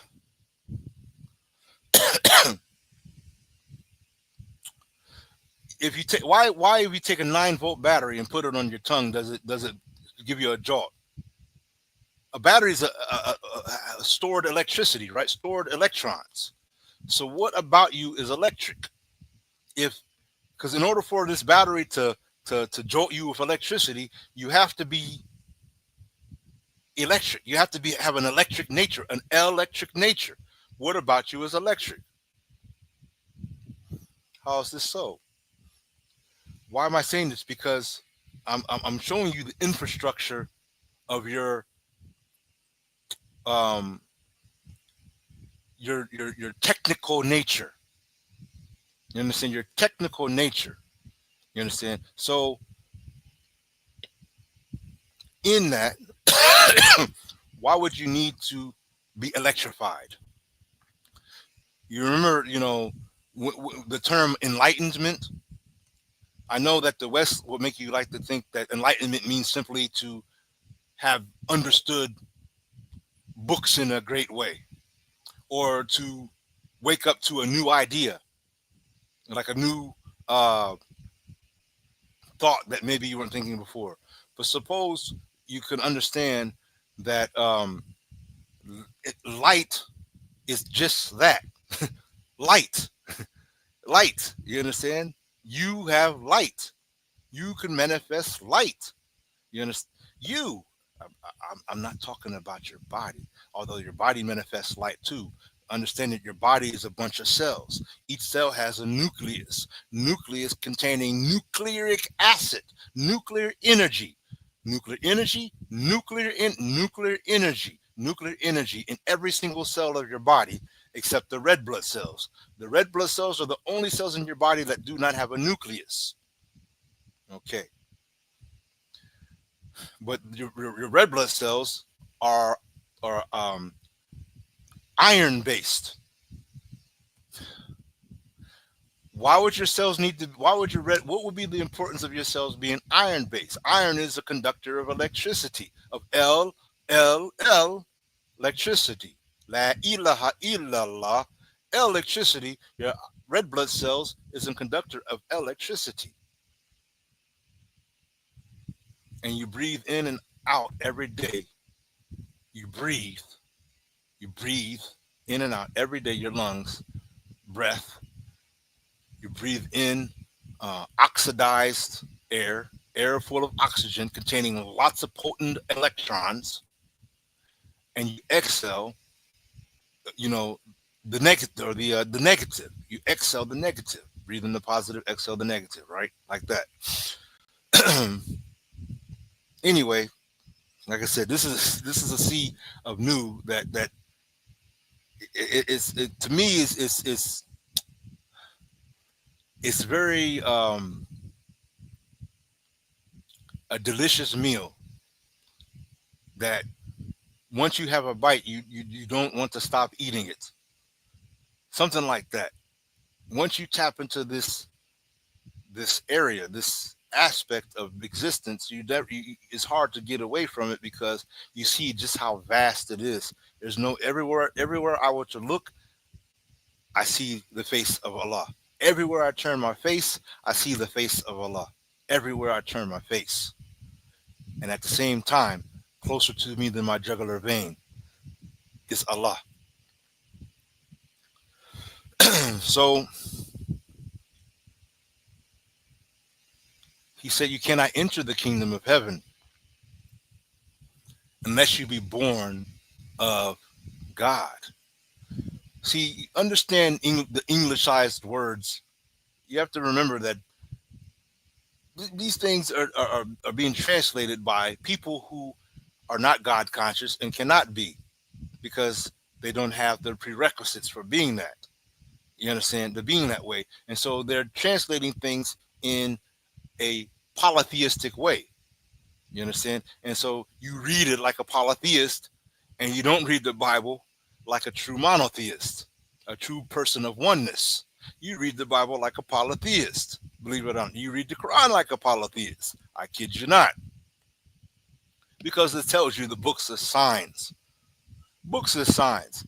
So if I need to explain to you something to get you to understand the nature of a thing, I've got to use symbols. I've got to use signs. So if I tell you that someone has to be born of God, even in that situation, the Messiah is using a sign to the man who's asking him a question, because the man who's asking him a question could not understand what he meant by saying being born again. Even if I say this, there are people who will say, "No, brother, you can't be. God does not give birth. Allah does. He begets not, nor was he begotten, and there's none like unto him." Yes, that is true. You understand? That is very true. We're not talking about begetting or begot or being begotten. We're talking about occurring, manifesting. You understand? Right now, I manifest as man. I cannot take man, this earth. I'm made of clay. The heavens, you understand, and clay, they don't go together too well in this way. So even if I try to resist or anything, the clay is going to break apart. The clay is going to break down. So even, like Allah says in the Quran, willingly or unwillingly, you're going to submit to the reality. So one way or another, whether you want to or not, you're going to enter into the dominion. You understand? And you've got to leave this form behind. You've got to leave the body. You've got to leave the compositions of billions of cells. You've got to leave it behind. You can't take it with you. Bottom line. So you have to be of the nature of God. We know what the nature of God is. We already mentioned the nature of God. We already talked about it. Let us create man in our likeness. Remember that? Let's go even further. Oh, Our Lord, will you create one who will shed blood and spread mischief? That's what happened to the flip side of the story. But let's talk about the man that was created, not the mankind. You understand? Let's talk about the man. We created man, and we breathed of ourself, our nature, our being into him, and we became a living being. So in order to enter the kingdom of God, you understand, we have to return to our natural state before we manifested this living being, this clay, before we animated this clay. This clay that you see, it's moving around because it's animated. I am animating it. You understand? My manifesting Allah is animating this entire form. I know many of you readily think that you are just a bag of bones and blood, but no, you're none of that. You're none of that at all. You're not even your body. You're not even your body. You're not even your body. You understand? You're not even your body. But why you manifest this body, why you possess the body, why you possess it, we are asking every day, how do we enter the kingdom of God? What if I told you that the kingdom of God exists even to the soles of your feet? As you look around, you continually, you can't be in other than the kingdom of God. What other kingdom is there? What other kingdom exists but the kingdom of God? Is there another kingdom besides God? We Muslims, those who submit to God, we say, La ilaha illallah. There is no God but God. There is no God but the God. So what other kingdom is there? Malikul Mulk, the sovereign of sovereignty. Where is the other kingdom at? So wherever you are, know that you are already manifested in the kingdom of God. You understand? You are not able to enter it, meaning see this. See, understand that I'm gonna show you the polytheistic, the pagan wording of this. Enter it. When I say you enter something, in your mind, you would think of, here I'm in one building or one room. I walk into that room and I've entered into that room. Here's this room, room A. Walk through the door. I'm in room B. That's how our mind has been programmed as a result of being brought up by and reared up by devilry. We think just like them then. But this entering that's being talked about is not. It has nothing to do with physical bodily locations. It's not about being here and there. It's not about bodily locations. It's about the state of the nature of your being. The nature of your being. So here, using the anglicized words as a symbol, here you were born of clay. You were born of clay in this life, as you call it, this life, this world. You were born of clay. In order to enter the kingdom of God, it's not you get up and walk across the street or walk into one room. In order to enter the kingdom of God, you must be born. You must be of the nature of God. You must manifest that. You must manifest as God. If you want to be anywhere in the kingdom of God, if you want to partake in any aspect of what that means, you've got to be of that nature.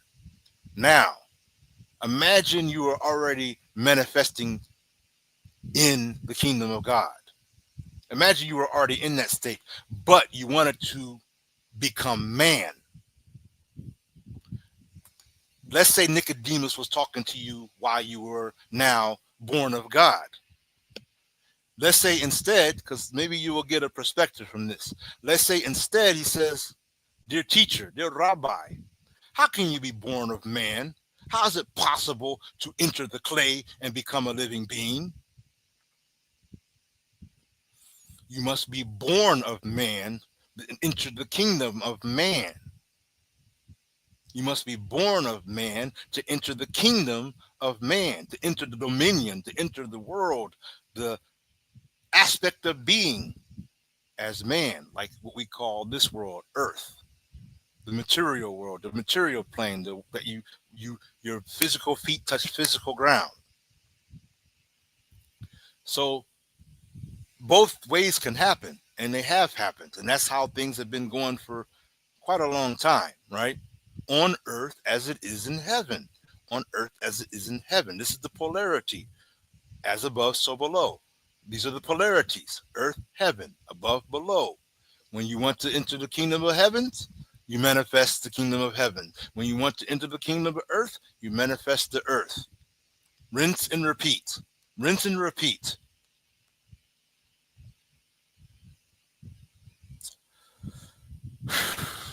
So I hope I said something that is easy upon the heart and maybe challenging upon the mind, perhaps, but hopefully something that is spreading peace upon the heart. That's the objective, because everything is telling us it's time to rise to the occasion. All the signs are saying the same thing. It's all the same communication, regardless of what level you're on in this. Everything is showing the same conversation.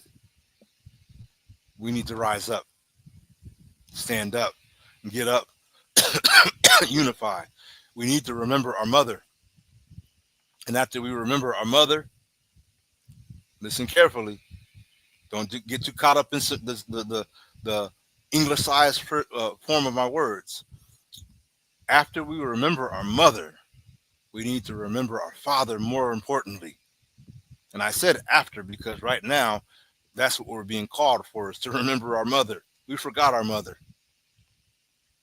I mean, some of us that have denied, imagine denying your own mother. Many of us that have denied our own mother, let alone our father. The matter of our father may even be worse, because in the case of our father, we've denied the nature of our father, the ability of our father, the mercy and compassion, the faculties of our ancestor. We've denied. We don't even know we don't even know what it is anymore. We've forgotten. And yet all within us are all the signs. And because our ancestors knew we would be brought up by the devilry, they knew that we would be wanting to rely on our left brain more than our right brain, and not balance it out and use the things in it according to its nature, use our physical anatomy according to its nature. Because they knew this, signs and symbols. They kept everything in signs and symbols, so that we can remind ourselves, we can remember, and in so remembering, be rightly guided. And it's to be rightly guided. Fadkuli fi ibadi, wadkuli jannati. It says enter all into the service, into the service, or into the worship. My into the worship, or into the to the way, my servants. Wadkuli jannati, enter the gardens, right? But the state that it talks about, that's what I was going to point out. I was trying to remember that. You pleased with your Lord, and your Lord pleased with you.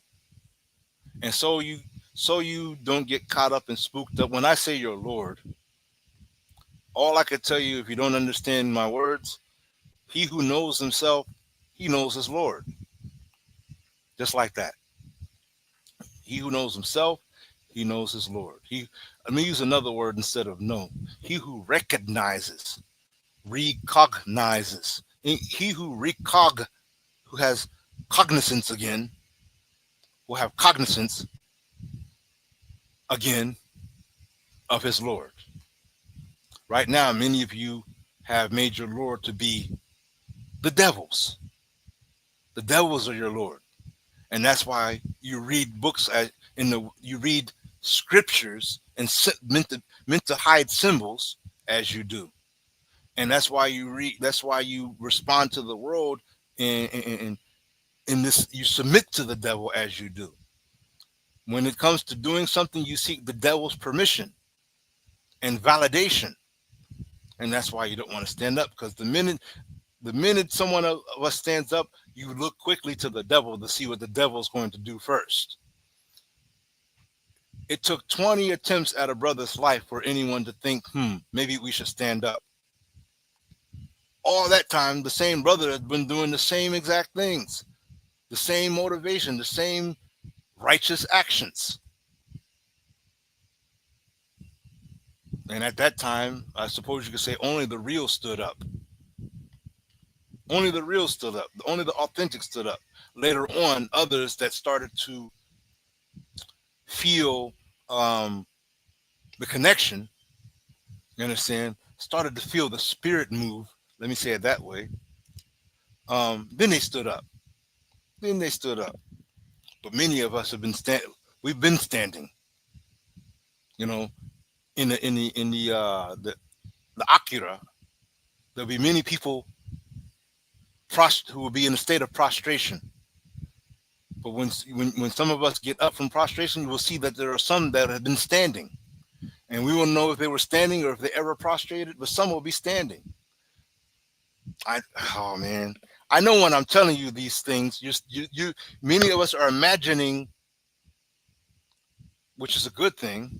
Mind, it's not an accusation; it's a good thing. But we're imagining things, but we're imagining it with the interpretation of a Western or a slave master algorithm. So even the imagery is defected. When we try to imagine to use our imagination, when we try to use our imagery and conjure the vision, right? We tend to use the imagery that the devil has provided us instead of allowing the imagery to manifest as it is. If I say to you on earth as it is in heaven, what happens? What connection do you have? And does anything happen?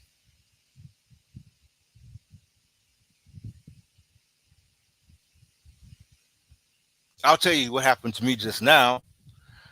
I had to pause because I was doing the very thing I'm asking you to do, is reflect. And I saw the sphere that we call our abode or earth. And I know that above, as we call above, is an outward direction. I also know that there's an inward direction, and in either direction respectively has its different method of approach. You understand? Each one has its different method of approach. I would advise you to ignore the approach of the devils, because their approach is full of lies. Messiah Yeshua presented the correct approach. He ascended as one. He ascended. What does that mean? He entered the kingdom of heaven as one. I know, me even saying that, people are thinking of something. They're thinking that I'm speaking. They may be thinking I'm speaking cartoony or cartoonish. But the heavens are all around. Every day we revolutionize through the heavens, and we orbit through the heavens. Every day we orbit the closest star to us in the heavens. But what you're not understanding is that what you observe that way is what you observe while manifested in this earthly form. What you are not able to observe, or what you can observe it even while manifested like this, but most of us, either we've forgotten how or we just don't do it. But when you leave this form, everything is still where it is. Everything is where it's at, but you see what is actually there and its actual manifestation. For example, even the true color of the sun. Because when you leave this earthly form, you leave this earthly form. You understand? You leave this earthly form. You abandon it. You no longer have it. You now are manifesting, you understand, simply the breath, the self of the Most High. Remember the born of God? But again, we're not talking about like when you get in a car and you drive someplace and get out and now you're in a different location, but rather, if I use that car analogy, you're in the car and you get out of the car just like that, and you find that you are now at your location. You say, well, brother, the car didn't go anywhere, but it did go somewhere, just not in the way that you understand a car going somewhere by it moving in a forward or backward direction, going somewhere without moving forward or backward. You understand? But going somewhere by simply being in itself, by simply manifesting in itself. When your body has expired, you will manifest, you understand, yourself. You will no longer manifest this clay. The very clay that when you eat vegetables, it rebuilds the molecules and the structure of your flesh. That clay, you no longer manifest it. You no longer possess it.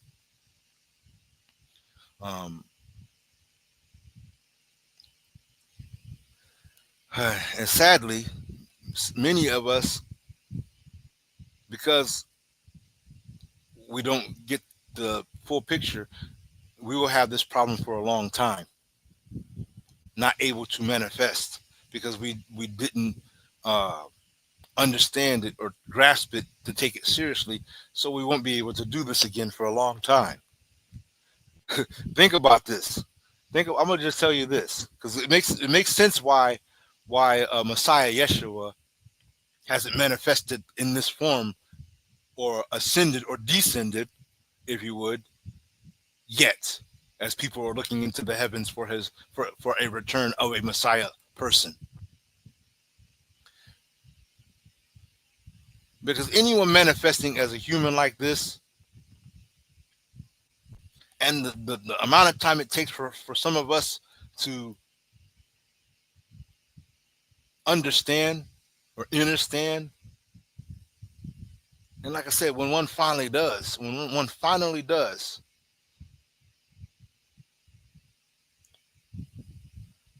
and that doesn't, I'm not saying you need an incentive to want to return, but if you had the choice whether to return or not to return, no strings attached, what would you do? What would you choose? If you are at a more exalted stage of being, where you don't need to move to and fro, but you can move in and out. You don't even need to move in and out. You can simply be or not. And that's how you get around, right? That's how you manifest. And you could be like this wheresoever you wish, wheresoever you will. If you had this closeness to Allah, if you had this level of oneness with your Lord, he who knows himself knows his Lord, would you ever want to return? Let me put it this way so that you can answer the question more accurately, or more understandably, I should say. Because I was a bit more accurate the way I gave it. But so imagine you are a line. You are a line on a piece of paper. But then imagine you become a cube. And you know a cube has what, 6 sides? You're more sophisticated. You're more, there's more to you concerning time and space. Would you ever want to become a line again? If somebody says, well, if you want to, I can make you a line again where you only have 2 perspectives, A and B. Would you choose to go back to being a line? just so you can show the people that, hey, I was once a cube, and now I was once a line. Now I'm a cube. Now I'm a line again. What choice would you make? Now imagine you were a Metatron. A Metatron is a four-dimensional structure. If you were at that level, would you ever want to be a line again? I'm just asking you, if you had the choice, because you have to understand, Yeshua is not a robot. He was an enlightened, chosen human manifested here. That's what he was. Even the argument, look at me eat fish. The fish being a symbol, by the way, another symbol. But for the sake of saying it as a story, I'm using this as an example. Look at me eat this fish. I'm a human. And not only am I human, but the reason why he ate that fish, Thomas, I'm alive. I didn't die. I'm alive. See, my body, if I was dead, I'd have all the traits of being dead, but I'm alive. You understand? Western people rely on a linear perspective to interpret life and death. Life and death to them is inanimate. Being inanimate, that means you're dead.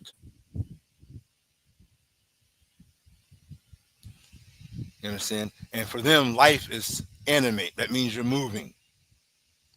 But life is neither animate or inanimate. You understand? Life is being, existing. That's life. And existing whether you have form or not. Imagine right next to you is Allah. Imagine you, where you are, is Allah. And imagine right next to the other side of you is Allah. Let me put it this way. Imagine self is right next to your body, right next to your right next to your left, and where you are, self, undivided self. Undivided you. You are there. I'm not talking to anybody else. I'm talking to you. To the right of you is you. To the left of you is you. Above you is you. Below you is you. Within you is you. Around you is you. You, wherever you turn your face, there you are. There you are. We manifest Allah. And I think the more we hold on to these truths, the stronger our very reason for manifesting here becomes. Because otherwise, Allah says in the Quran, we will bring you back in forms you know not. That's if you don't figure this out. If you don't understand. If you don't understand, you will be brought back in forms you know not. Man, that's got to be miserable. To be brought back in a form that I don't know, all because I couldn't put the pieces together and remember in time, in enough time before this body expired.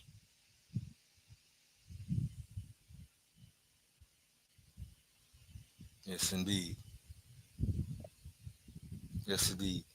It's very true. See, we could do this all day long. All of us, it's with us. That's why I say when you argue with these people, when you argue with anyone about these matters, you argue in vain.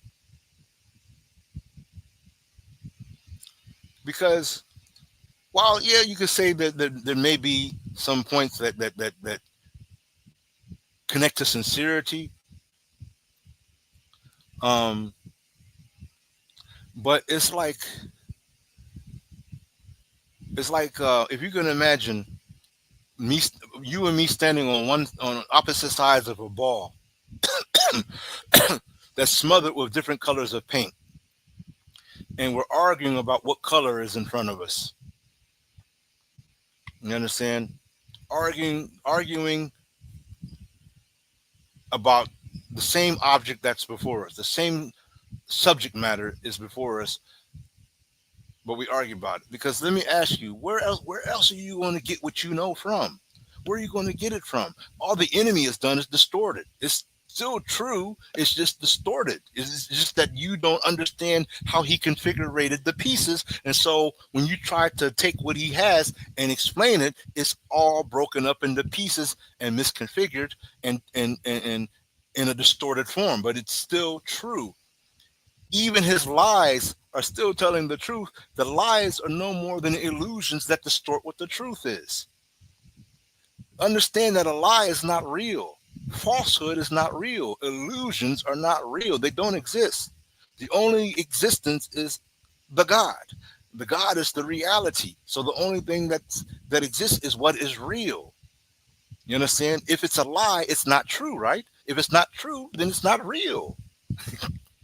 I'm just saying this is the case. So in the case of devilry, our homework becomes easier to handle when you know that all he did was put the things in a different configuration, and you have to understand the configuration. Our ancestors taught us the solution. We are right-brained people. Our tool is using our left eye observation. You understand? In other words, our abstract observation, our intuiting. If we intuit more often, you'd be surprised at just how many problems we're able to solve.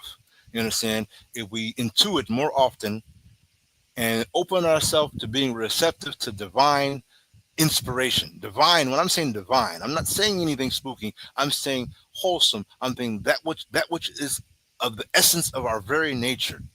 That communication, that heavenly on earth as it is in heaven communication. When we are tapped into that, so to speak, he can't lie anymore. What else is he going to tell you? Because all you do is like, oh, okay, so what you're trying to say is, like a Rubik's cube. You're trying to say that. And you might even get mad, like, oh man, I was trying to make that so you couldn't tell me what I was trying to say. Well, for him, it's in his nature to be complicated, to be complex, because his nature is complicated, complex. His diet is complicated and complex. You understand? All of these elements to take up for what is missing. He has to do things this way because otherwise life will not make any sense to him. You can't tell him of the oneness of the Most High. It won't make any sense to him. It's true for him just as it is for you. He can know it, but not in a cognizant way. You understand? In a way that's like what do you want to say?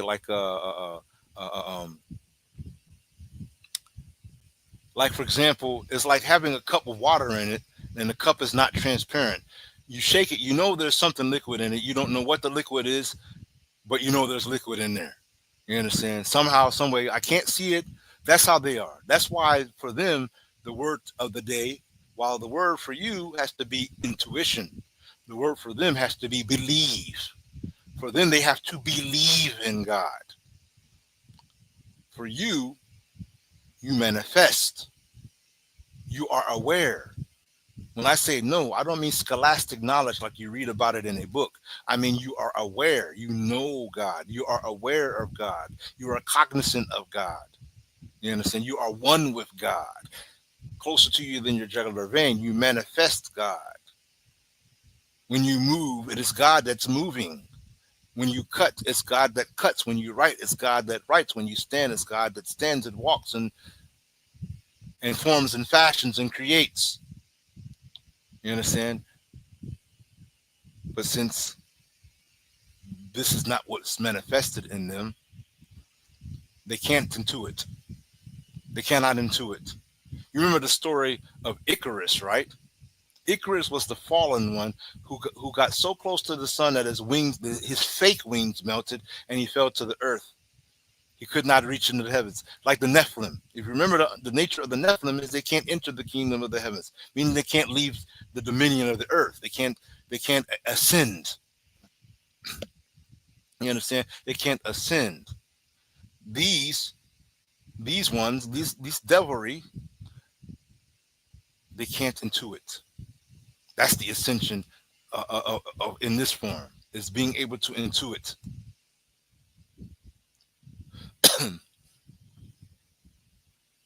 And so they have to rely on these complex um,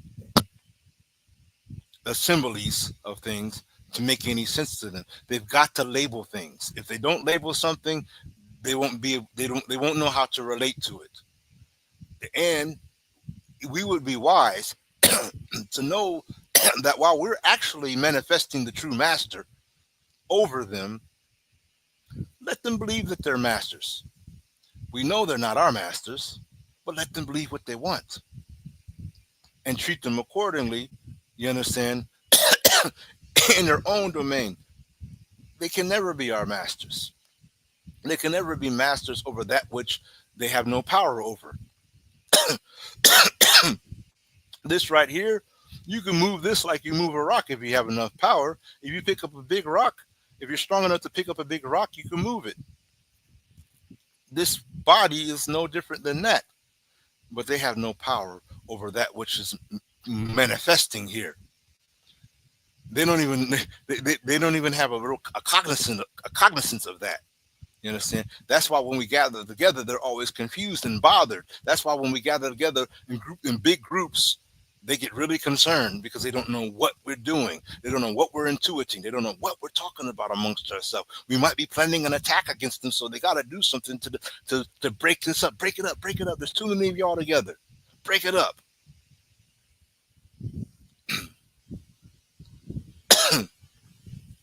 So, dear family, oh man, throw me a rap so I can pull myself up out of this sea of consciousness, because as I say, it's hard to get out. It's hard to leave it. It's hard to want to leave it. People have starved to death. I'm telling you, I kid you not. There's been wise men who starved to death because they did not want to leave higher levels of the state that I'm dealing with right now. They didn't want to leave it. They wanted to bask in it. They wanted to just imagine being in a swimming pool and you don't want to get out of it because the water is just so soothing and relaxing. And they're saying, well, you got to get out. You got to eat your lunch. I don't want to eat lunch. You got to do this. I don't want to do that. You got to go to work. I don't want to do that. You just want to stay in this pool of consciousness, the sea of consciousness. So, with that being the case, dear family, even Messiah Yeshua said to his disciples, the body is asleep, but the soul is willing. This is what they're talking about. It's like the what is Captain America say? I could do this all day. I could do this all day because it's all around. It's everywhere. It's in abundance. But my body requires a certain kind of energy from this, and so it has to rest. This is what it is, family. It is what it is, and it's rough. Sometimes you go through some very uncomfortable things. Sometimes you try to break bread and explain your suffering. You try to explain your heart to people, and it's like they don't. The only thing they'll do is they'll take what you say and they will spin it and make it a worldly thing. They will make it something that is not you. You understand? That's what happens. That's what happens, and it's a painful reality. But this is the way things are. There's a positive, there's a negative. There's the righteous, there's the unrighteous. There's the right, there's the left. There's the up, there's the down. The continuous polarity of yin and yang. You understand? But the nature of the Most High is absolute oneness. absolute oneness.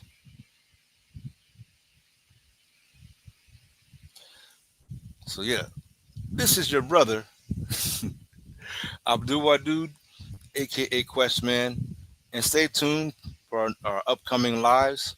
I hope that I could remind you that if you appreciated these presentations and things of this nature, that you would be kind to the link that you see scrolling at the bottom of the screen.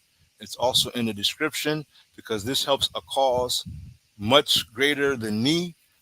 Because for me, I believe the solution to war is children with knowledge, children who are raised upon knowledge. What am I talking about? I'm talking about the Light Dome Academy program that's designed to helps children that have difficulty learning for varying reasons, whether it be homelessness, whether it be abandonment from their parents, whether it be distance from their place of education, difficulty learning due to distraction, due to the method of learning may be slower or faster, or what have you. The Light Dome Academy is expressly for the purpose of these children. We help these kind of children. We help these children, and you'd be surprised that much of the conflicts that we have amongst each other might have their solution in these children. Our solution is in these children. You understand?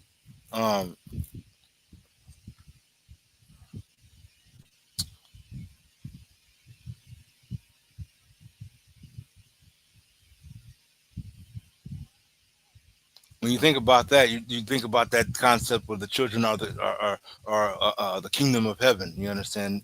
Through the children are the kingdom of heaven. It makes it, it's, and and it's not just talking about their innocence, but it's talking about what grows in them when it's nourished properly, when it's awakened properly. So it takes a village, as they say. It requires community support. So I would encourage you to establish a what you want to call it, a consistent plan of support, so that way the program is able to be successful, and definitely so that the program does not experience some of the downfall, some of the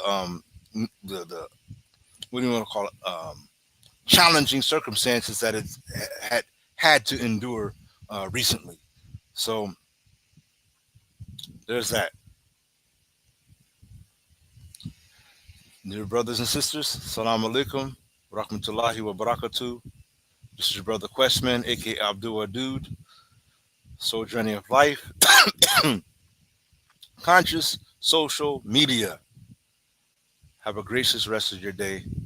Take care and enjoy your time.